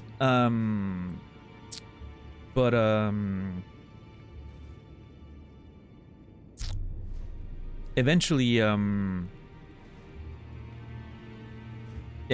a lot of moves made me get rid of most of my collection over the years. I was selling stuff every time, and I don't have the same. I used to have a lot more income back then. Well, when I was younger, because I didn't have any expenses, and then when I was a teacher I had a lot more income. Now I have to be conservative with my spending, so you know, I'm happy with, like, you know, mid-range headphones and amplifiers. I don't need like top of the line stuff anymore. I would love to, but you know, yeah. Getting into personal finance and investing is a great way to fix a hole in your wallet. That's true too. Yeah.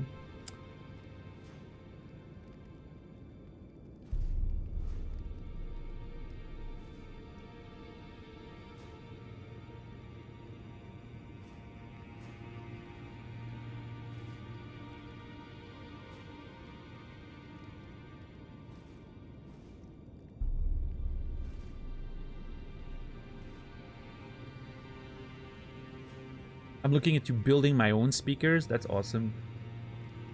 Let me know how that goes, Nibiru. You. What is it? About Ensha. I'm almost surprised we can ask. Oh, that's cool. So, how about Ensha, huh? You got anything to say about that, bitch?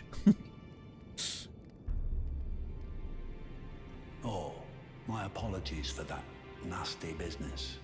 Ensha got rather ahead of himself, it seems. As his master, I'd like to express my regret. But now, Ensha is slain and gone. Finished. Forevermore. Ah, yes. By way of apology, allow me to tender some advice in regard to the half of the secret medallion you possess. Find the Albinauric woman. She hides in a cave to the west of the Laskia ruins, which jut from the mist-shrouded lake of Liurnia. She knows the location of the medallion's counterpart, I'm sure. Oh man, hold on. Find the Albinauric woman. She hides in a cave to the west of the Laskia ruins, which jut from the mist-shrouded lake of Liurnia. She knows the location of the medallion's counterpart, I'm sure. That voice actor had to do that sentence 10 times. I swear to God, that voice actor had to go over that sentence 10 times. The pronunciation of all the words there, with the last cure runes that jut from the mist, whatever, you can tell that he's being very like particular about the pronunciation of every word. He's like really enunciating very well. It makes me feel like he's really gone over that line 10 times and he's just done with it, right? Let's listen to it again. Find the Albinauric. She hides in a cave to the west of the Laskia ruins, which jut from the mist-shrouded lake of Liurnia. She knows the location. It really makes me feel like he stumbled upon it like a few times and is just so tired of it. So he's like, you know, really enunciating every syllable really well. I can almost feel the frustration in the voice acting. Funny. It's a beautiful sentence though. The rhythm of it is amazing. Find the Albinauric. She hides in a cave to the west of the Laskia ruins, which jut from the mist-shrouded lake of Liurnia. You put a hip-hop beat behind that and you got a banger. I'm sure. Okay. Well. Interesting. So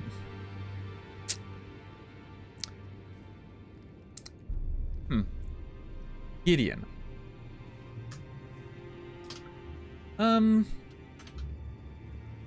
Maybe behind the whole Albinauric village massacre and the killing of Latena's wolf, all an attempt to acquire the medallion, the Erdtree medallion, may have sent Ensha after me to get it, but when questioned, pretended Ensha acted on its own, on his own. Told me to show the half of the medallion to Latena, probably in hopes of learning of the second half's location. I think he's manipulating me. I think he's lying to me and manipulating me. I'm pretty convinced at this point.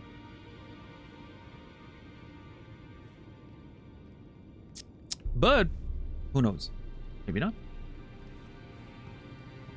The all pronouncing one. Love that.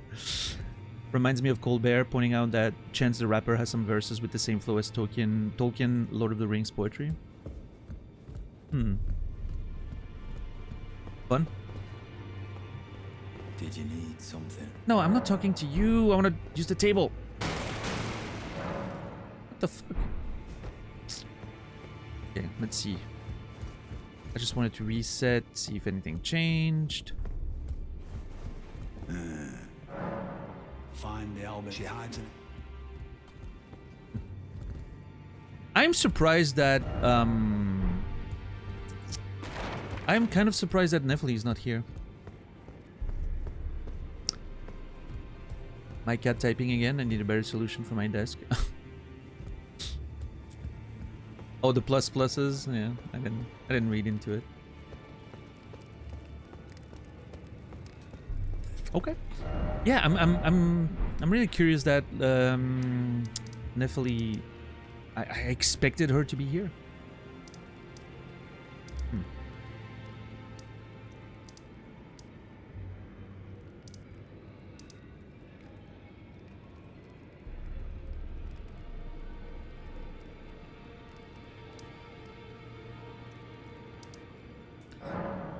Okay. I think we're gonna manually go to Latena, just in case the way the structure of the quest is. First you find this, then you talk to Gideon, he sends you to Latena in the ruins, tells you where they are, and then you go there and you find her.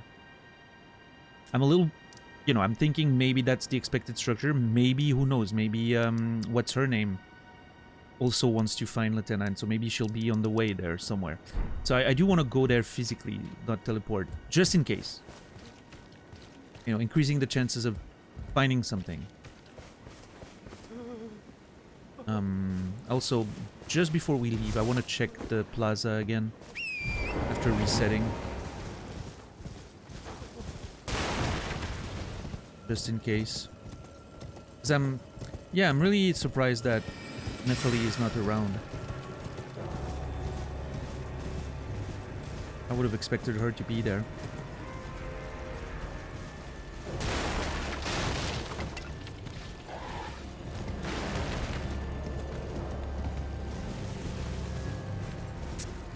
Nope, she's not here. Okay.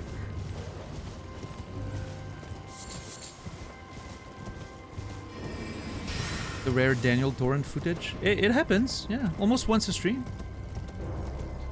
I do like riding torrent around sometimes. It is rare, I will admit.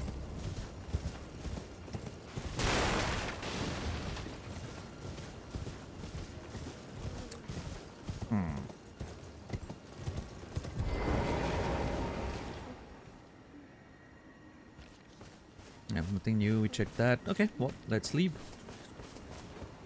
Let us leave. I do want to keep exploring under the cliffs there. There's still more, I think. There's still more locations. But do I want to go... Maybe I do want to go first to Latena's, and then we'll come back.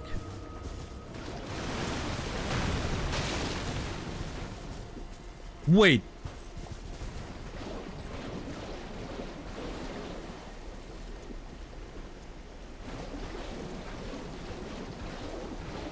Oh my god. Torrent is overpowered. You don't get poisoned.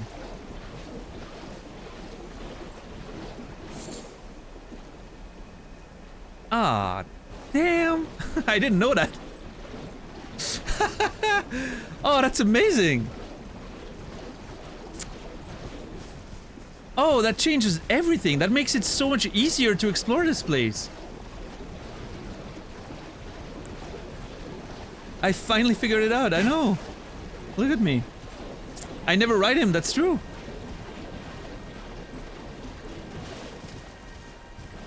I've been dying inside for the longest time. Yeah, but now you get to enjoy the revelation with me. Isn't that great?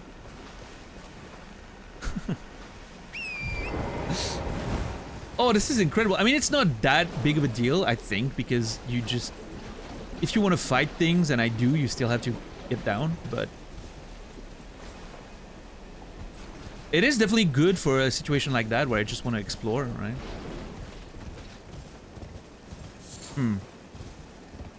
Yeah, that's amazing.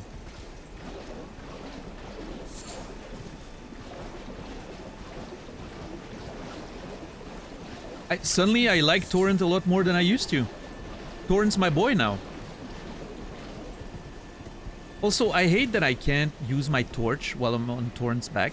I would love to be able to brandish my torch. Maybe I need to equip it in the right hand, but I think that's not ideal.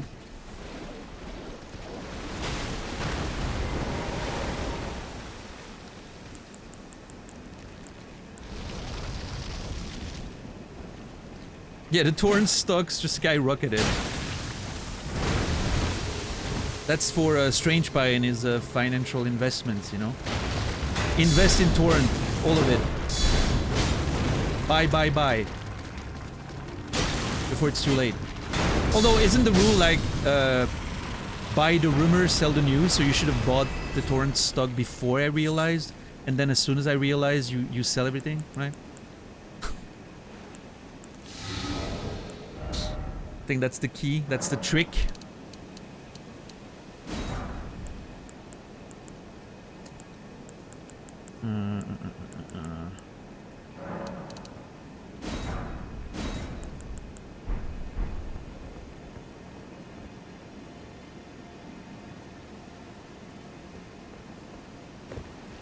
Okay, so there's some of these dudes that are like coughing poison, right? I use index funds, I only care about long-term growth. Fair enough.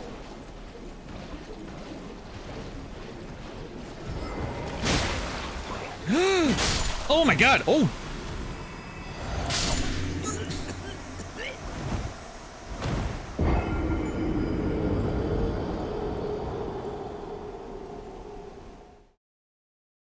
Wrong flask. Shit.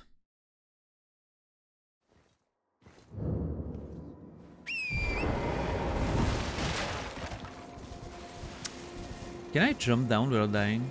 Probably not, right? Oh, yeah, no. It's way too high. Way too high.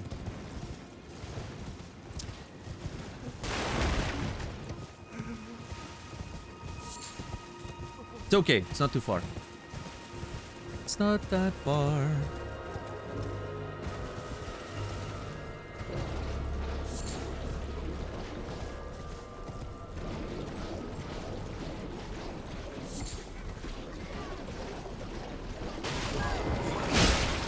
Oh my god! No! I don't have... I almost... Yeah, let's...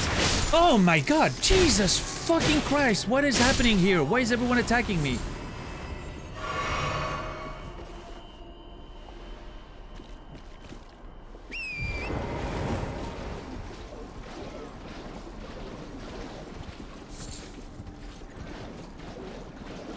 That's plain toxic behavior. Ha.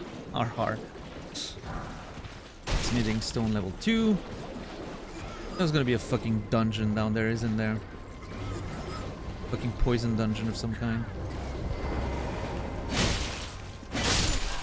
Okay, so these are sick Albinaurics, I think. They have the blood and everything. Maybe they were chased from the village, or they ran away from the village and decided that being poisoned and, you know, dying like that was better than getting massacred. I don't know.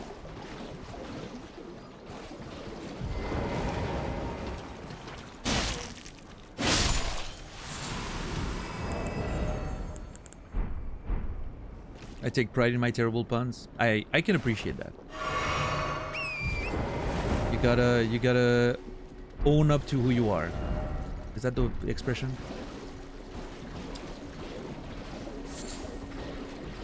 Oh, no, I want to... Yes. Oh, wait, so if I do this and then that... Oh, look at that! It actually works. You can actually... Oh, yeah, okay. That's cool. What's up, Zindern? Can't own anything in this economy, might as well own up to who you are. Zindern spitting bars out there. Is that the expression? I don't know what I'm saying, guys. I'm an old man.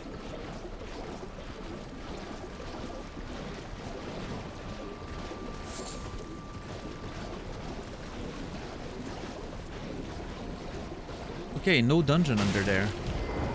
And we're through. Nice. Where are we? Okay. I want to kill this one. Everything needs to die once. Them's the rules. I don't make them.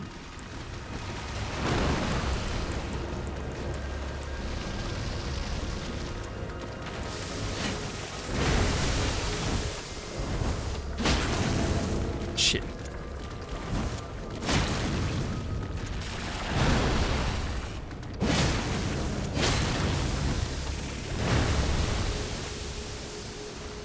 Oh my god! The range of that shit.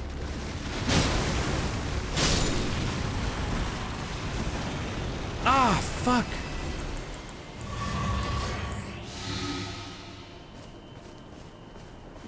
How are you today, Zindern?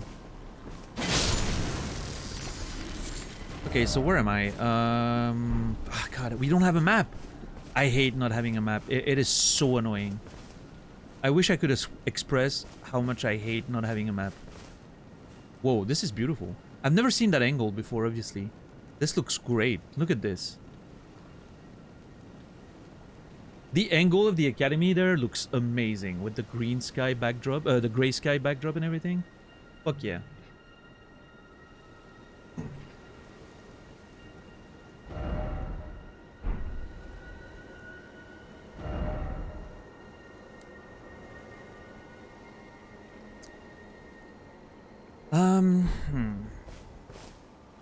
There's still some stuff we need to explore down there. I don't think we've seen everything.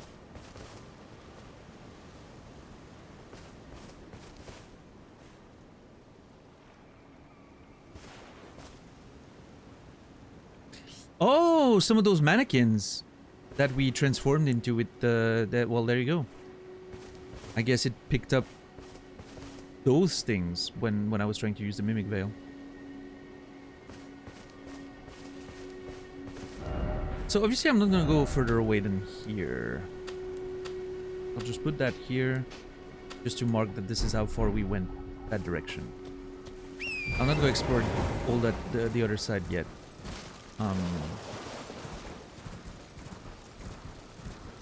I would really like a map, but I'm not sure. I'm really scared that this is the only map for the rest of the area, because I'm not going to be up there for a long time.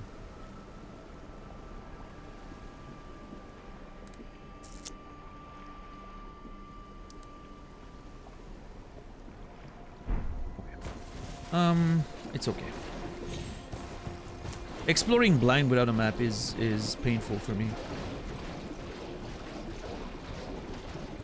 I'm really relying on the map a lot to make sure I'm not missing anything.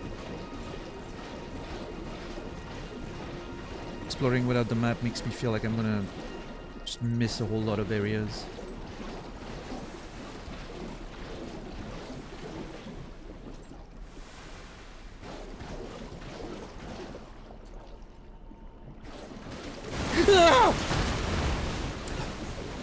I don't know what I expected.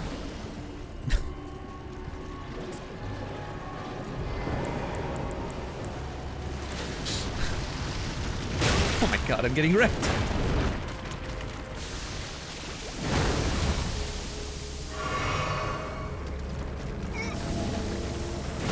Oh my god, this is a nightmare. Oh, and now I'm fucking... Okay, hold on.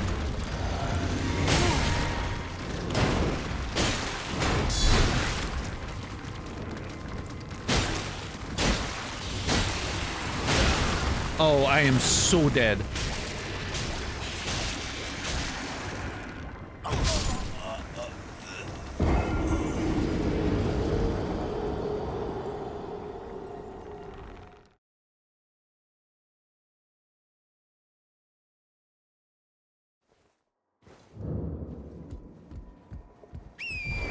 Yeah, that's true, Tixar. We did miss that cave yesterday until we came back and with the dude guiding us.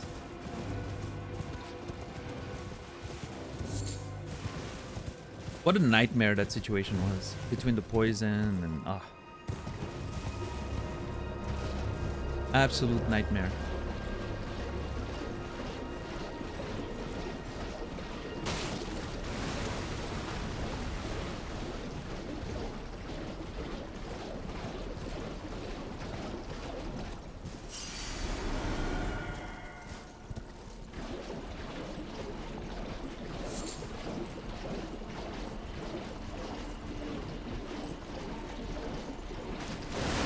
I want my revenge!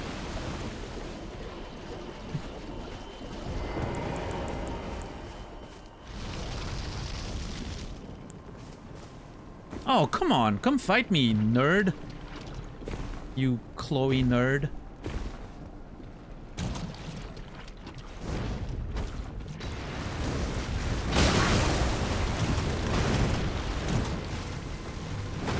Shit.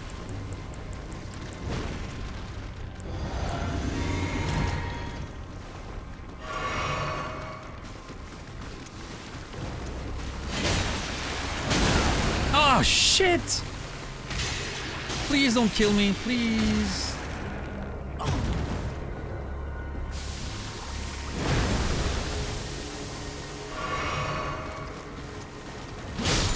There we go.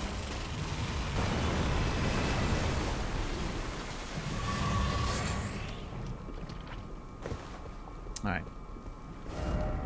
And that leads us back to the outside.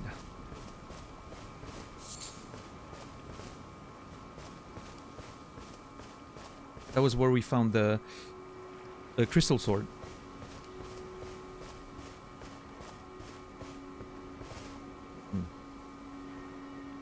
found the crystal sword up there.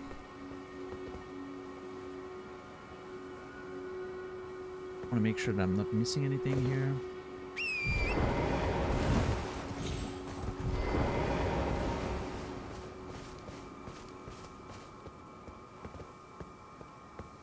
Oh, I should probably that. Wrong button. What the fuck is that?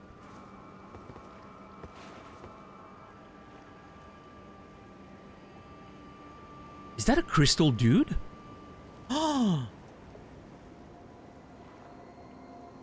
Is that a crystallian?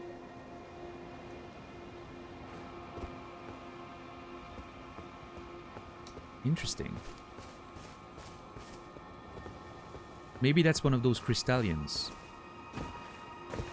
You can see it crystal clear from here.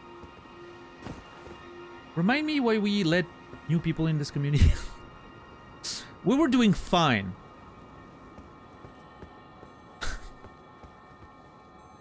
Crystallian? Oh my god. Please, can somebody say something smart in chat just to make me feel better about my community, please? Just a little something. It doesn't have to be really smart, just a little smart. Jet fuel cannot melt steel beams.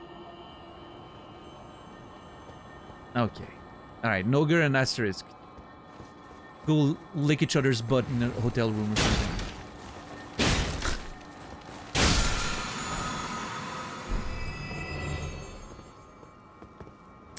We are a reflection of you. It's because you don't like what you see. Don't make the truth go away. Okay, do not... You do not have to pull some... You know... psychobabble on me, Zindern.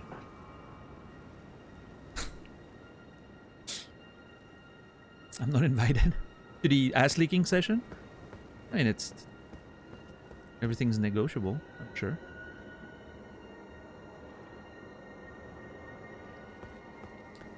E equals MC squared. Thank you, Glecker. You think streamers have the community they deserve? I would say... I mean, it all depends what you mean by that. But to a certain extent, yes. I do think so. I think you build a community that resembles you in many ways, right? It's not a perfect science or anything, but in a lot of cases, you know, people who will stay in your community and will keep watching you are likely to, at least to a certain extent, be kindred spirits, right? Doesn't have to be the case, but you know, there's people in here that are there all the time, and I'm sure we disagree on a lot of things, and we have very different interests and ideas and philosophies and all that, but we still hang out. We can still be perfectly friendly to one another, right? But I would say as a bulk, typically your community kind of tends to resemble you, right?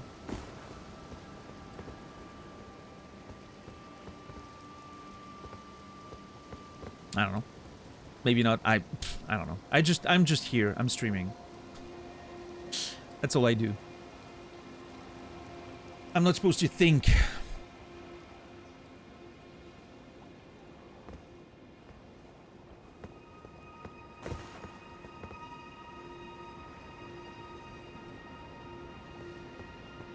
Everybody here is on the same wavelength.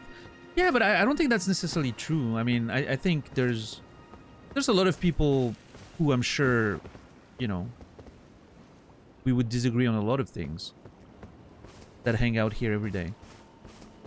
But we do find some common ground, and we do have respect for one another. And I think that's what matters ultimately, right? We don't have to agree on everything. We don't have to, you know. What is dying down there? This makes me think there's something underground, right? Like, it's logical. I feel like there's something underground somewhere, because I'm seeing, like, health bars taking damage down there.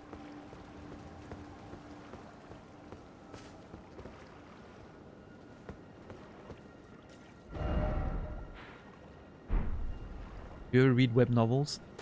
No. Not so much. I barely find enough time to read the novels I want to read, so I don't have time for more online content, unfortunately. Civility and respect? Yeah, hopefully. Naz? Actually, it's funny, Strange Pride, because a lot of people think Naz and I disagree on everything because we love playing that up when we're streaming. Either on his channel or on mine. Like, we kind of play that role, you know, of like confronting one another all the time. But if you should see us when we're outside of streaming and we're just hanging out and watching wrestling or playing games together. We do have some disagreement, like that's normal, we're not the same person, but we do agree on most things. And sometimes we think about the exact same thing at the exact same time. Like one of us says something about what we're watching or what we're looking at, and the other one's like, yep, I was exactly gonna say the same. It's so funny. Like we, I don't know, I guess we spend so much time together, we tend to, like our minds are merging a little bit. Okay, there's 2 of those crystal things there. It's funny.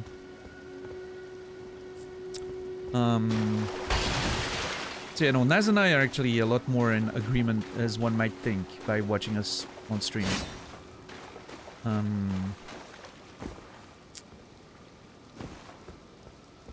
But we do like playing up the antagonistic behaviors. For content, you know?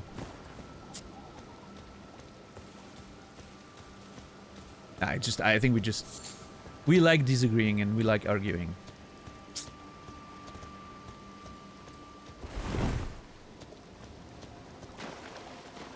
It's our, you know.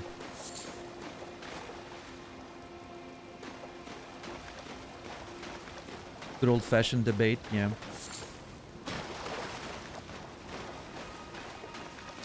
Oh, I need to try that Vow of the Indomitable thing. Let me, I'm gonna try it just here, see what it does.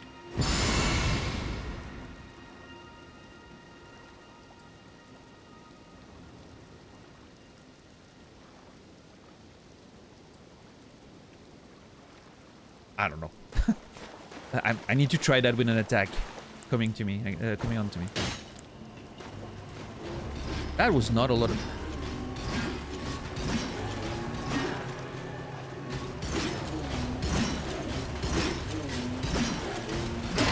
What the fuck is this Edna mode haircut deal? Oh god! Oh no, I can't. Actually, oh shit. It's too hard. That thing's too hard, I can't hit it. That's what he said? Oh my god, I do no damage to those things. Ow! Ow! Ow! Ow, what a weird enemy, I need my hammer. Oh my god!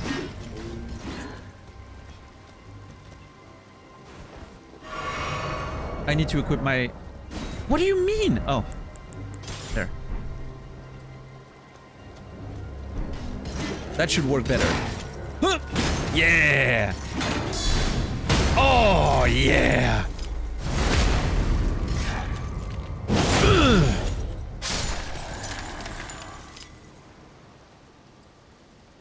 You dead?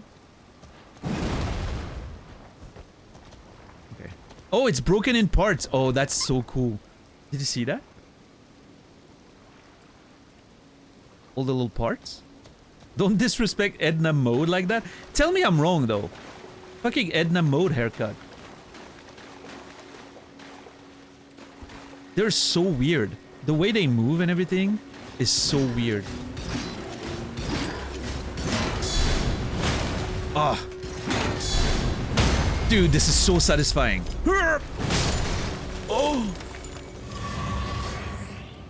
Why did I not play with the hammer more? This shit is amazing.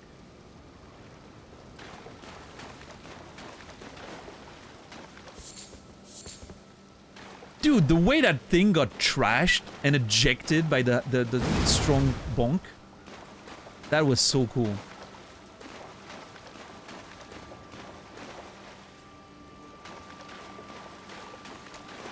I can see a hammer era in my future. I was never a big fan of the hammer in something like Monster Hunter, you know.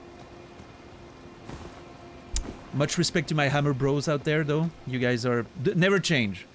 Keep sliding and spinning all the way. You're awesome. But I was never a big fan of the hammer. I was always more of a gun lance and greatsword user. But yeah, I can see maybe a hammer era in our future in Elden Ring. It seems fun.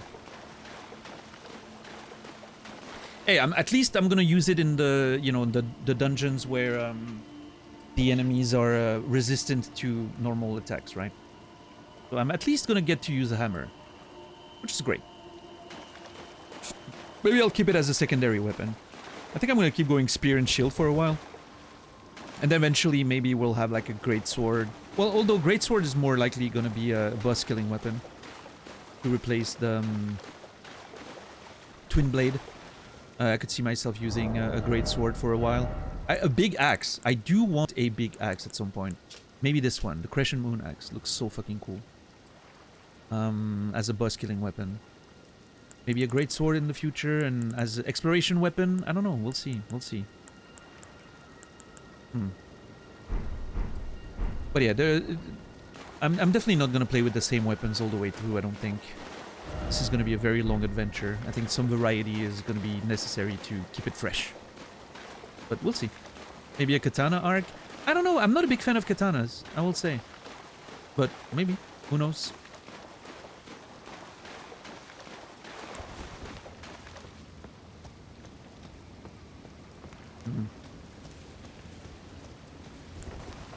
So I'm thinking there's something underground again because I saw that health bar underground. Although it could have been an enemy falling through the environments and getting like damaged. I think that's a thing that happens in those games. I've seen that happen in a Souls game. I'm pretty sure.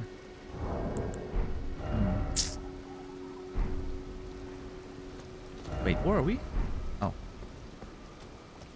And this place is so hard to explore without a map. I feel like I missed many things.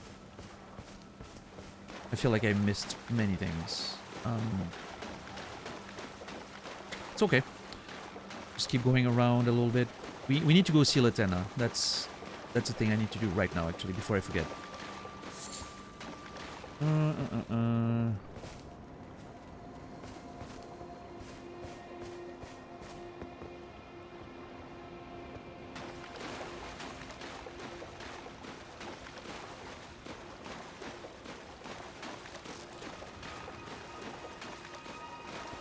More crystals.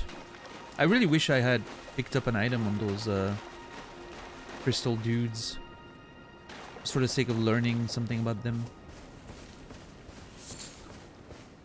I wonder if I could respawn and try to farm them a little bit. Maybe they drop something.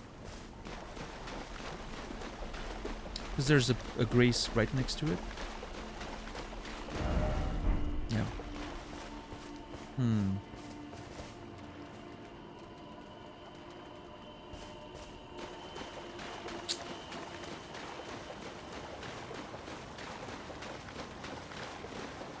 I don't know. I don't know.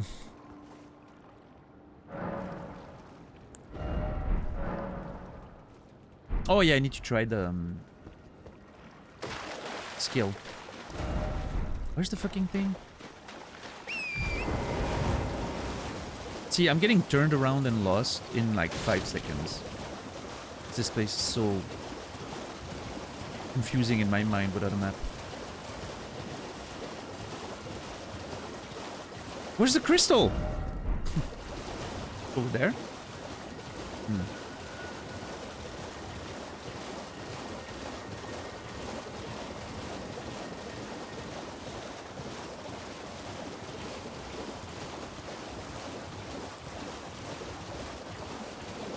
What? I'm so lost.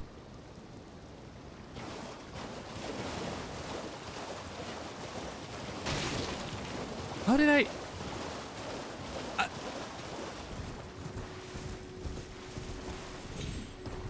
I'm telling you, no map, and I'm immediately lost. I can't. The map helps me build the mental picture. There it is. How did I not? Whatever.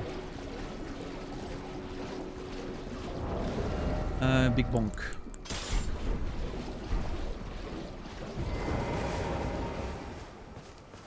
Do they respawn? Yep.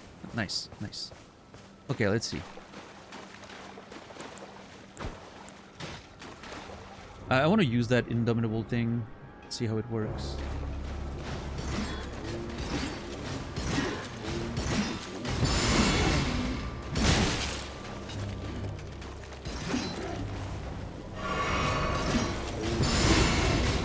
Oh, it makes me literally invincible. Like my hitbox disappears, I think.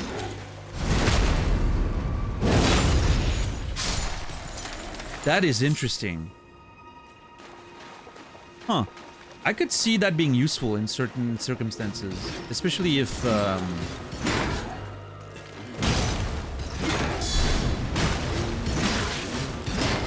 there's like an AoE type thing in a boss fight that I can't really avoid, or, you know, and it kills me in one hit or something.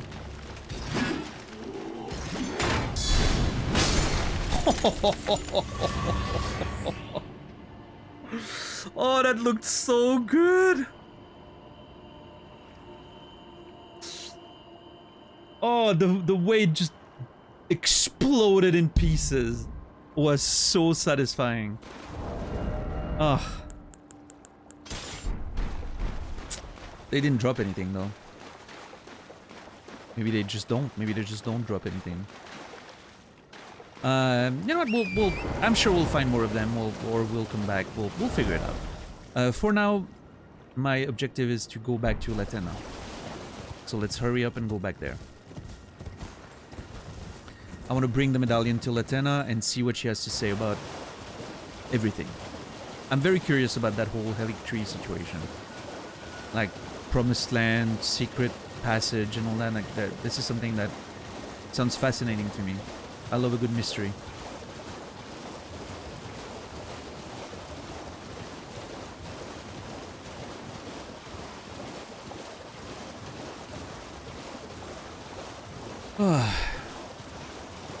Man, what a game.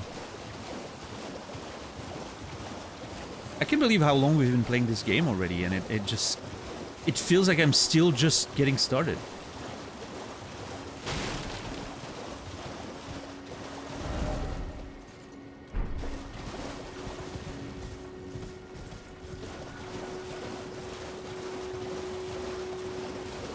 I remember someone saying this was going to take me 1,000 hours, and I remember saying something like, you know, it's going to be long, but it's not going to be that long. I think I was wrong. I think the person who said 1,000 hours for this playthrough was likely to be correct there, which is kind of scary to think about.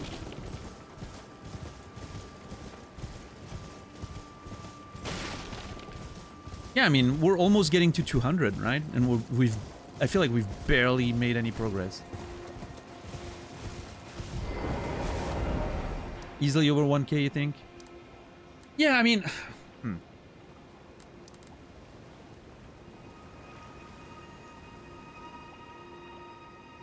With DLC, 1K... Oh, yeah, true. There, you know, you add the DLC on top of that, and...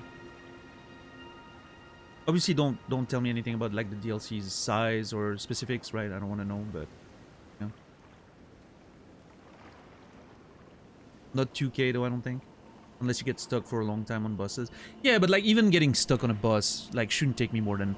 Like the longest I might get stuck on a boss is something like 20 hours or something, right? That in Dark Souls 3, that was like... My longest boss fight was, I think, 24 hours? 21 hours, I think it was Friede, right? With no HP. Yeah, we'll see, we'll see. I don't want to presume anything, we'll see.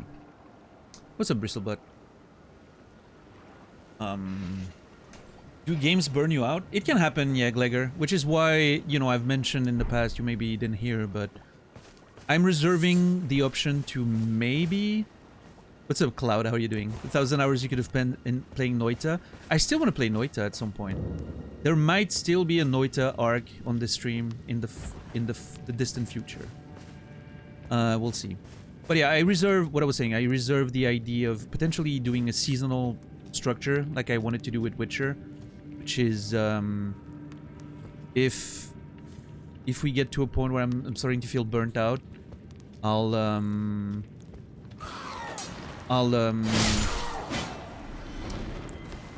find a nice spot to do a season finale, right? Potentially after a big boss fight or after an area is concluded or something, and then play another game for like a few weeks or a month. Obviously the ones that are in the pipeline, I've mentioned it in the past, but Expedition 33, Blueprints, The Altars, those are games that are in the, you know, in the pipeline. And then return to Elden Ring once we're done with a little intermission game, in order to avoid burning out because of how long the game could be. So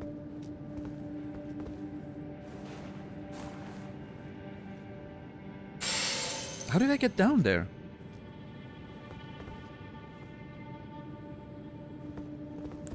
I don't remember how I... Oh, I think you go around and then you jump. Wait. Have I not explored this? Of course I did. No, I did. Okay. Yeah, Shepard, let me know what you think. Without, you know, obviously without spoiling anything, but... I would love to know your opinion. I highly doubt that you'll burn out. I wonder why you think that. I typically tend to burn out on games when I play them for too long. That's a thing with me.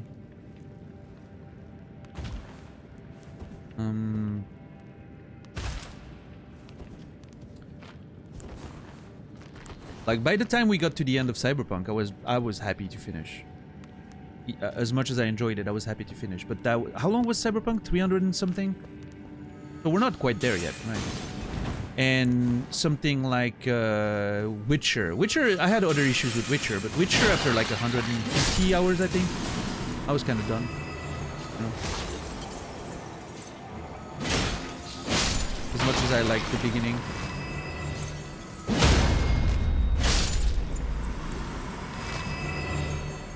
We'll see. We'll see.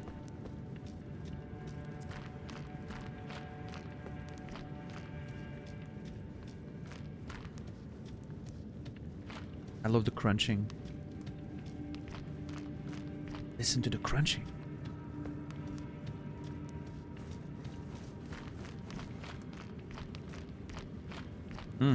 Lovely. Okay.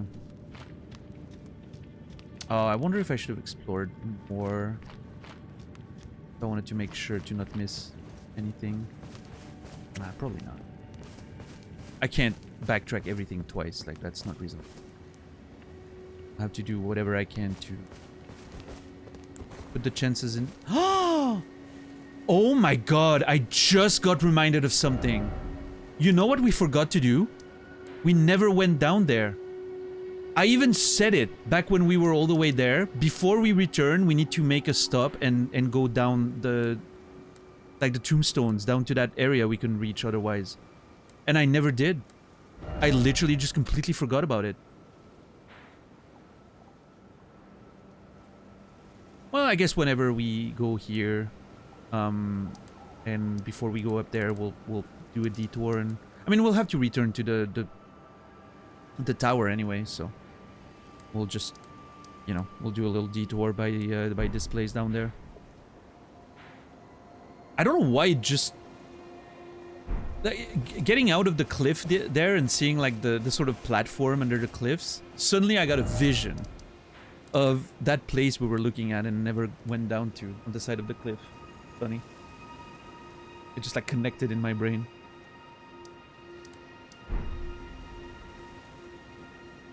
Can't believe I forgot about that. Anyway, now is not the time to worry about this. Latina.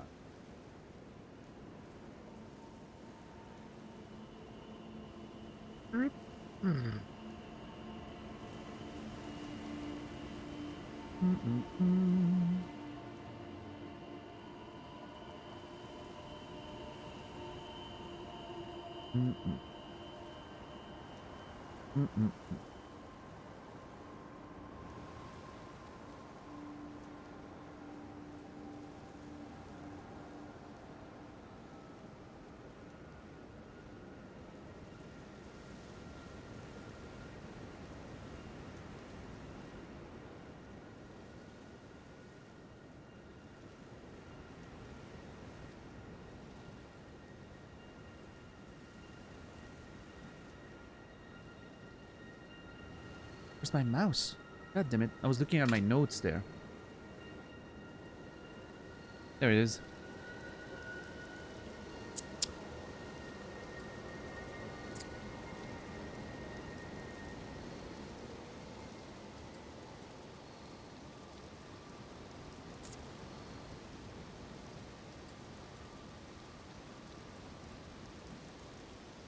Latenna. There she is.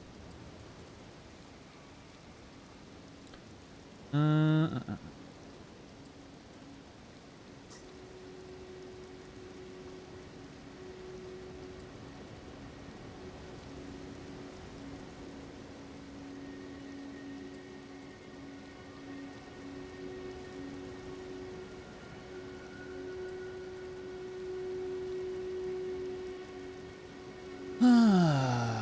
One second, gentlemen.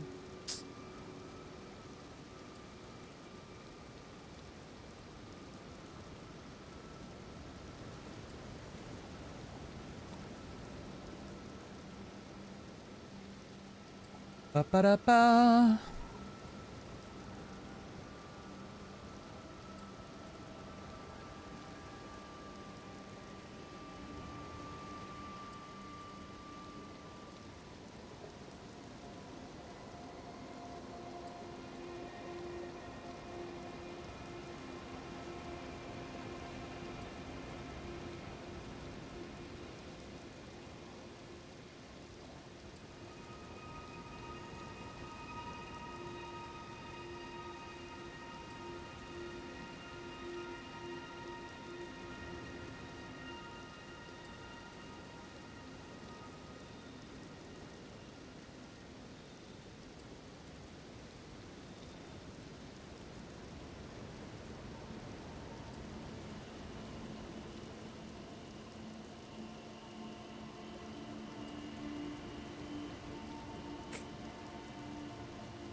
This image is so sad to me. You mean the wolf? Yeah.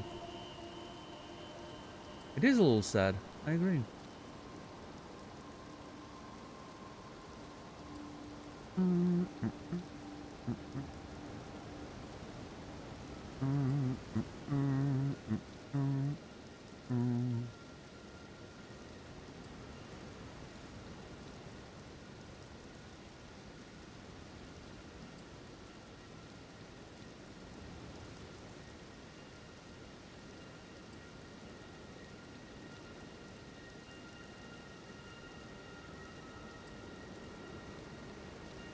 One second. You guys will know what I'm looking at in a few minutes. I promise. I'm just trying to figure out something.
Decision.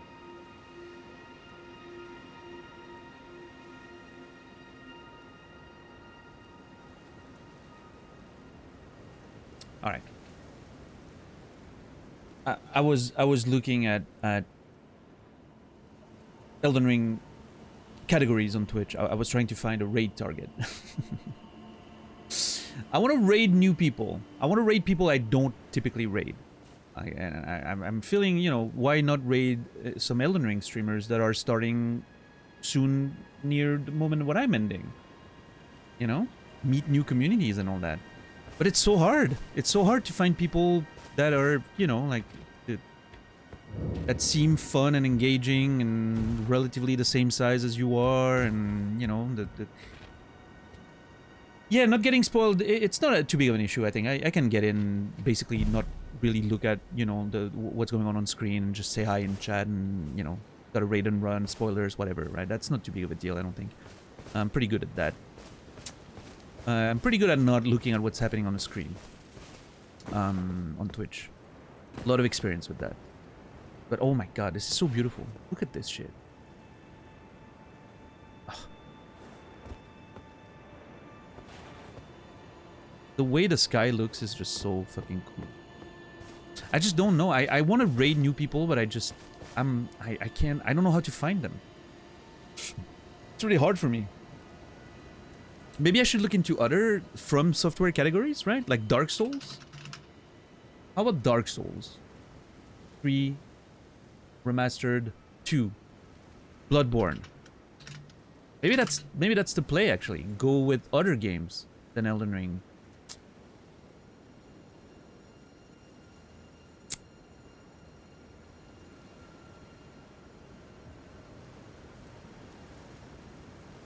Yeah, isn't there anyone doing a first playthrough of Dark Souls, for instance? That'd be fun, right? Oh, I know this guy. I just saw Nasrallah in the list. I'm like, I know this guy. Seems familiar. Yeah, I know, Mark.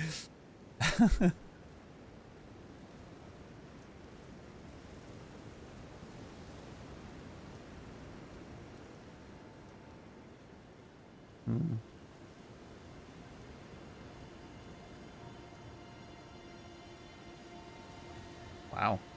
There's a lot of people streaming Bloodborne.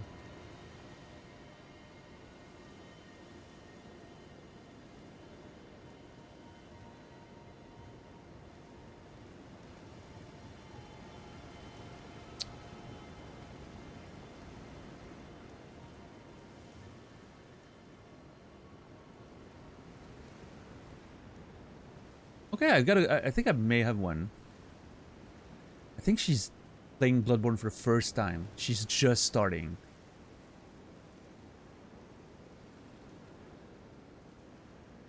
Maybe it's time to go meet a new community. We'll do that in a second. I'm keeping that open on the side. But first, we have to talk to Latena.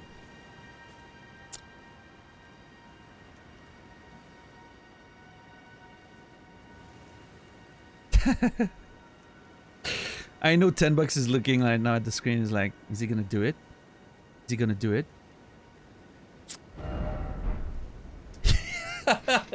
You asshole.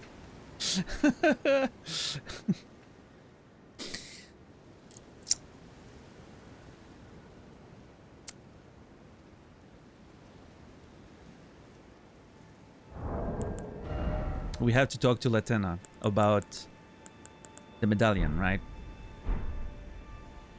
But that, ladies and gentlemen, is a story for tomorrow. 185 freaking hours. This is way too much for how much progress we've made. All right, everybody. Thank you so very much. I appreciate you guys. We'll be getting back into Elden Ring tomorrow. If you don't mind waiting, I would appreciate you guys staying for a little bit. We're gonna go say hi to a new community today. It's someone who's starting a Bloodborne first playthrough. I've never seen their channel before. They seem really cool. I want to go say hi. So if you don't mind, you know, just joining the raid, just saying a little hi for me. You know, you don't have, we don't do the big raid messages. That's not something I've ever done. But if you just want to say hi and, you know, good luck on the Bloodborne adventure or whatever, that'd be neat. I would appreciate that. Just to give some love to another creator and make the community look good, you know? Anyway, thank you everyone for the support today. Thank you for the raid, Brandon. Thank you for the resub, Ren. I appreciate it. Low notification stream today, which usually I'm typically I tend to question myself when we have one of those. I'm like, am I doing something wrong? But you know, some days are just meant to be more quiet, and that's okay. It's about the big picture, right? Anyway, I had a lot of fun. Thank you guys for the conversations and the lurks and everything. We'll be back tomorrow, 19 hours from now, 7 p.m. Central European Time, 1 p.m. Eastern, 10 a.m. Pacific, for more adventures of Elden Ring. We're gonna go raid Fluten? I'm not sure how I'm supposed to pronounce her name. Fluten? I'm not sure. But let's go see. And yeah, I mean, other than that, I'll be back tomorrow. And we're gonna keep doing what we do, you know? It is a daily thing. Tomorrow is Thursday, I think, so last day of the week, right? Yeah. So we'll do that, yeah. Alright, well, I wish you all a beautiful rest of your day, evening, or night. I will see you guys tomorrow. Go say hi to Fluten for me. Let's ask her how her name is pronounced when we're there. I wish you all a beautiful rest of your day, evening, or night. And until then, I'll see you guys tomorrow. And until then, I'm losing my words. Whatever. Remember me, and I will remember you.